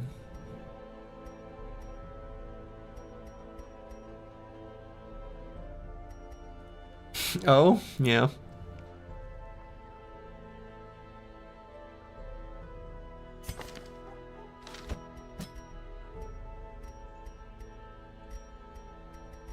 Alright, let's have one person with Zealous Vigil.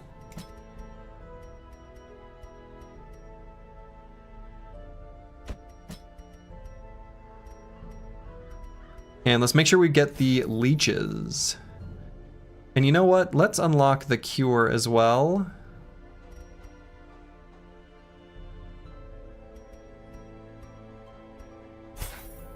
And then figure out what we want to bring. Slurgy's trying a new strat where he only uses heroes who are good at stalling. Yeah, basically.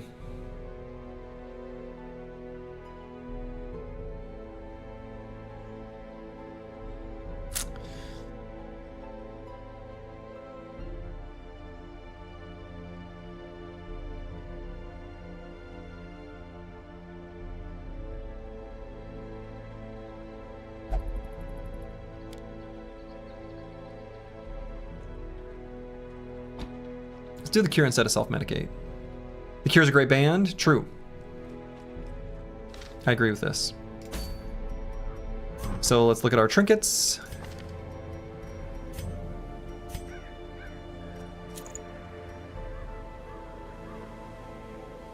Okay, I like this camouflage cloak quite a lot.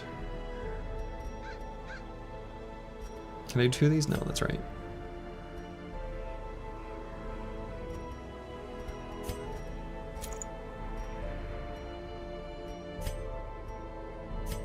Okay, let's give the dodge to Luke Solus.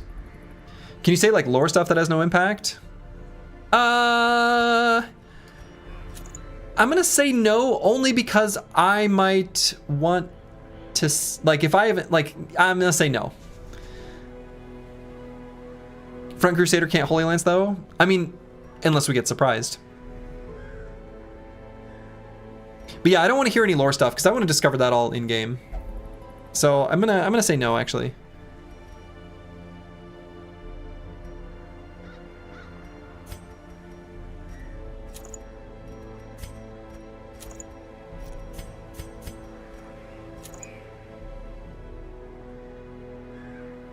Some lore stuff is only in comics out of the game. Oh, interesting.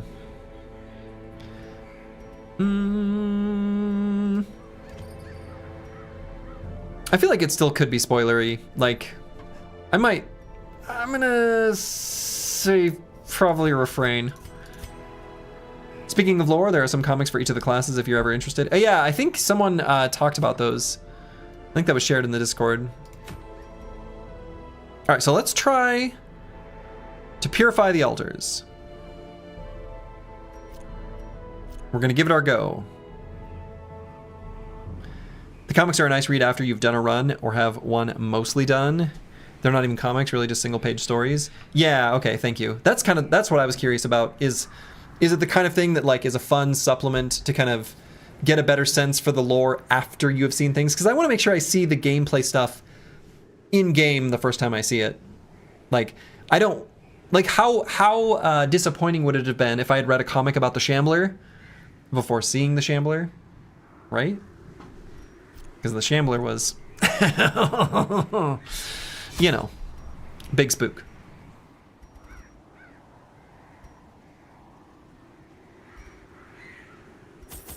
All right, so we are going to the ruins, where holy water has been a pretty nice thing.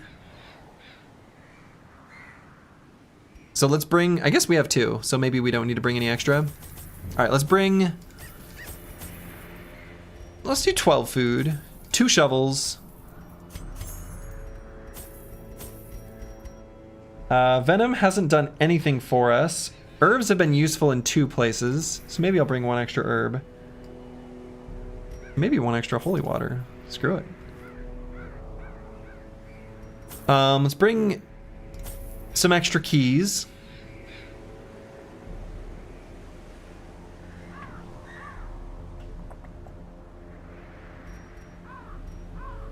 Maybe that's it. Maybe 1 more shovel.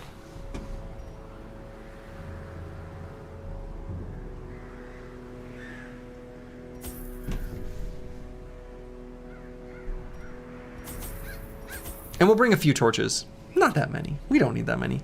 We're going to be lighting up the night. We don't have as many light up the night skills since we don't have our Vestal. But we've got Inspiring Cry here.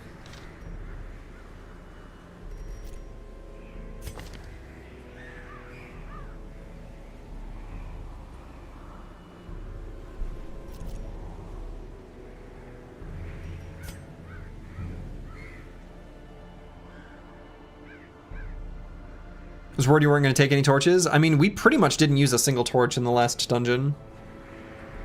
So, gonna be a fun stall, healing 1 at a time. No, we've got to heal on every single person. So I'm not too worried about the healing. Oh, but it is only, well, yeah, okay. 1, 1, 1, 1, 1. I see what you're saying. Yeah, that's true. Every heal is 1.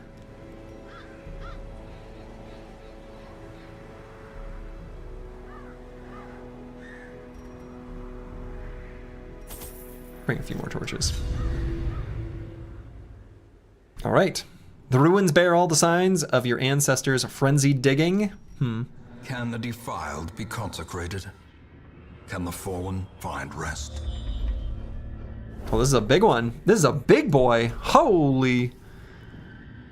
All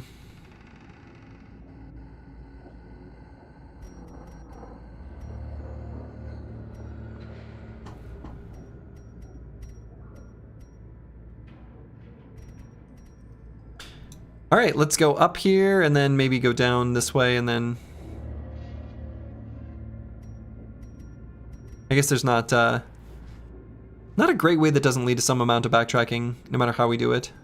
So let's go this way. There's a quest obstacle here. Quest location. Oh. Kind of annoying that they show in the map like that. So let's go that way.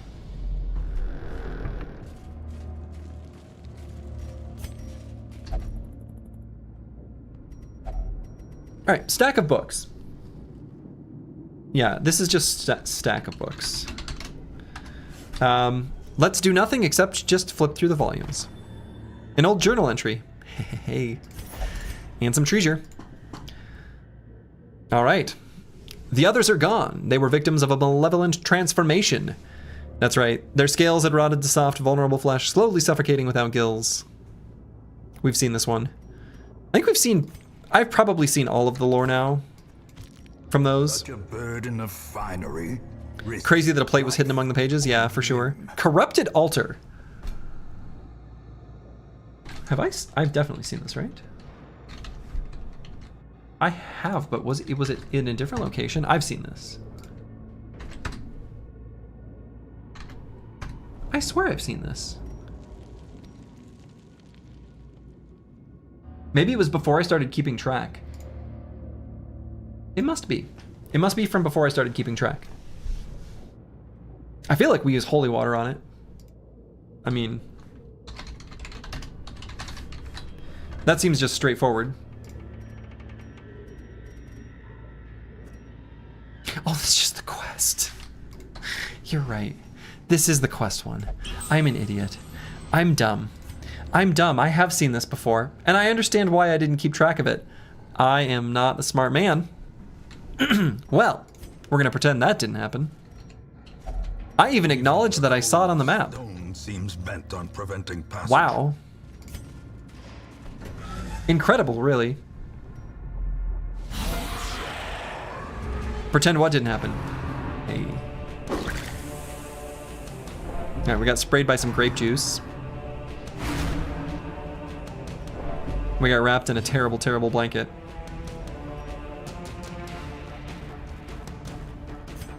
I don't have any backline damage. Is that a problem? Are we bad? Is everything a disaster? We have some backline damage.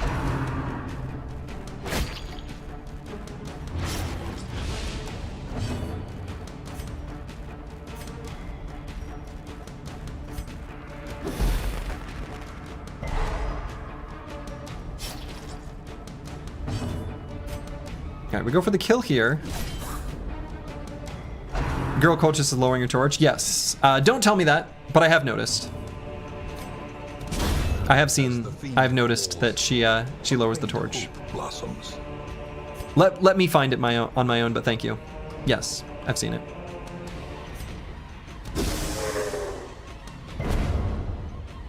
Alright, that works for me. Somebody called you a piled Treaditor, and I don't know how to feel. Oh, I think you know how to feel.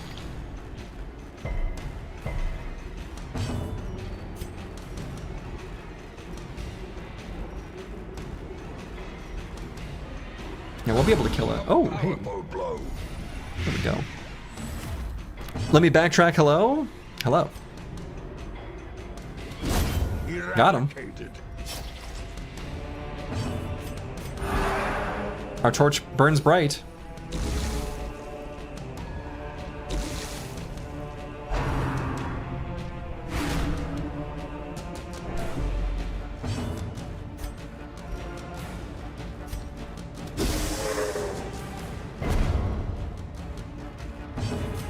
Okay, so this will be one damaging skill.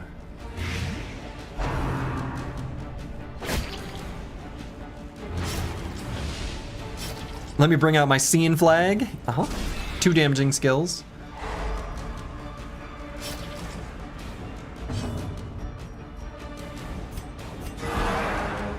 Okay. So she is gonna die before her turn. So we're good to go.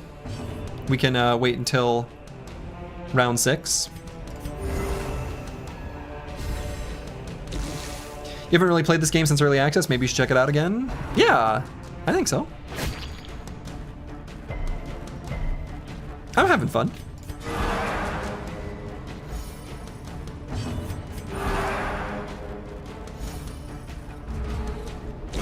Okay, so round 5 we get is another freebie. Then round 6 we're gonna need to do our 2 attacks.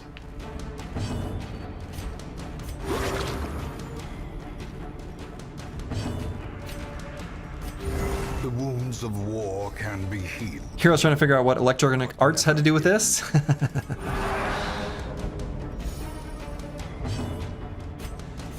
So he's warning about helping can't stop me because I can't read. It's a pretty nice skill to have. Alright, so we gotta do 2 attacks here, so this is 1. Which maybe I shouldn't do that attack, that does too much damage. We'll do a stun as the other. And 2. So how does the stalling work in reinforcements? Yeah, so in short, there are some weird exceptions in other fringe cases and stuff, but as long as you do 2 attacks on a given round, then you get 2 rounds after that, where you can spend the time healing and de-stressing. So, and burning up the torch.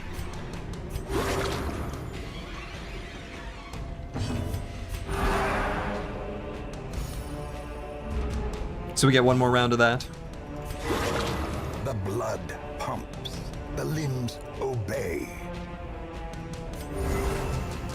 Thanks for explaining. You're welcome. A time to perform beyond one's limits. So as long as I didn't miscount, The path is clear. then we've got to do 2 attacks here. Now the thing about doing 2 attacks here is he's going to die. So there's a little bit of may as well energy to it. Like, just kill him kind of thing, so he doesn't get any attack in. Unless, wow, that is unfortunate. About to break.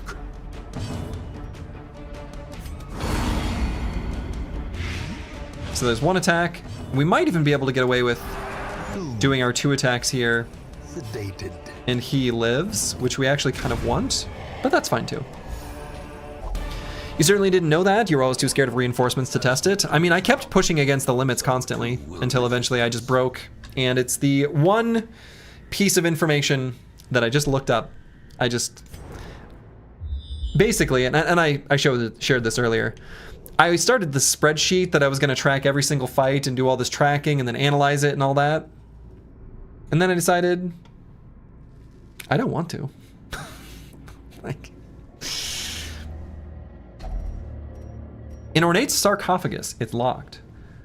Locked sarcophagus.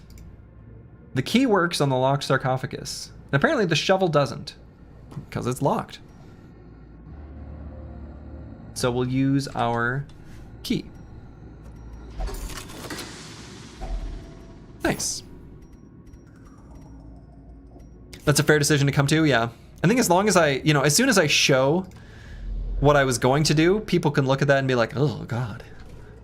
I don't blame them.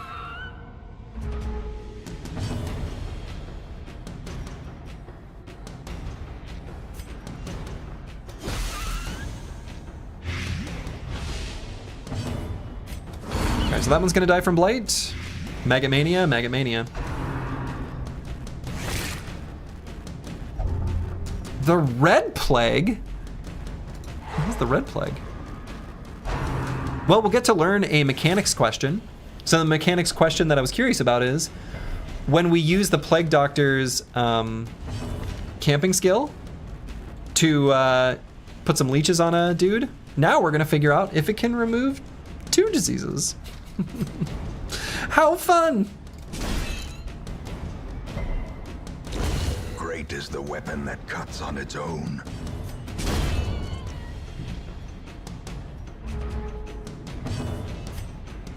The Red Plague is running a deficit while the Black Plague is running a profit. Wow. Wow.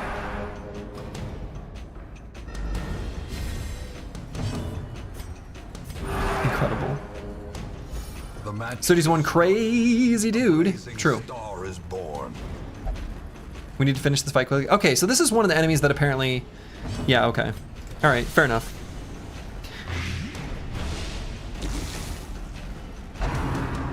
Grave Nibble.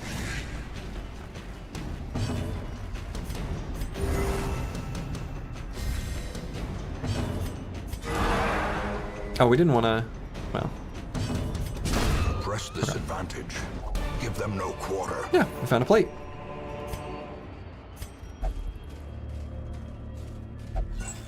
You salvage the unburned torch? Hey, and it does come with one of those. Wow.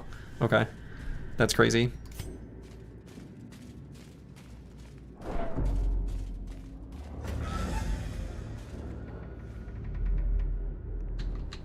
Nothing.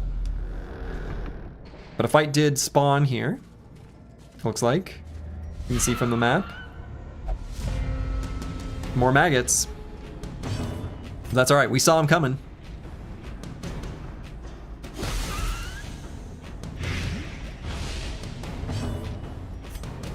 Okay, let's finish off that one.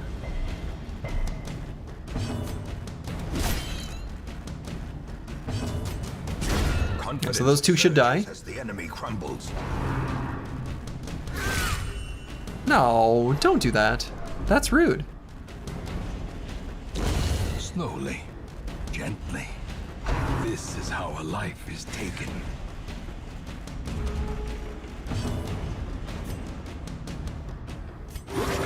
Compassion is a rarity. Surprise is pretty good if you do kill the enemies. Yeah, it turns out. Who could have predicted this? Back to the pit. Wow.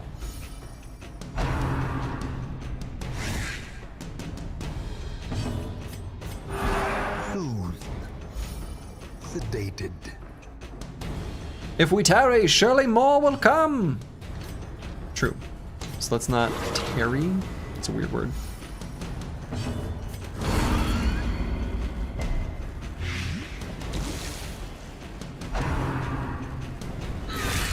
Grievous injury. Palpable fear. No. Oh, he's stunned. So then we have to do an attack here too. Wow. Well, that fight sucked.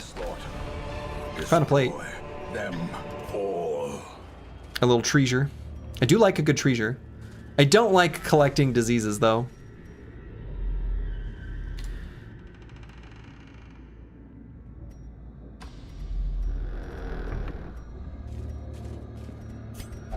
All right, books.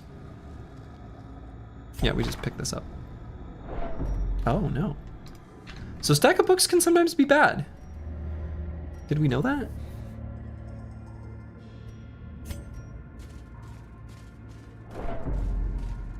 All right, who's good at disarming traps? Broad metal look too. Good.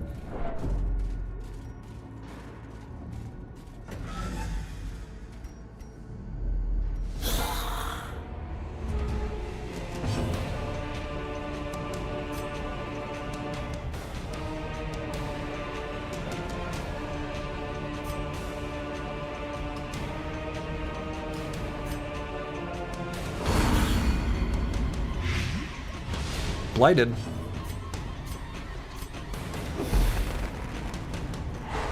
Excellent stun. Very happy with that one.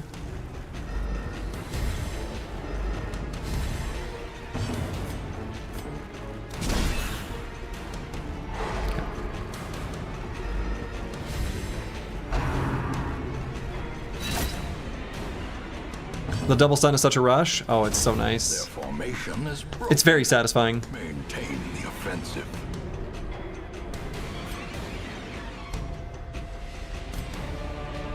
All right, let's get rid of the... Wow. Wow. Look at us go.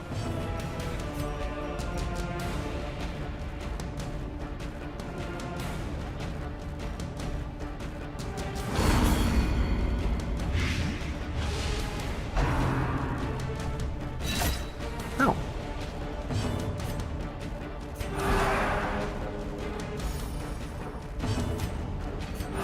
The wounds of war can be healed, but never hidden.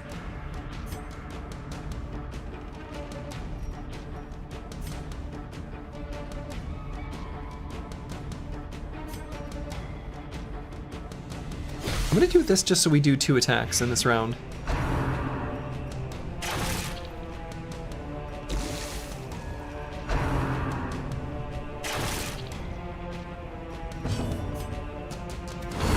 Then we're otherwise just gonna heal.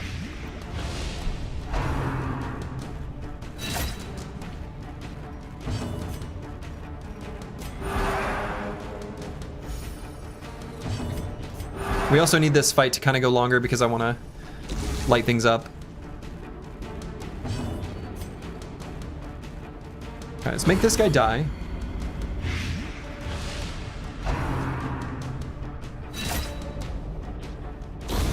The slow death, unforeseen. So it'll only be round 6 that we'll need to attack on.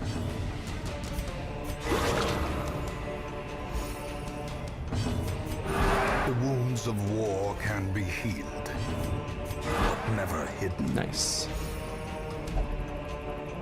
Oh, just kidding. So these must both count as like 2 low level or whatever. Okay.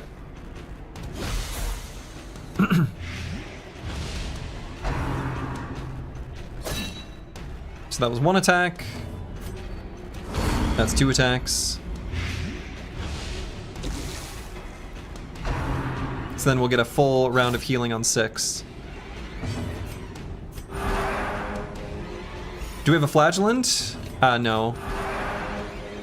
Can't stay long, but I noticed you were doing new player experience and wanted to wish you luck. It's an amazing game, but you're in for a lot of pain, but fun pain if you intend to learn the entire thing from trial and error. Well, hey, thank you, Bronkar. I decided not to learn the entire thing from trial and error. I looked up exactly 1 mechanic. And it might be clear from the current activities on screen what that specific mechanic is.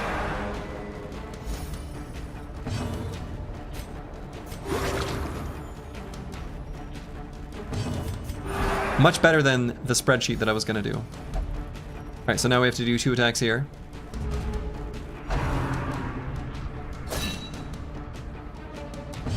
So let's do 1 vapors and then 1 stun. We're otherwise gonna heal it up.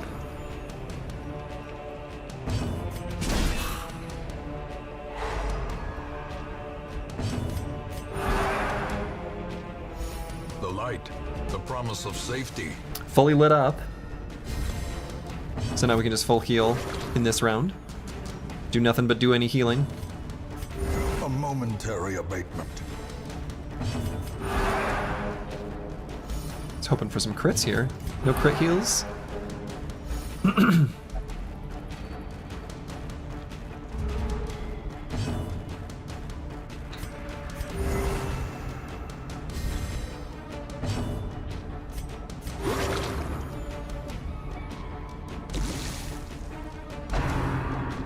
Miss? No. Disaster.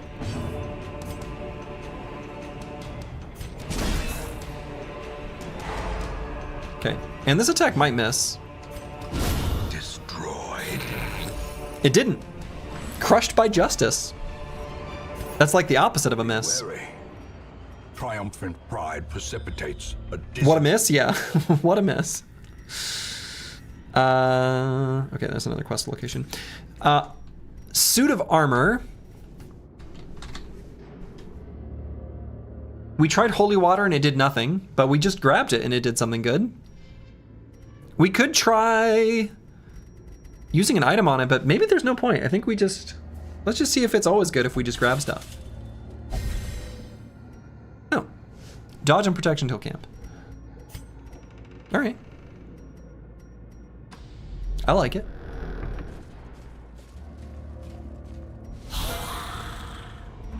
All right, we get some bone rabble.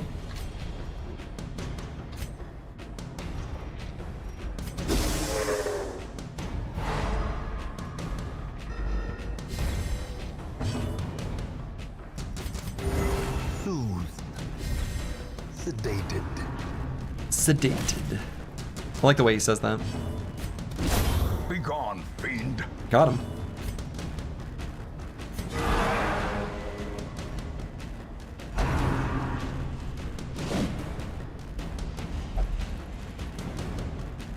No, because we only did 1 attack, so we need to make sure we do 2 here.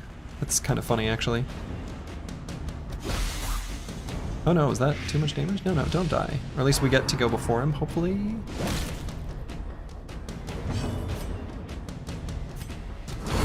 Okay. Does attacking the corpses count? It does. So we can attack corpses. We can attack corpses.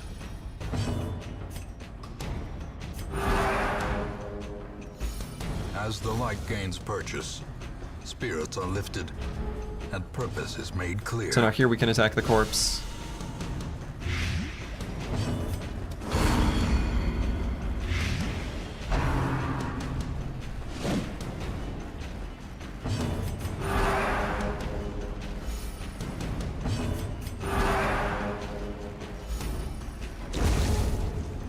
So then we get another full round of heals here. These are pretty baby heals, though. Kind of wish we had our Or Vestal. I almost said Harlot. It's a different thing. Miss? Hey.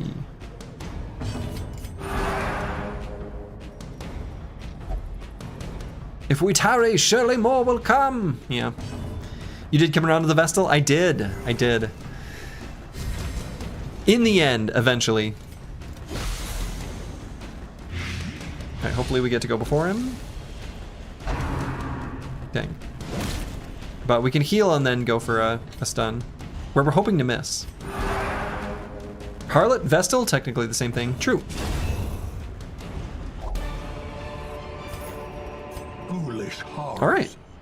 Brought low and driven into the mud. Bookshelf. Yeah, we discovered a lot of things that are bad, but if we just access it normally, it can be good. Can also just do nothing. They're dull and uninteresting. Well, all right.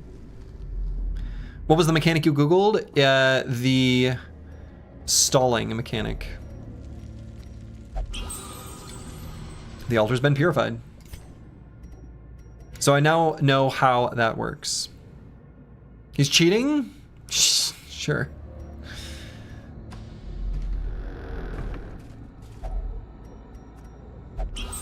I mean, it was better than the spreadsheet that I was going to fill out manually to try to figure out the mechanic where I was never going to get there. So. You'd be surprised if books were sharp, same. How dare he Google something that's freakishly... so, what was the answer? I should be able to show, actually. Salvage the unburned torch. Glittering gold, trinkets and baubles. This is our first time using a torch in this dungeon. Haven't even needed to click it. We got plenty of exploring we can do, though. So we may as well.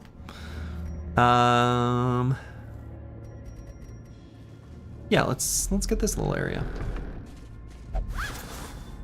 The sack's contents are yours, including the little antique collectible.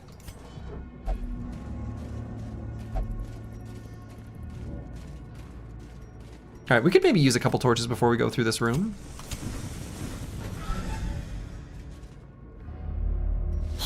But yeah, despite the fact that I Googled that one very specific piece of information, I do not want other things to be spoiled. So, just so people are aware.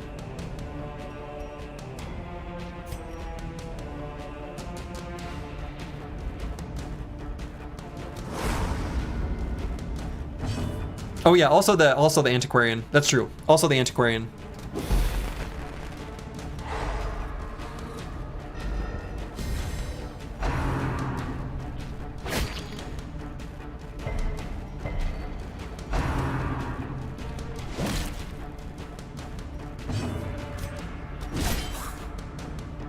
Is this still attempt 1? No, it's number 2. We're on the second try estate. Alright, so we're gonna do the disorienting blast just so we can get rid of that corpse. Pull this guy forward.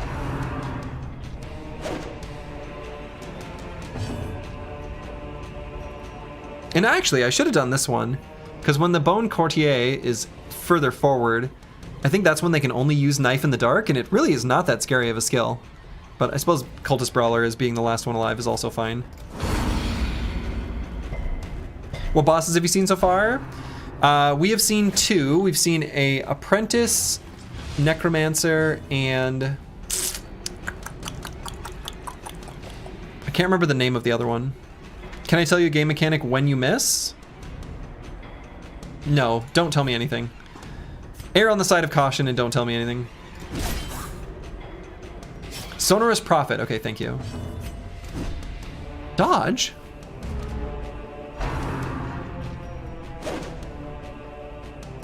Oh, does the Shambler count as a boss? I guess it should. Uh-huh. Saw the Shambler. So, I kept reading these books about sticking your torch in a place where it doesn't belong. So I thought I would try. And, well...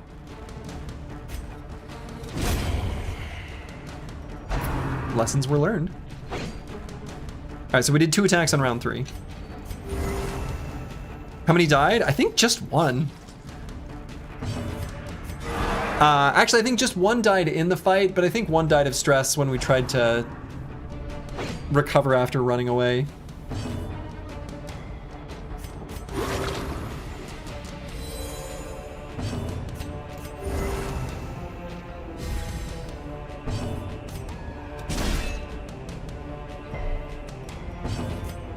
Okay, so 2 attacks on round 4. We didn't lose anyone to the Shambler. We left in a rough spot and died to a camp ambush. Really? I thought I lost 1 person. Was there really no one? I might be thinking of the Collector.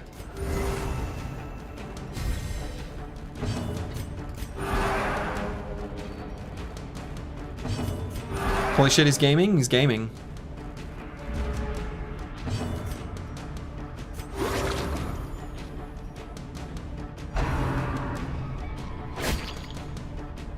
Collected 1? Yes, Collector did collect 1.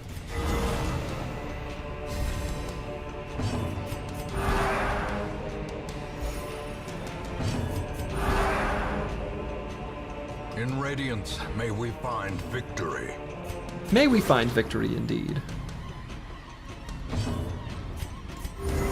Okay, we're gonna go for 2 stunts here. I love that Inspiring Cry just makes the torch higher, shows he's the GOAT. Yeah, oh yeah.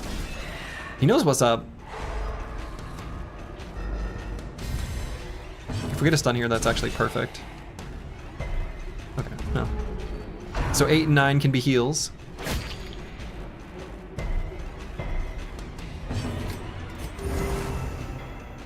We'll find victory, it'll just take a while. Yeah.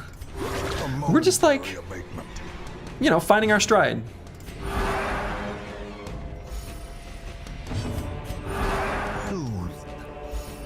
Sedated.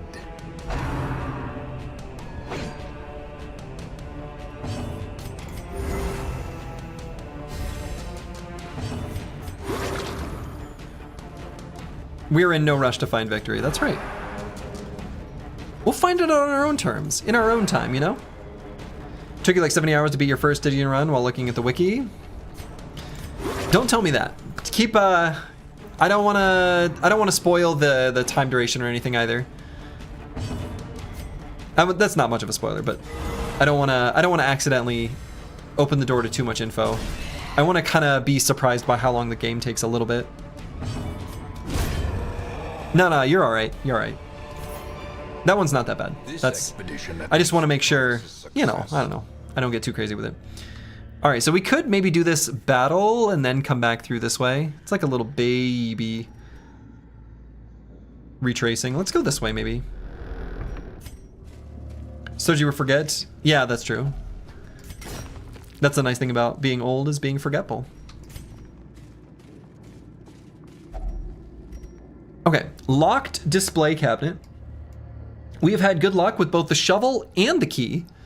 So let's use the key just in case we find an obstacle.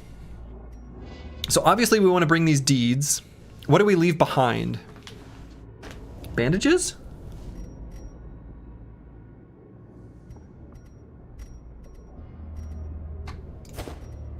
Bandages.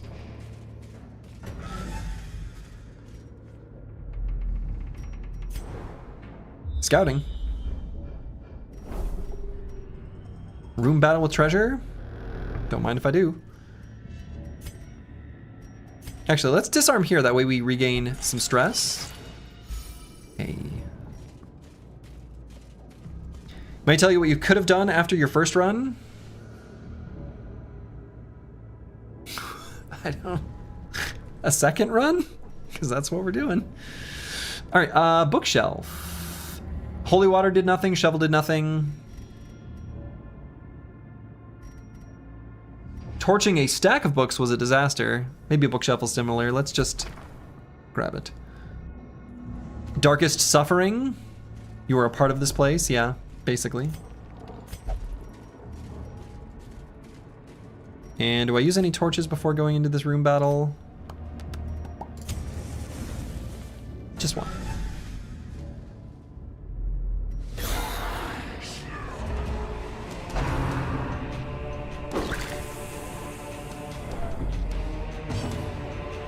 I wonder if keeping the cultist acolyte is the correct one to leave alive now.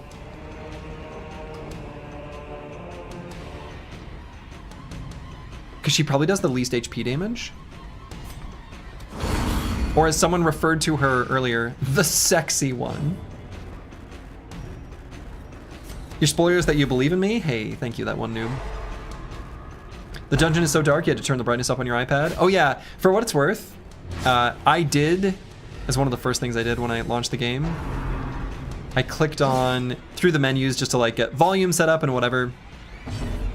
And I did see the gamma, which was originally set to this. And I was like, it could be just a little brighter.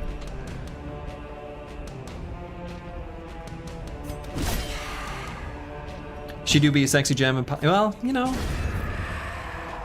Brightest dungeon. Stupid, I love it. The sexy one, but they keep spilling their wine? Oh, I thought we were talking about this one as the sexy one. Oh my, some preferences are being revealed.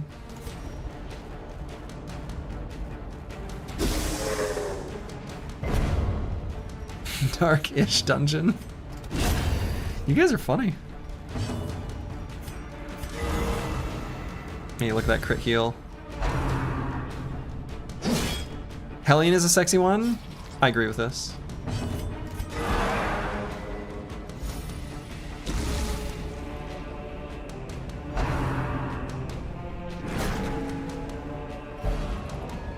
Staggering force!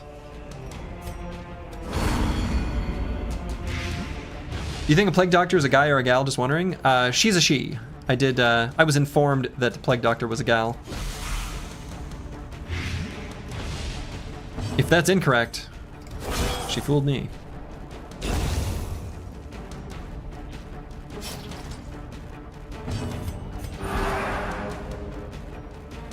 Spoiled? I think it says the description. I think it uses the she pronouns in the character description. Alright, we're gonna do 2 attacks on the corpse here on turn 4. A singular strike. Got it. So then 5 and 6 we're gonna heal up.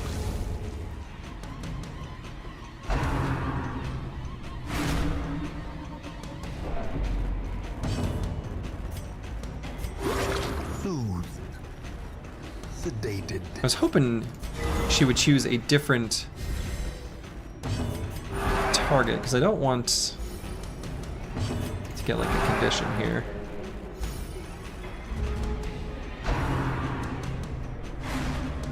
Haha! Can't fool me. Dodged.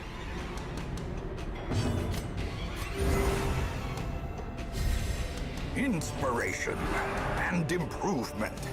That's right. Inspiration and improvement. And then we're gonna do 2 attacks on this round. We're gonna make him 2 stuns, I think. Which shouldn't be a kill unless one of them crits. Yeah, the narrator is super cool. The narrator is awesome. And it works even if it misses. So missing is kind of good sometimes. So now 8 and 9 are both freebies. You'd pay him to sing you happy birthday? Well, I don't think he's accepting payment any longer, unfortunately. So even though I had never played Darkest Dungeon, I heard about the death of the narrator, and just seeing the sort of outpouring of grief and support kind of says a lot to the quality of the person's work.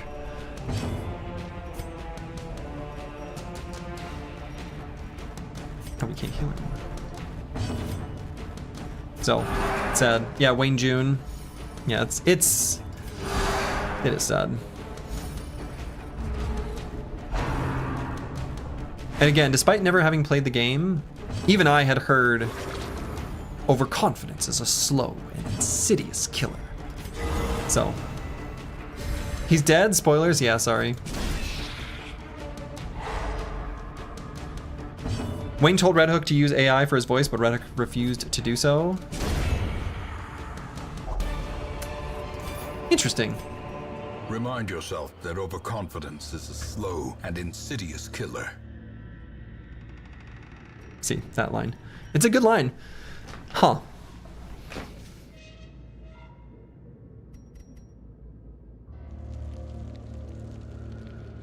The story of how we got involved in the project is cool. Not really a spoiler, but I'll tell you when you're done in the run just in case. That one you can tell me. That's okay. That's like information outside the scope of the game. I'm fine being told that. I'm gonna get rid of the anti-venom here for this rare antique.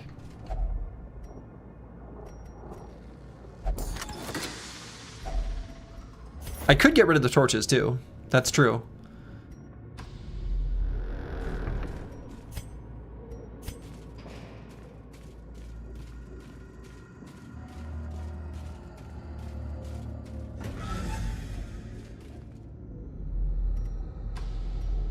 Fat stacks, cash money. Yeah, we're getting rich. We're gonna have to pay for some disease treatments and stuff. So we don't kink shame here, right? Yeah, no, don't yuck anyone's yum. All right, let's do this battle quick, and then we'll do the final section of hallway. I'm still grumpy about the fact that the Iron Maiden, despite me having tested. Oh, it does save between save files. Oh no, maybe not. We've probably already seen it. I tried every damn item under the sun, and apparently it's the medicinal herbs.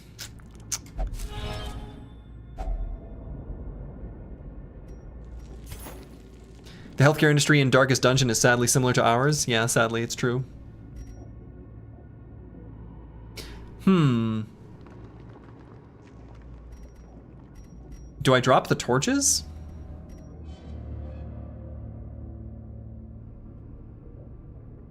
Iron Maiden, excellent.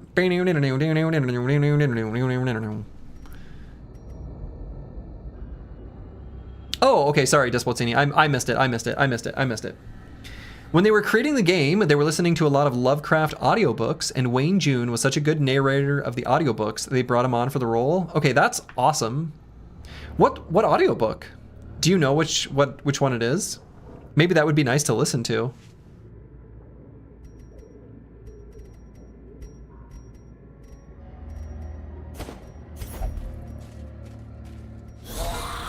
All right, we're gonna do this fight and then we'll move on.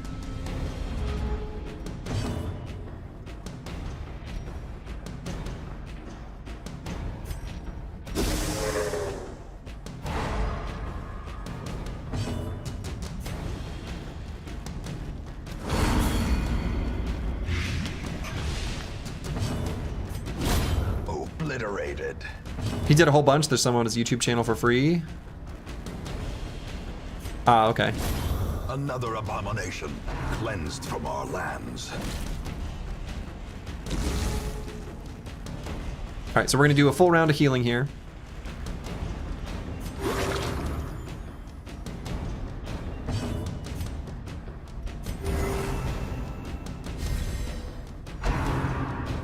Maybe it would be nice to listen to, but you could probably leave out the maybe there. I think so. It's a wonderful voice. Like it's just a wonderful, deep, powerful voice.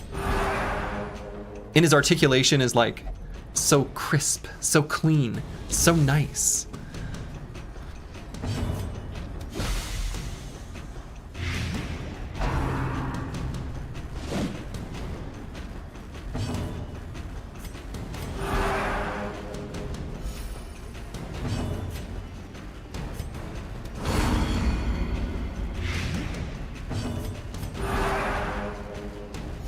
So attacking corpses does count towards the stall timer? Yeah, it does. Which again, if you think about it, kind of makes sense because that might be your only way of getting to the enemy. When they had to come up with the rules for what they needed to put in place. Yeah, mechanically, like they kind of have to, right? May you say another thing about the stall timer? Yes, you can say things about the stall timer. There are some enemies that only make it one. Yeah, you might have a party that just chops through the front two rows and would get unfairly penalized. Yeah, like we did against that one boss. The boss that had a bunch of pews in front of them, the Sonorous Prophet. That was, boy, that was something.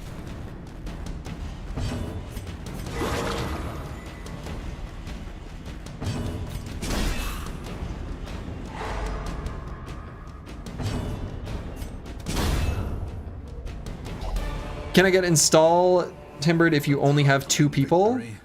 Oh, sure. Okay. Nonetheless. I mean, that seems reasonable. Wow. What do we get rid of? The torches?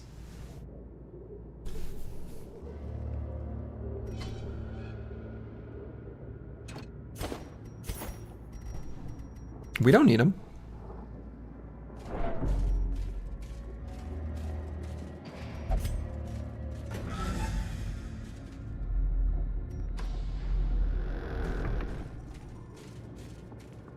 Yeah, if you only have 2 people, you've generally got enough problems. Right, that's true. Yeah, we've not even camped. We could camp here soon. I might let the torch go down a bit before we camp. So I might camp at in this room here. Oh, okay. Altar of Light. A small holy altar seems out of place against the backdrop of corruption. We have used it, and holy water was good. Let's do it. You've curried favor from the gods. Okay. Let's eat some food. Yeah, we're gonna camp for the cure. And we've got 3 more rooms.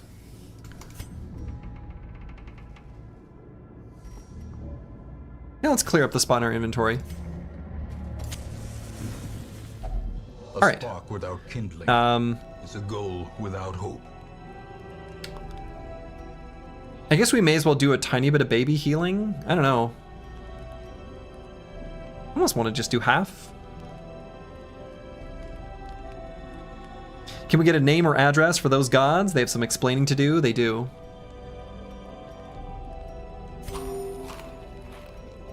Okay, so we're gonna do the cure. No, we're gonna do leeches on Luke Solus. Let's see what happens when we do that.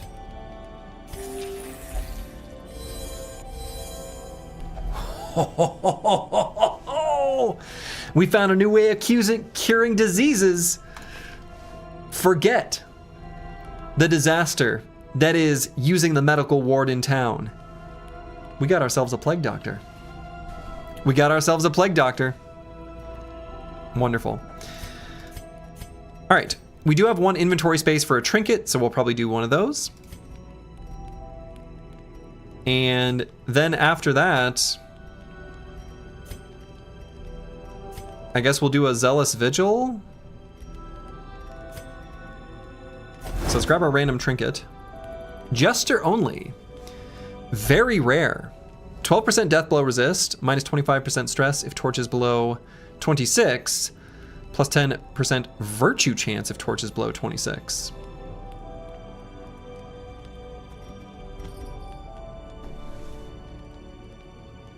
Is that good? Unclear. Unclear if that's really all that good.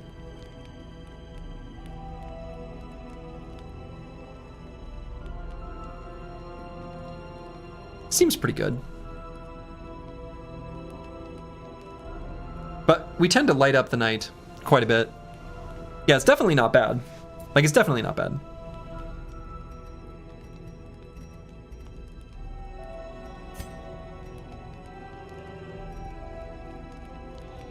And so I guess let's do a Zealous Vigil so we don't get ambushed.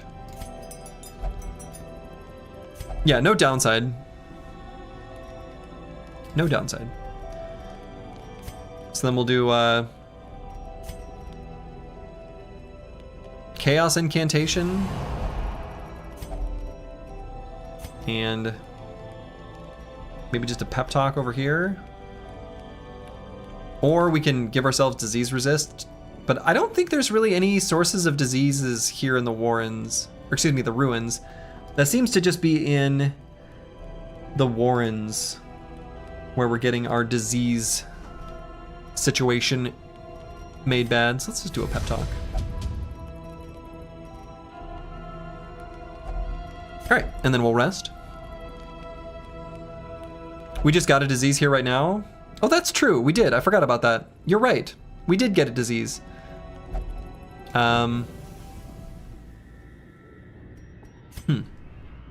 Yep. True. Alright, decorative urn. Decorative urn? Oh yeah, okay, I guess it is a decorative urn. So we used holy water previously. The urn holds ashes of the departed. A handsome reward for a task well performed. Do you think you would get afflicted IRL from stress IRL?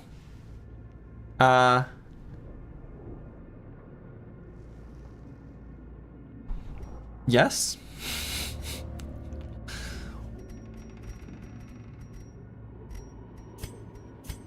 So I could get rid of a shovel.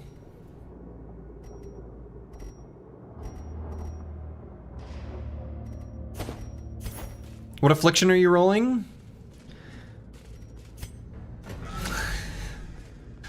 That's a good question. Give them the food? Well, I don't want to... I want to keep at least 4.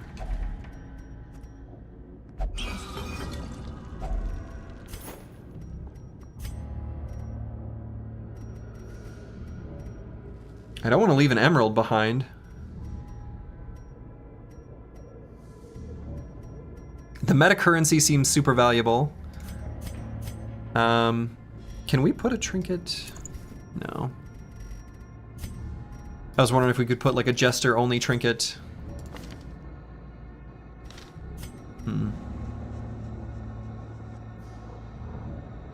Like equip it and just have it do nothing. I mean, I guess we could dump the food.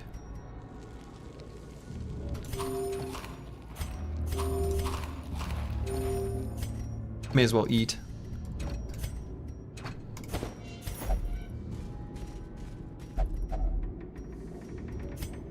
And do we keep going? We could stop here technically. Not risk what's the worst that Without could happen? tools of iron, you must rely on flesh. We enter a room in pitch black. It happens. Nothing.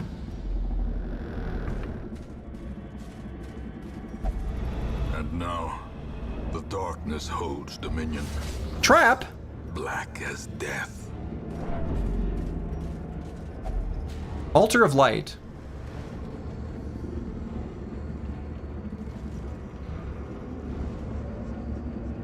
Oops. I've never tried just interacting with it. Did you write down what happens on docks? Yeah, so I'll share. You can... yes.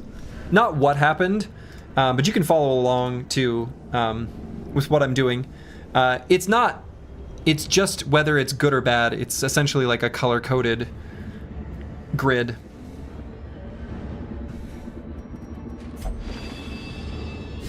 Okay.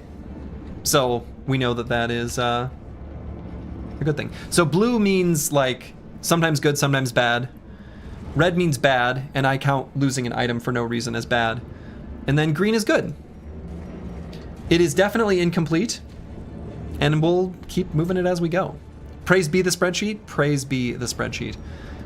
All right, it's black as pitch. We're entering the last room. Okay. Not such a bad fight.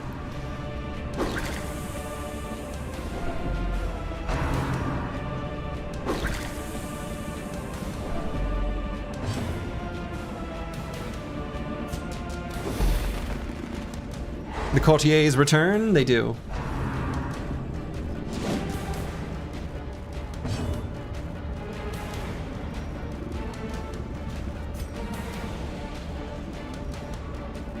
And you know, actually I might heal here.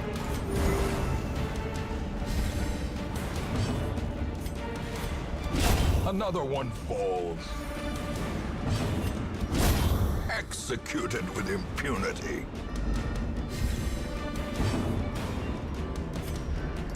Okay, so let's clear those corpses. And then I think they only have the knife and the dark attack now. So I think we could, if we wanted, do rounds of healing. Because we want to get rid of as much stress as we can. So that we can not enter the town with stress.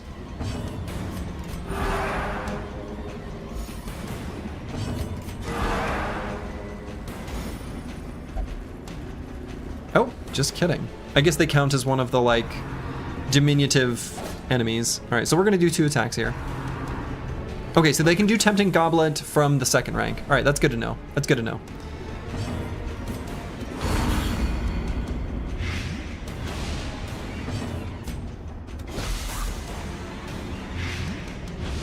All right, so that's 2 attacks. Let's heal up as much as we can. So then round 4, we're gonna heal up. Stoja, I think you've reached the point in your journey where I can say without spoilers, fuck these zombie cup guys. Oh yeah, you can say that. And I agree with you. I've reached the point in my journey where I agree with you. Fuck these zombie cop guys. I said cop guys. Cup guys? They're like zombie cops. I knew you thought they were sexy. True.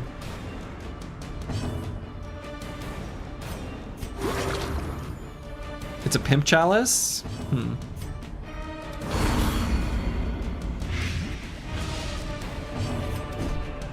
Okay, so that was 2 attacks.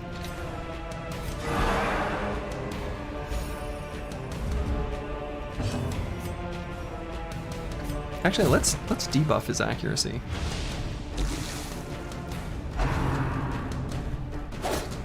Still hit.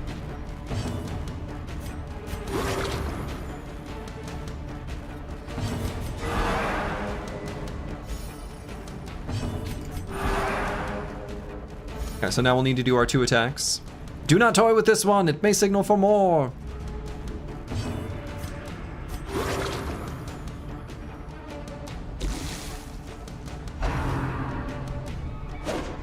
Nice, good dodge.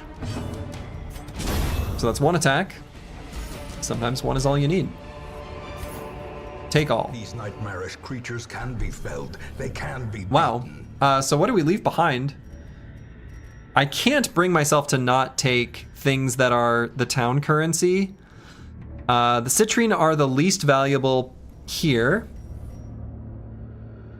And I guess that's what we leave behind. So do I maybe leave the 275 gold? I guess. And then we're gonna open up the chest.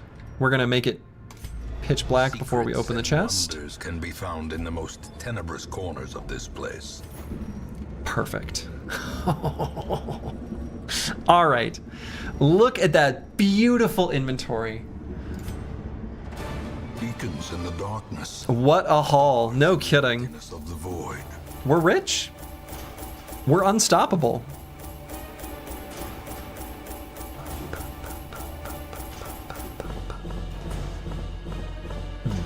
Let every sound effect give you a tiny dopamine hit.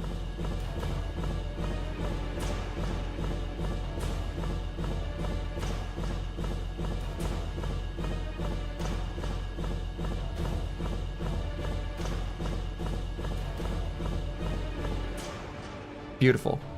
All right, I'm gonna add one more note to my curios spreadsheet here. Something I've noted here. Here in the ruins, we gained no portraits. We gained only busts, crests, deeds.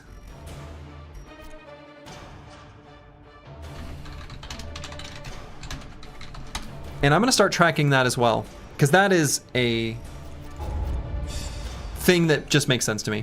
That like, some regions are just gonna have certain currencies. Wow, we gained no things. All right. Sludgy's discovered he likes the antiquarian. I like money. Over the ruins once more. All right, plus 33 resolve XP, and then ruins on the next quest, plus 15% damage in the ruins on the next quest. Well. I think there's a necromancer out there who probably needs to be taken care of. All right, Antioian underwent effective disease treatment. The runs and the Black Plague have been cured. You love to see it. The kind of greed wrote about in the Bible? Huh? Wonderful. So I say we go back to the ruins. Seems like a good idea. We can maybe take on a necromancer apprentice.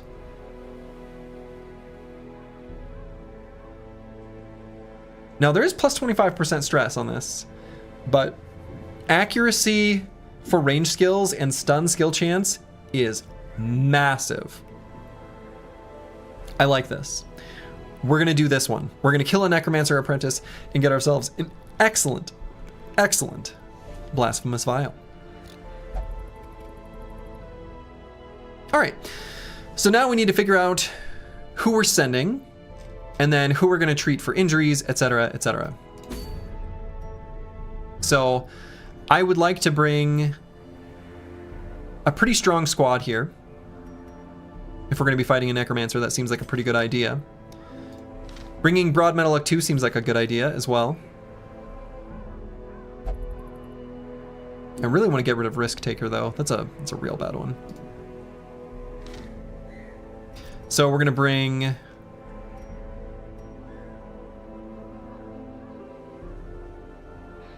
yeah, can't stress if they're stunned. Right, exactly. I'm gonna leave the Antiquarian home.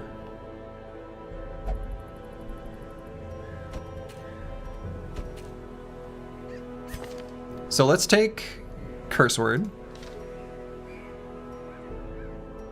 Luke gets a vacay. Luke gets a vacay.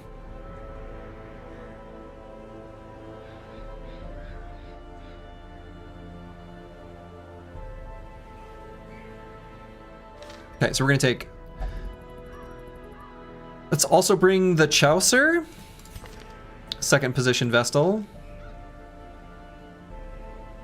and then we'll bring Antiwian. That seems like a pretty good squad.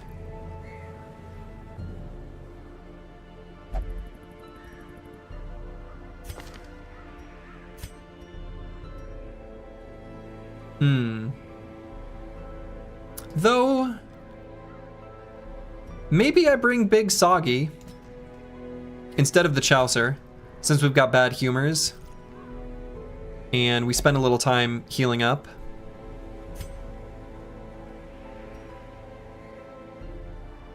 Okay. Swapping to YouTube sleep timer. Good night, gang. I will stay awake for our great battle. Hey, have a good night, Despotsini.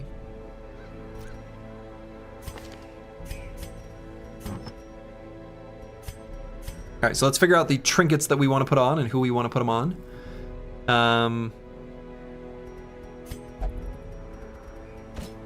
All right, so Antiwian here, our Jester. We're gonna give him this Dark Tambourine, I suppose. Dark Tambourine and, yeah, just that. Big Soggy is a great name. It is.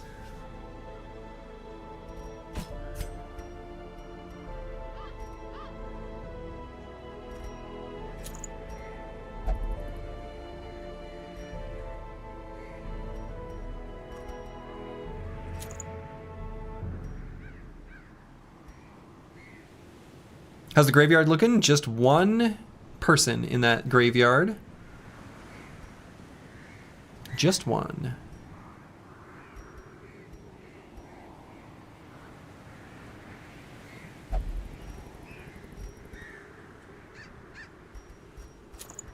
All right, so Antiwian's gonna have a bonus if the torch is above 75 and a bonus if the torch is below 26.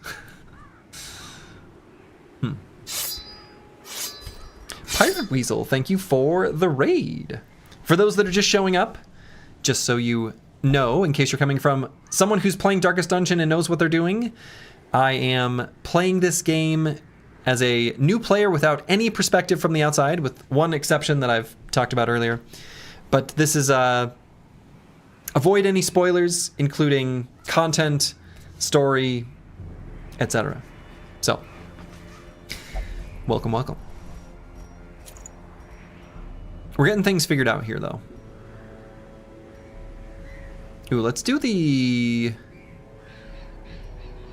crit stone here. crit heals seems like it'd be really good. So let's do heavy boots and dodge stone on curse word. Could also maybe do the warrior's bracer. We're pretty beefy and a little bit more damage on the team would be good. Could maybe be convinced to do that instead of the dodge stone, which then kind of makes it the opposite of the dodge stone. It's an undodge stone. Do you have the DLCs turned off? Crimson Court is off, and something Circus. Sorry, I don't know them all by name, but all the other ones are on. So I have been to the farmstead in attempt number 1, and we had to leave midway through our journey. Yeah, Crimson Court turned off per recommendation from the community, that's right. All right. I am going to equip this Warrior's Bracers. I think we want some damage. It seems maybe kind of good. So let's go back here and figure out where we want to spend all of our money, and including all our items, and seeing if there's any dudes we want to grab. And the answer might just be no.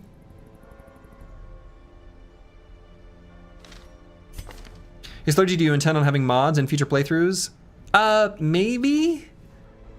I am, generally speaking, someone that doesn't do much for modded games in general. Like, I don't know. It depends on the game. But a lot of times mods end up changing the game in ways that aren't always well designed, and it's hard to know that until you've played them for a bunch. So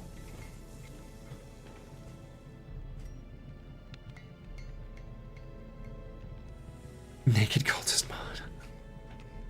True that, yeah. But I mean, some like quality of life mods and other things like that I'd consider in the future. Right now, I don't feel like I need anything. Like, I'm pretty happy with the way the game plays. Tickle biddies on the man-at-arms. Tickle biddies.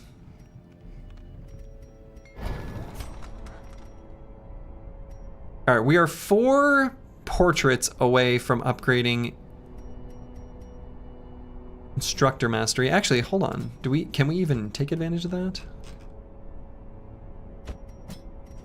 No, yeah, so we need another level of instructor mastery. So we need more portraits. No,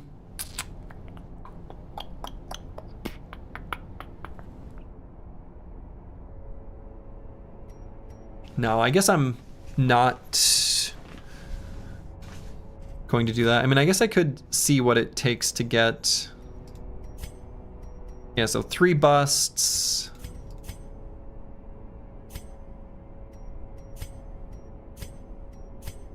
Yeah, no, I don't like the exchange rate there. I don't think that's going to be something we're going to do. So maybe no upgrades here. So let's figure out who we want to send to the sanitarium. Could be apples and fruits. If you ever need mod recommendations for Dark Stage 1, hit me up. Yeah. Not worried about it right now, but perhaps in the future.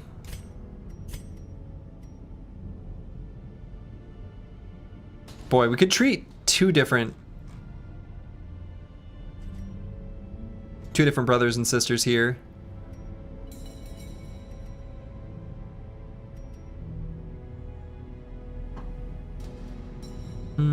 Yeah, let's do that. Let's cure up one of our Vestals. And one of our Crusaders.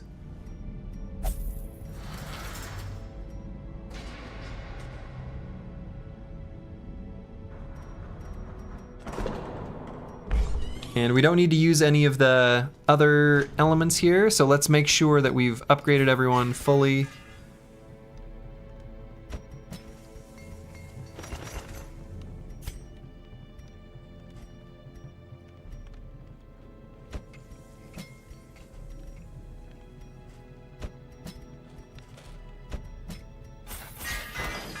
Okay. So we're going to need to spend a little bit of time in some of the very first fights, making sure that Big Soggy gets some of that stress relieved. It's a little bit of a risk. There's a small risk right at the start of the expedition.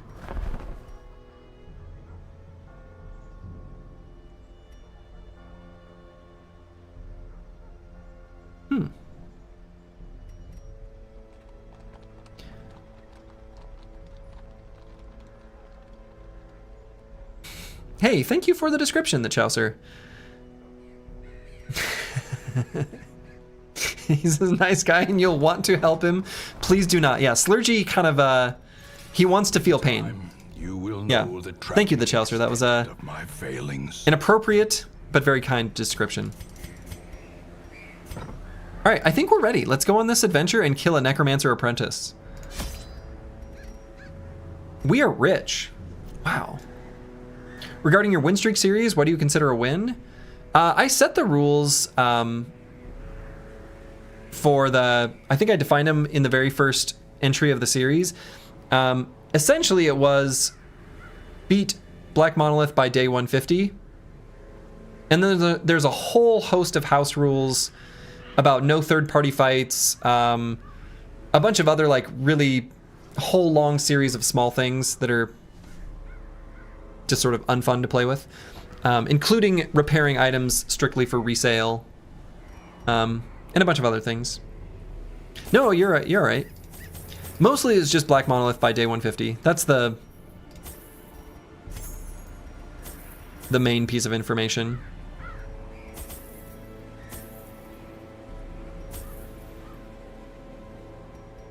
All right, I will bring some torches here.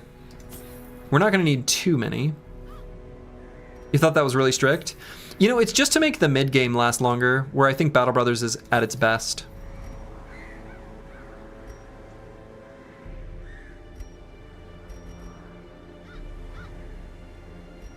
Okay, I think this is a good set of items. Provisions. Let's go.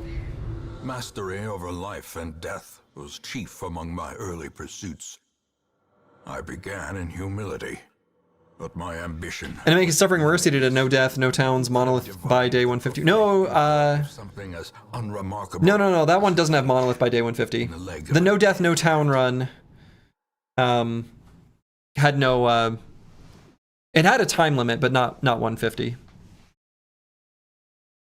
It was 365. Well, I think I said it to... I jokingly said it was a Battle Brothers calendar year of 420 days, but I ended up completing it under 365. Search of him. Okay.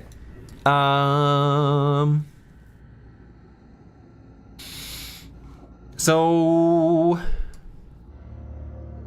the previous times where we've fought a boss, it has always been on like the last, like the end of a hallway.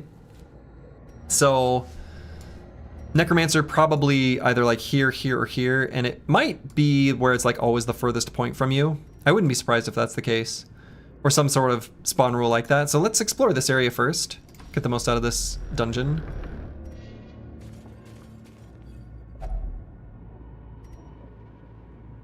So stack of books, just regular. I didn't like that.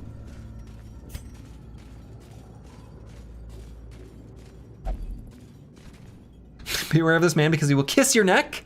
Because he's a neck romancer. Wow.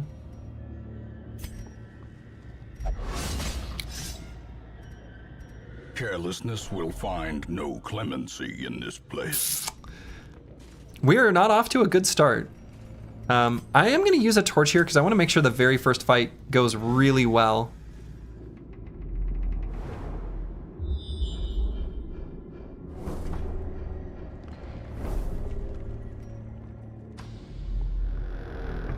Because we got some healing to do.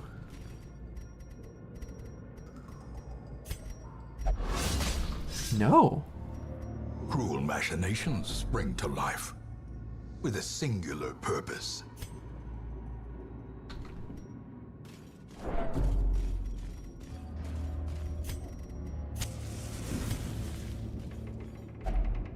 All right, so we're gonna use the medicinal herbs here. Inside, medicinal herbs.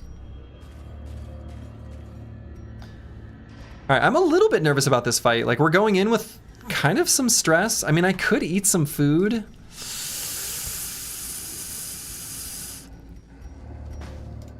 Nah.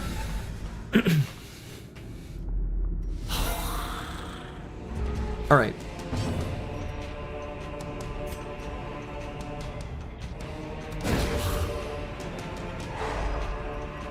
They don't have any stress attacks at all here.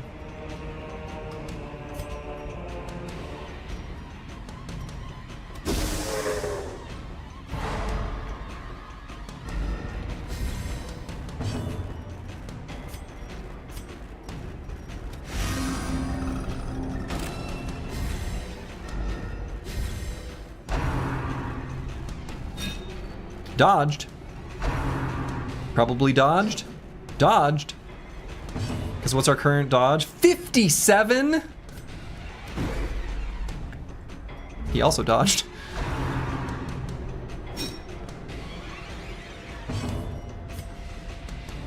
Adios. Destroyed. Finale is such a fun skill.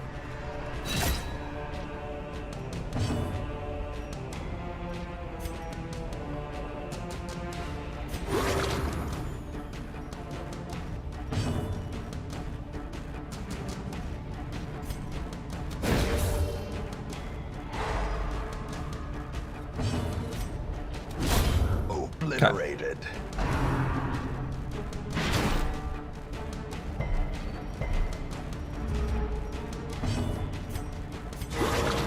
Nice, good crit heal.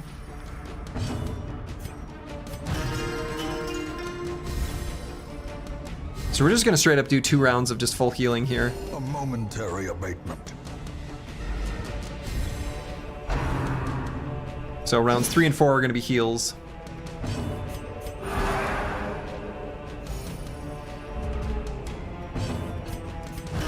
Because we've got some serious stress relief that we need to sing about.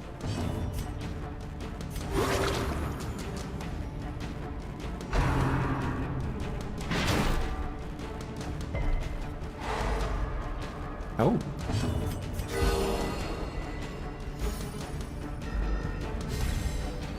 Alright, so now we're gonna do 2 attacks on round 5.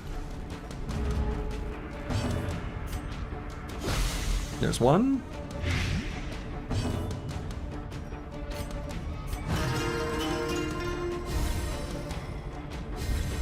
A brilliant confluence of skill and purpose. That's right. And that's 2.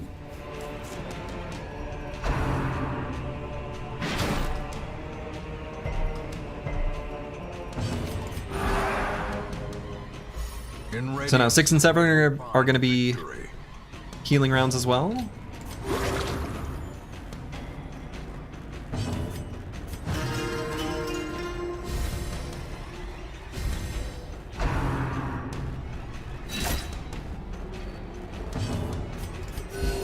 Soothed. Sedated. Sedated. I like the way he says that. What rounds? 6, 7. You're right. You're right. My bad. I did it wrong.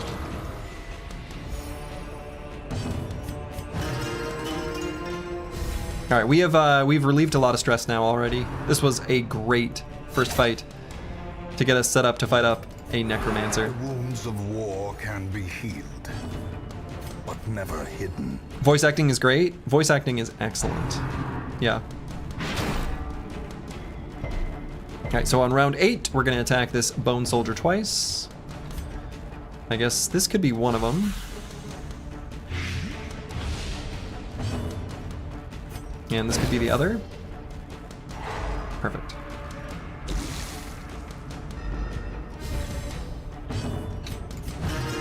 So now 9, 10 are also going to be stress healing rounds. 9, 10.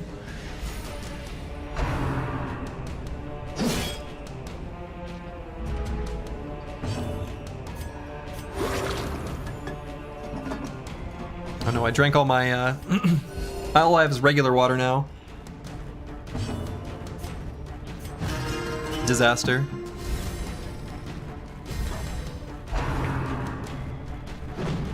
That's right, we still like regular water.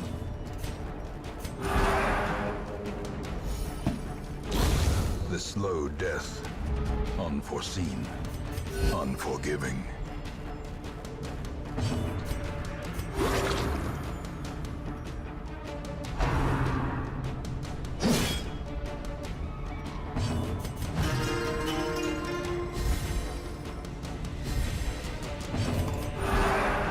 All right, so we're gonna do 2 attacks here on round 11. And not with the Plague Doctor, we're gonna go for two stuns. We're really gonna milk this. I hope he doesn't do the dead weight and stun one of ours though, that would be bad. And improvement. Unless we just stun him first. A devastating blow. Okay, so we get more full stress healing that we can do in rounds 12 and 13.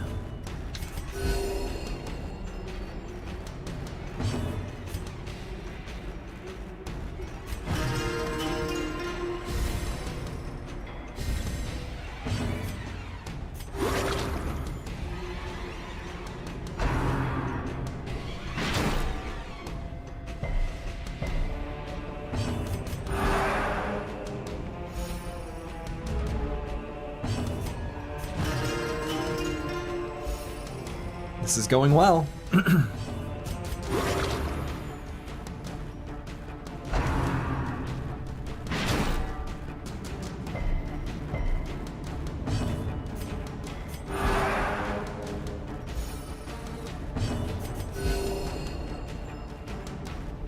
So then 14, we're gonna have to attack him twice.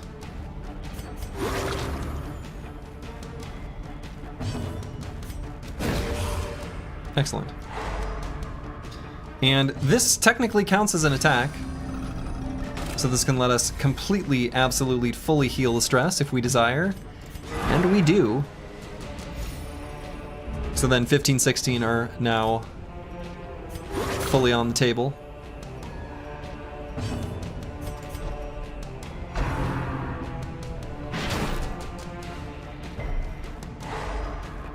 Oh, well, that's annoying. The wounds of war can be healed, but never hidden.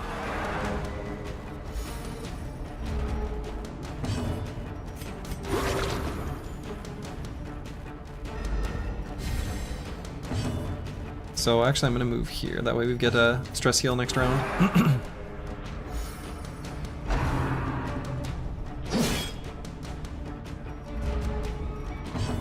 So we've basically completely gotten rid of our stress. Close enough anyway. A time to perform beyond one's limits.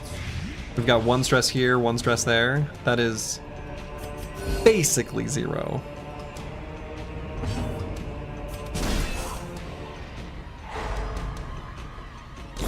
Great is the weapon that cuts on its own. Wonderful. We got a debuff charm. Okay. You know what?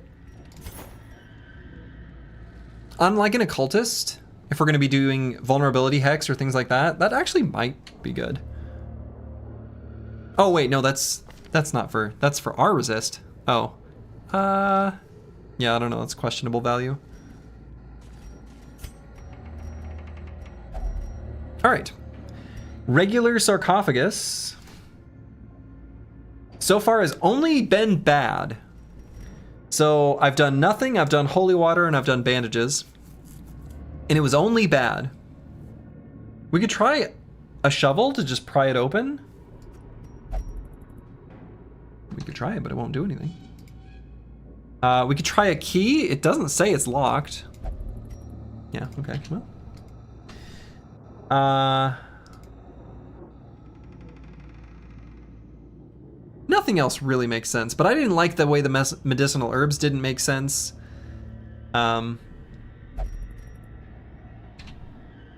For the Iron Maiden.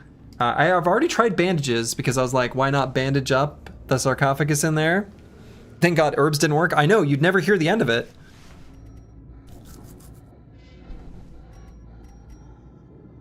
I guess I've never tried a torch.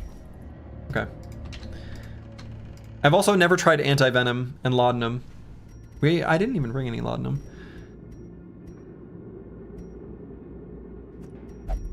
Okay. All right. Let's just open it, I guess. Finding the stuff is only the first. That was a step. lot for 150 gold. Now it must be carried home. Alchemy table. Both herbs and the shovel were good here. Let's use the herbs. Huh.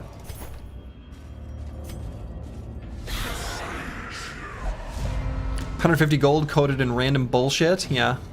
Lots of random bullshit.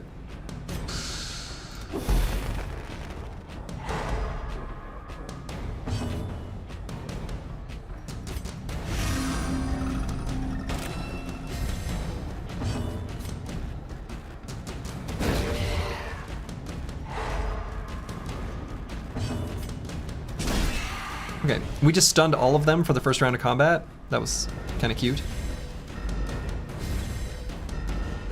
Now the real fight begins. Don't be like that. Don't pour your cup of grape juice on me. Annihilated. Annihilated.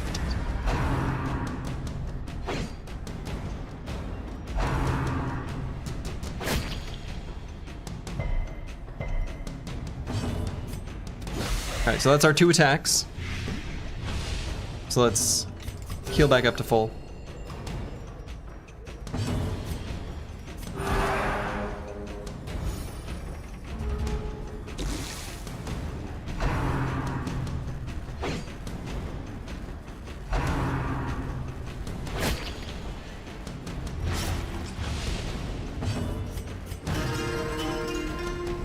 Okay, and we're basically healed up to full. I mean, it is practically full. Close enough. A singular strike. Okay, now it's actually healed up to full. Oh, I guess technically missing 2 hit points here. Not anymore. Now we're fully healed. Slowly. So if we can kill this guy before... Oh yeah, he's already dead, in fact. Our life Yeah. is taken. Play a little song in celebration. The blood quickens. Pop. Got him. Seize this momentum. Push on to the task's end. Can you believe that this Iron Maiden is here and we don't have any herbs here to disinfect it? Still pissed about it. But we will open the torture device. And find some stashed loot anyway. You love to see it.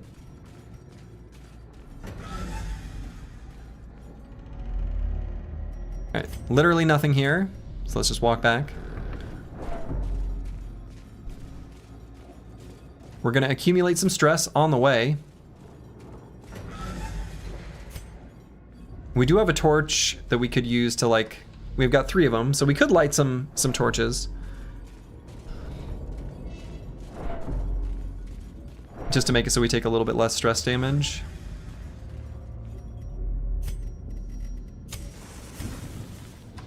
Seems prudent. All right, there's gonna be a fight here. All right, not too bad.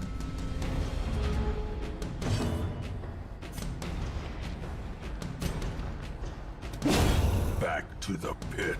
Back to the pit.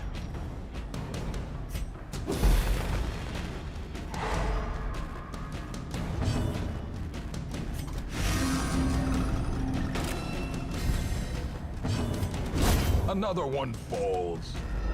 Another one falls.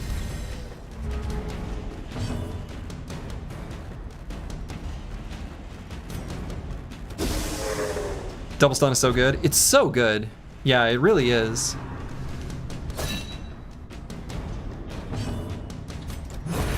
Decimated. Decimated. So we'll do 1 more attack on this round.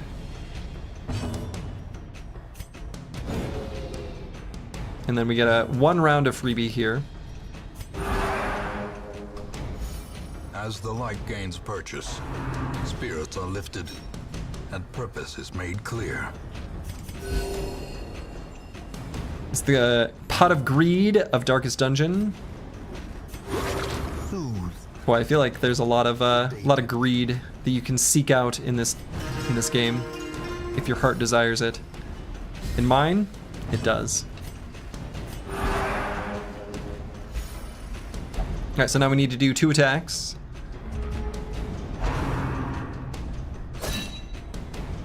One damage, what a wimp. Alright, we are full HP, full stress, so now we just give him a couple thwacks. Oh. I guess I should have gone for the stun there, just in case, so that we like make sure he doesn't get a turn in where he gets a crit or a regular attack.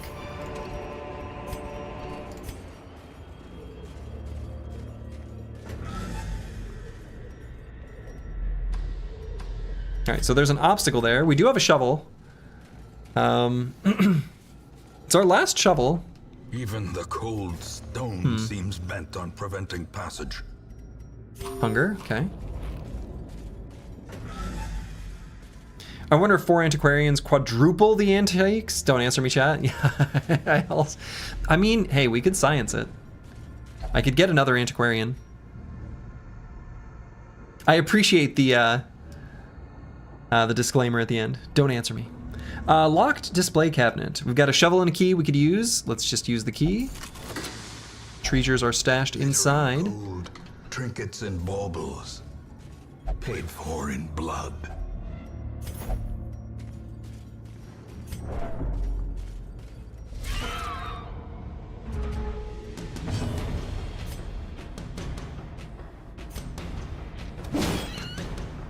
Okay, let's kill the disease creators.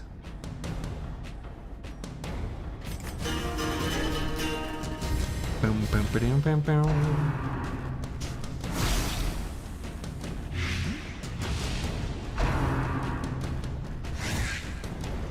We do have a way of curing diseases, though, here on this squad, which is quite welcome. Destroy them all.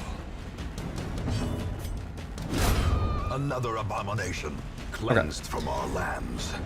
So let's heal up and then end this fool.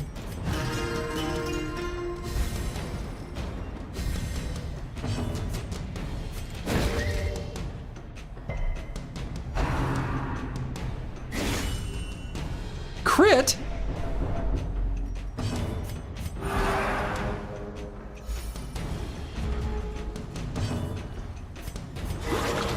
Crit!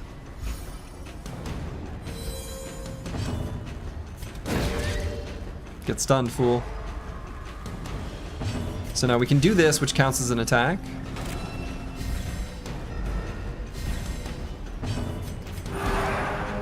So we can do 1 full round of heals here. Or Be gone, fiend. we just do that. Foolish horrors. We've got just like a tiny little baby amount of stress on each person. Let's not risk another crit. We're in pretty good shape here.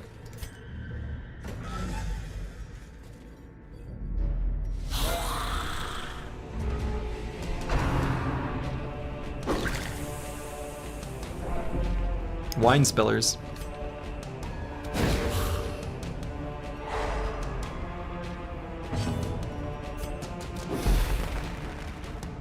The double stun is so tasty. The tiny baby amount of stress is good for the heart, I hear. Uh-huh. Eradicated. It is. They've got that shockingly good aim with that wine. Do they practice? They must. Kind of a weird thing to practice, though, don't you think?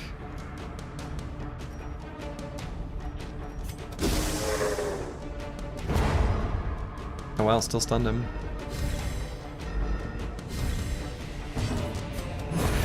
As the fiend falls, a faint hope blossoms.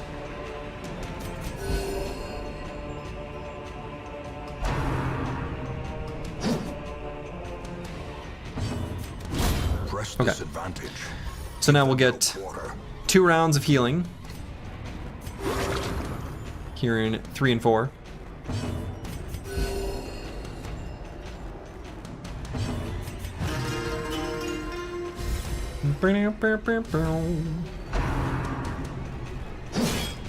I do like the little sound effect jingle that they recorded for the Jester's loot. But never It's like a weird, I don't know. Sounds cool.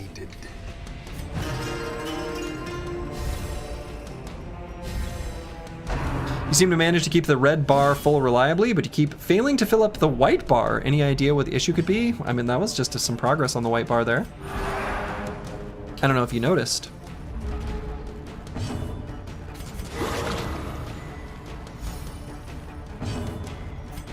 It's your fault, Antiwian. That's right. That's true, actually. Antiwian keeps shrinking the white bar.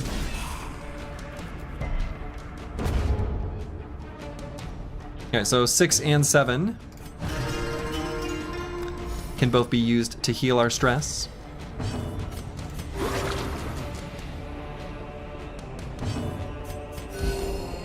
The paradigm shift has indeed shifted.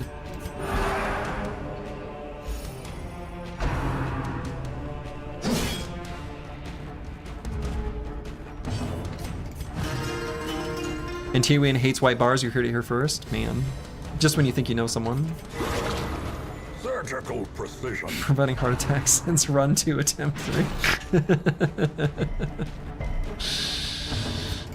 True.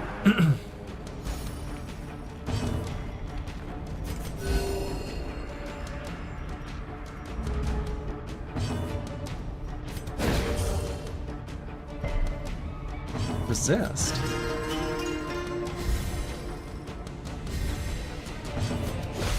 Alright, and he's dead.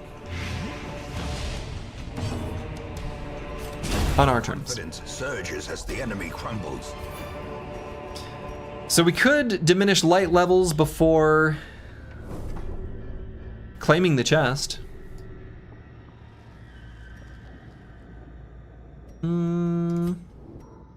We've only got 2 torches. Redemption armlet, leper only.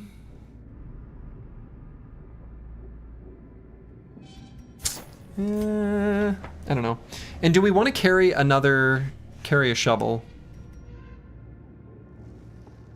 Who needs bandages?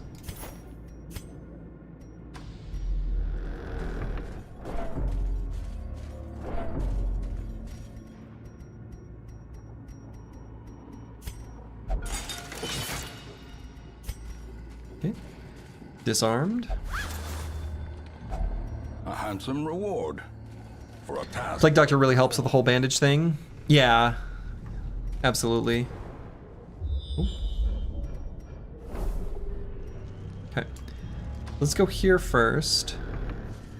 Now, it could be that the Necromancer's like here. Oh no, we've scouted it, so I don't think that's true. So actually, I think it's not possible. A fortune waiting to be spent. So I don't know if I should use torches before. I think this means it's scouted, and I think it means it's like literally nothing. Yeah, okay. Oh no, that just means you're traveling to it. Well, I guess we're fine.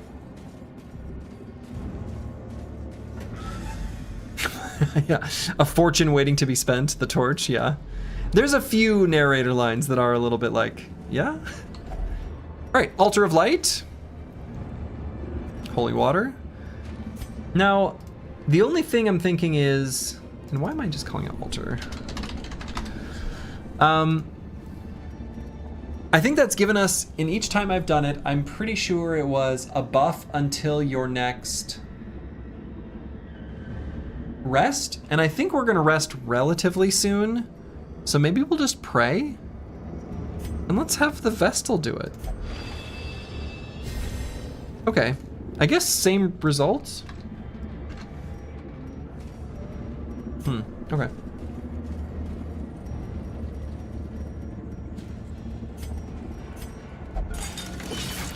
If you use it to summon the Shambler, it can bring fortune indeed. The darkness holds Either much that or worse ruin. than mere trickery and boogeymen.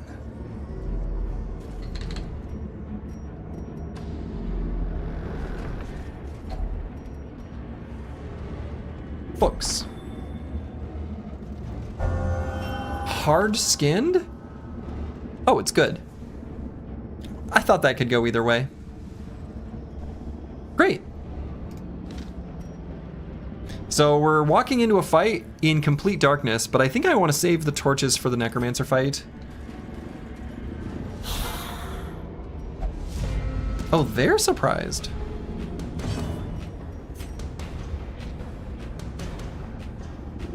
Maybe we keep it dark. Executed with impunity.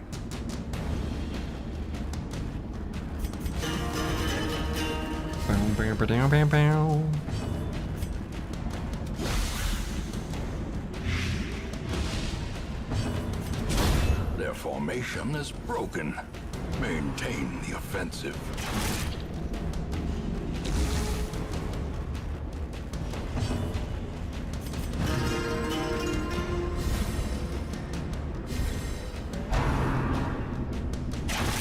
Death is the ultimate stun. So true. Death is it's a stun.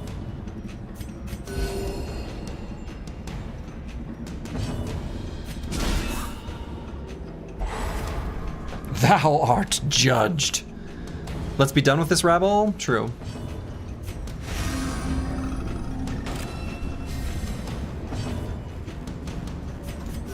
The wounds of war can be Oh, we heal less in that position. Sure. never hidden.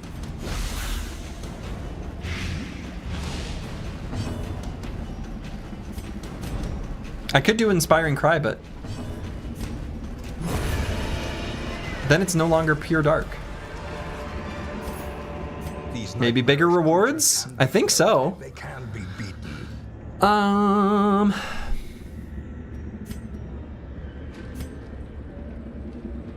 We'll just leave the herbs behind.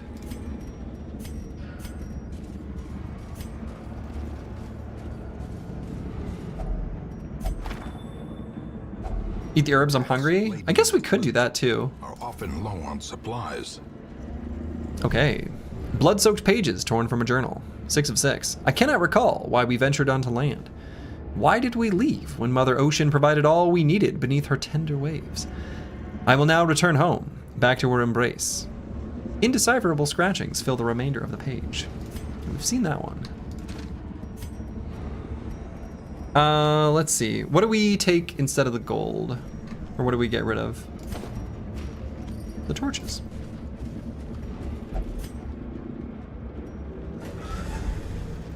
Overconfidence is a slow and insidious killer. Maybe we rest here.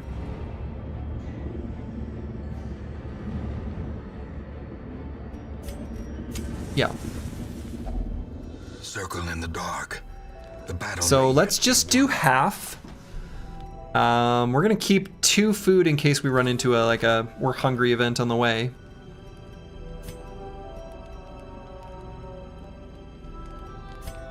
All right, anyone diseased? I don't think so, right? No one's got any diseases?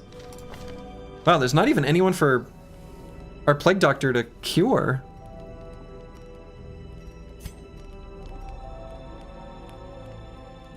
So we'll do Tiger's Eye for sure.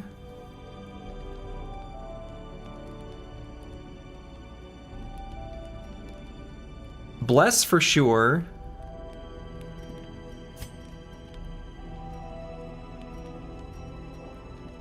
And I guess Zealous Speech?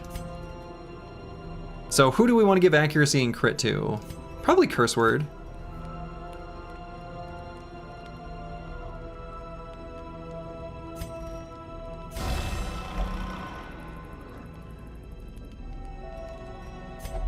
Okay, and then we're gonna bless.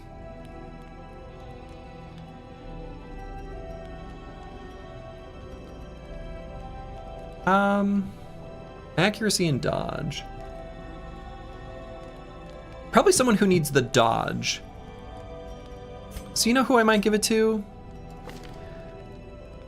Broad Metalluck 2, who's kind of the squishiest. Just in case.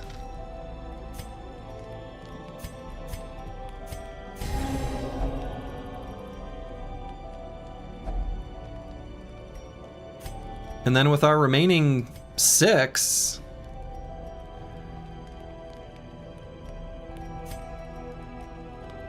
just a zealous speech? Forget not that our errand is holy and just. Light will prevail! Right. And then the cure. All right. And then we rest. I feel strong and powerful. Let us carry on. Indeed. The way is lit. The path is clear. We require only the strength to follow it. Okay. Surprised him. So we do want to make sure we heal up by the end of this fight. A momentary abatement.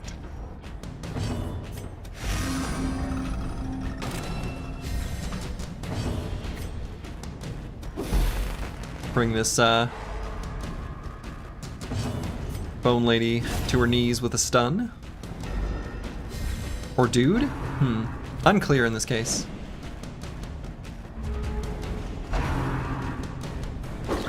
No! Stressful.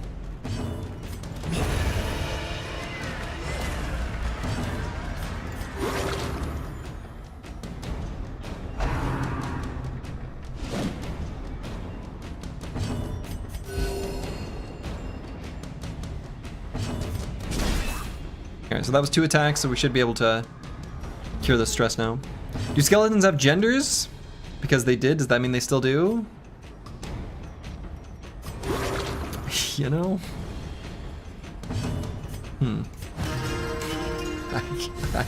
I don't have a very good answer for this question.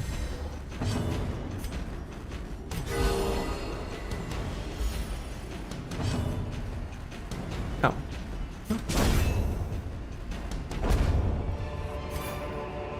Be wary. Triumphant pride precipitates a dizzy... Yeah, you can see the sex of a person through their skeleton. It's a thing. One of the simple answers is not welcome. I mean, that's also kind of true. Pages are unsettling. Bookshelf. Oof.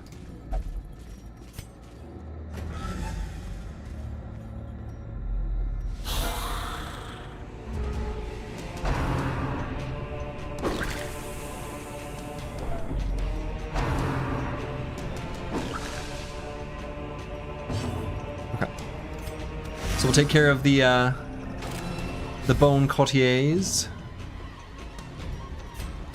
First we stun them. Easy. Stun this one.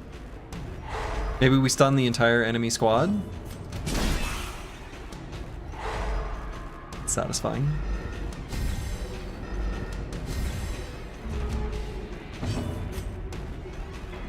Adios. Masterfully executed.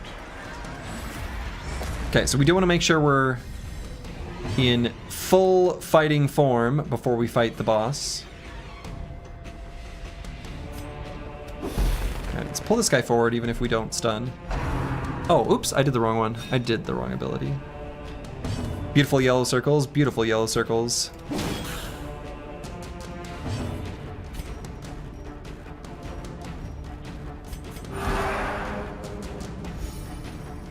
I do enjoy the yellow circles. Not when it's on our squad though. That's not where I like it. Alright, I meant to do this one. So about that, right? I know. If I'm gonna say things about the yellow circles and how much I like them, and then the enemy puts us in a yellow circle and I don't like it, I kind of feel like I'm being a little bit hypocritical. Like, I'm just being honest. It's a little hypocritical. It is.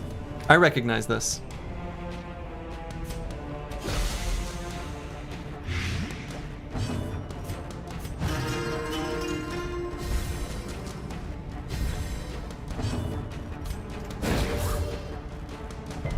We can be a little hypocritical as a treat. We can.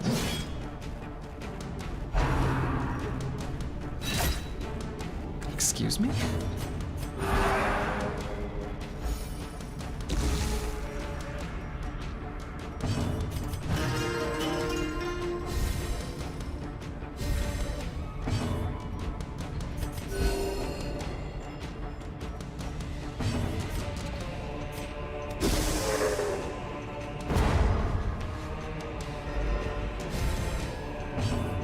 Let's just kill that guy.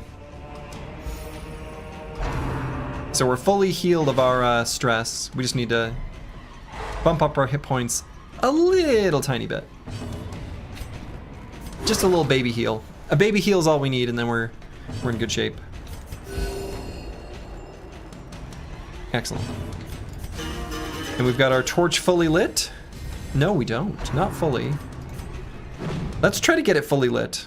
Since we're gonna fight a necromancer, that feels like a good idea.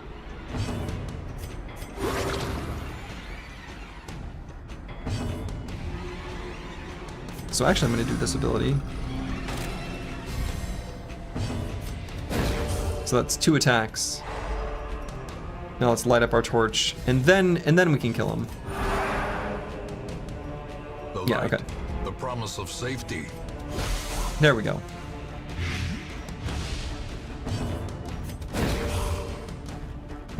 So now he just dies on his turn.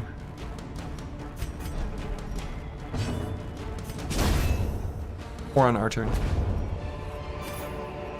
This expedition at least promises success. There's a key and a chest right there. Can't I just... just...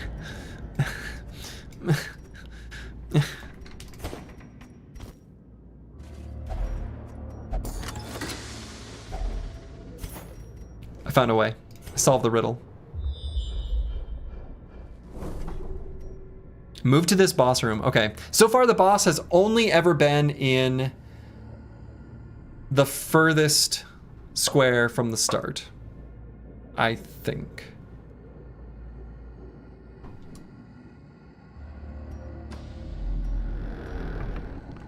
Feels like very important information to know. And I could go back and check. Actually, I might do that. But I'm pretty sure that was true in the first run too, for the 2 bosses we fought. It was always at the end, it was at the terminal spot of a hallway. That I remember for sure. All right, let's bust this open. Nice.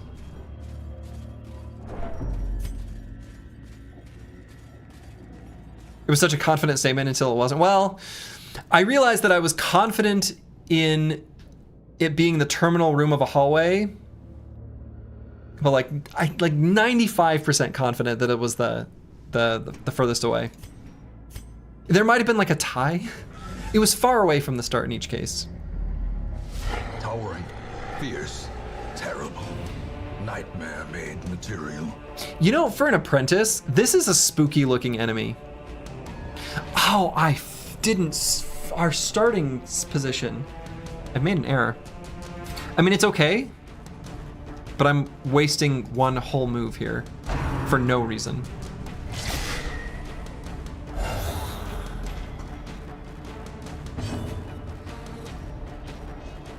So do I heal here? I think so.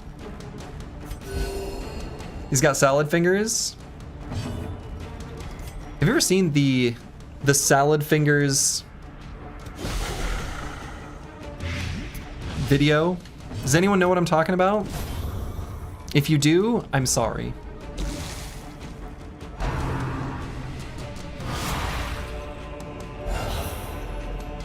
You do? Oh, I know Sky does. Yeah, Hubert Cumberdale, you taste like soot and poo. Oh man, my spoon is too big. I am a banana. Good times. To people who have no idea what I'm talking about, I seem like a madman. And I'm okay with that.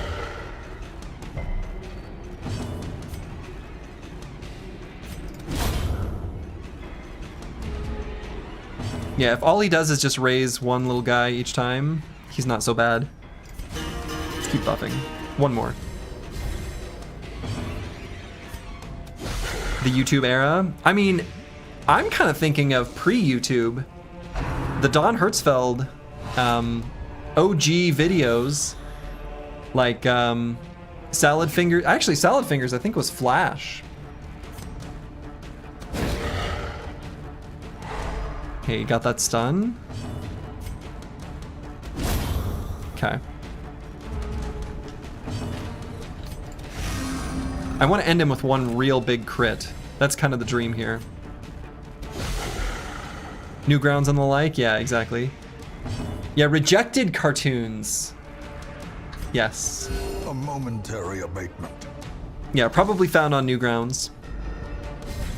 There was a Newgrounds game called Protect the Castle that I used to play that I thought was great fun.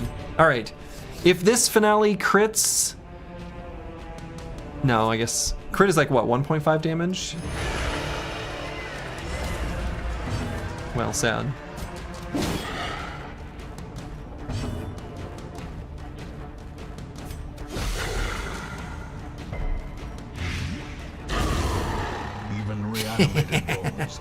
All right, what are we worried about some stupid necromancer for? What a nerd. I should have pitched out. I should have dimmed our torch so we got better rewards. All right, we got a bleed stone and a rot gut sensor. Now we've already got a rot gut sensor. That's kind of disappointing because I feel like we're not gonna bother bringing 2 plague doctors, like probably only 1, and you can't have 2 of the same. And the bleed stone, I mean, maybe we'll use...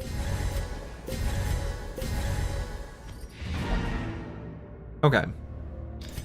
So, I mean, technically, I guess we could do a little more whatever if we wanted. Milk this a tiny bit. But we're in good shape. Oh, I could have sold, or I could have dropped the food there. Well, whatever. You don't want to go down that path, Slurgy? It's dangerous. Respect your finite human existence. Did you not see me do the No Towns run where I had to unequip all of my gear after every fight and then re-equip it before each fight so that I didn't spend tools repairing things that I was just going to discard? I already know pain. I've lived in pain. That's where I'm from. Actually, you didn't? Oh, okay. Went straight from the win streak to the hardened... Okay. Boy, yeah, it's the No Towns where I descended into madness. It was annoying to watch. Oh, man. And then you'd forget to re-equip. Yeah, so we'd forget to re-equip, and then we'd have to run from the fight, take a, like, actual penalty, and then feel bad, and then have to re-equip. It was awful. Okay, so almost for sure, the quirks, like, this is, like, definitive statement that I'm making. This is 99.99%. If you have low stress, you get good quirks. If you have high stress, you get bad quirks. That's intuitive anyway, but we've seen enough victory screens that that's like definitive now. You do not enjoy managing your inventory? Yeah, exactly. Wonderful. I was lord of this. We got a place blueprint. before the crows and rats made it their domain. So we got a blueprint around this same time in the previous run. Remember, these are all hypothetical. I wonder if it just comes at the same time. Like if it's always like week. Is there a way to see what week it is? Okay, so let's read this first. Your hamlet is growing and news of your presence is emboldening craftsmen to return. You may now construct all new buildings. They are expensive, but provide unique bonuses that may help you in your endeavors to cleanse the estate. Week 10. I'm guessing, I was about to say 10. It feels like it's about 10, so probably a blueprint on week 10. Okay. All right. We're going to make a more informed and intelligent decision this time. I might save this for tomorrow, but maybe I'll do it now.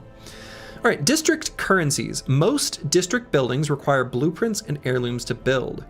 Blueprints are dropped when bosses are killed. Oh, it's just when you kill a boss? Oh, so it's just because we killed a necromancer. Did that? I don't think that happened last time, though. Well, now I'm not so sure.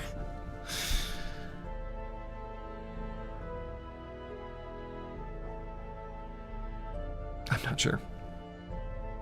All right, Color of Madness districts require shards, which are earned in the farmstead. The mill is unique in that it requires memories. Memories are mostly dropped from the Endless Harvest quest by killing the Sleeper. Don't know what any of that means. Note, to gain access to all district buildings, you must purchase the Crimson Court DLC and Color of Madness DLC. Okay. The mill. Heroes will no longer suffer random hunger checks. That seems kind of good. We need whatever that is. Geologic Study Hall. Gem inventory stacking increased by 1. Maybe I like that, but we need to go to the farmstead. Tainted Well. So this is also farmstead. Holy Water increases buffs. Laudanum adds a stress resist buff. You know, these things feel like they could be good, and then we keep our provisions and use them right before a boss. Seems good. Expensive? I don't know if you've seen our bank account recently. Right. We're rich! Miasmal Orchard. Medicinal herbs. Adds a disease resist buff. Anti-venom adds a blight resist buff. Okay, those seem good. The Red Hook. A monument with no purpose except proclamation of one's dedication. I guess it is Red Hook Games. Cute. Bank. Interest gained on saved gold 5% per week.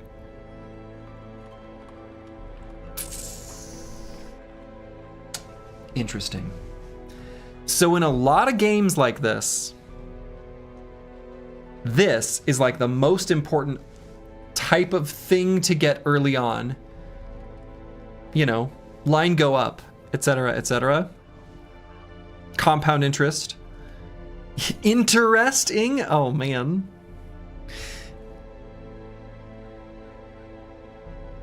We need more portraits, but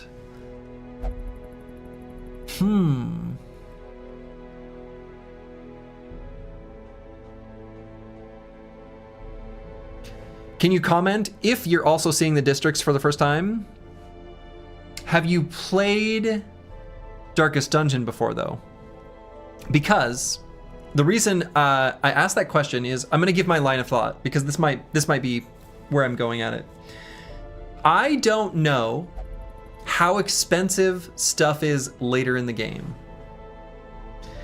So it could be that most games tend to fall into one of two camps. You're either endlessly swimming in gold, and gold is a useless resource, and everything else is super important, or gold is key, gold is love, gold is life, and you need it desperately all up until the very end. Most games tend to like deviate at some point. And I don't know which kind of game Darkest Dungeon is. I might err on the side of caution and get the bank, but we'll see. Like, I don't know. It seems like it could be good, right? Like,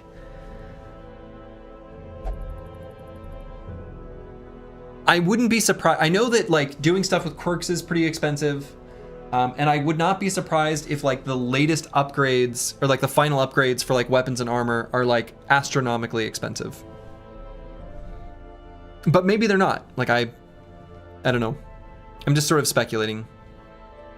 Cartographer's Camp. Torchlight is more beneficial. I wish it said how. I mean, that feels like that would be good. Granary. Plus 15 healing when eating. Some food is granted for free each week. That seems bad. Puppet Theater. Idle stress relief in town increased by 10 per week. This is how I first figured out that we relieve stress at all. And now that I've got idle or like stalling strats, this seems useless. I used to think this sounded really good. Now I think it sounds useless. Hi Stygian chat, what's your favorite class? You know, I'm still a big fan of the Plague Doctor, Crusader, and now I'm gonna say something controversial. Vestal. I also like the Jester. All right, House of the Yellow Hand. Bounty Hunter, Grave Robber, Highwayman. Crit and Scouting Chance. Okay. Altar of Light. Crusader, Vestal, Flagellant. Stun resist and healing skills. Okay, I like that. That one seems really good. Training Ring. Arbalest, Houndmaster, Man-at-Arms, Shieldbreaker, Accuracy and Max HP. Okay, I like the sounds of that. I also feel like the Houndmaster does have a AoE stress relief that I originally was like, no, is this even any good? And now I know it's really good. Who's your favorite character and why is it the gnome? Do you afraid of gnomes? The solid team comp? Good. Athenaeum. Antiquarian, Occultist, Plague Doctor, Blight and Debuff skill chance. Okay, that also seems really good. Knowledge Curios, heal 15 stress. Okay. Performance Hall. Yeah, this is the one I built last time. It was because it was the only one I could afford. Like, I just built it because I could afford it. Now, this time we can't afford anything. So I guess what I said about maybe we just do one now or maybe we think about it, well, I guess we're going to think about it.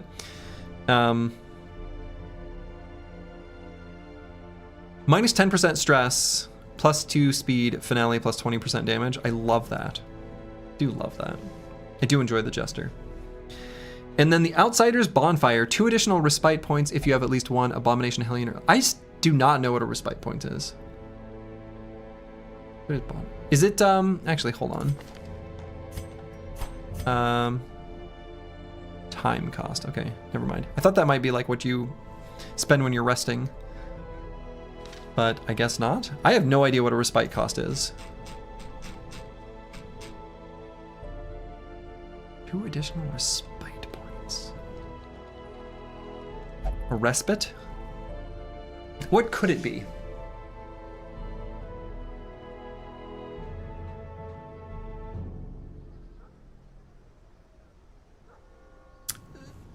The only things that are coming to mind are like not...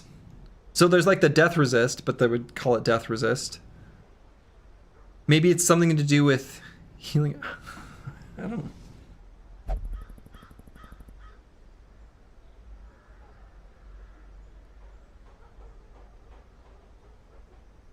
Have I seen that anywhere on any screen? It's points when... Yeah, what's the definition of this word? Let's get a full definition. A temporary pause, rest, or relief from something difficult or unpleasant.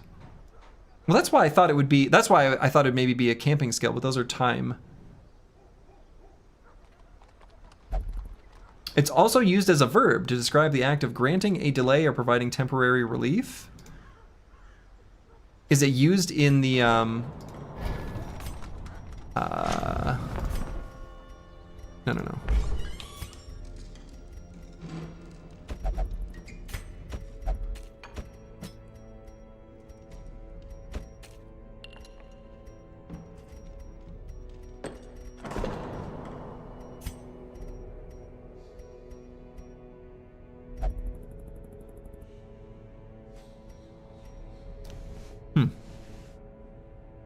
Okay.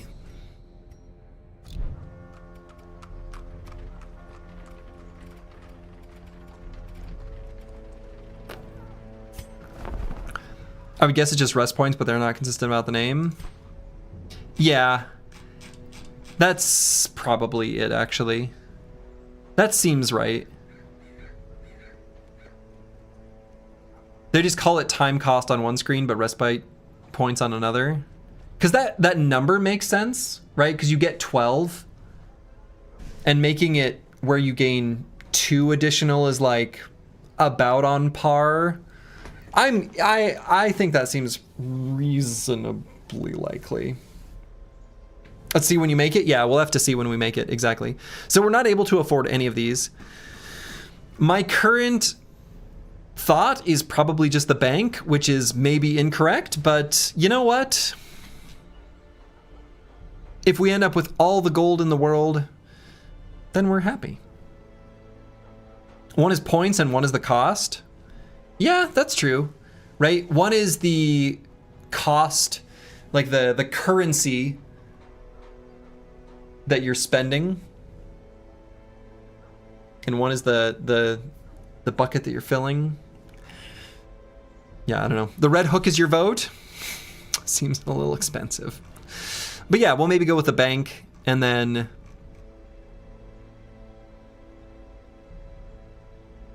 I don't know, a bunch of these all seem good. And actually, for what it's worth, these also seem really good. So maybe I go to the farmstead. Maybe we spend some time there. But not this time. That's going to be next time. Next time. That's where I'm going to call it for the evening. I think it's a good time to be done. I will not be back tomorrow, but I will be back on Sunday at a EU-friendly start time. I will update the Discord, link to be found here. And if you would like to, I don't know, I'll put the specific time that I'm going to start on the Discord. So, to all of you, wherever you are in the world, make it a good one. Ta-ta.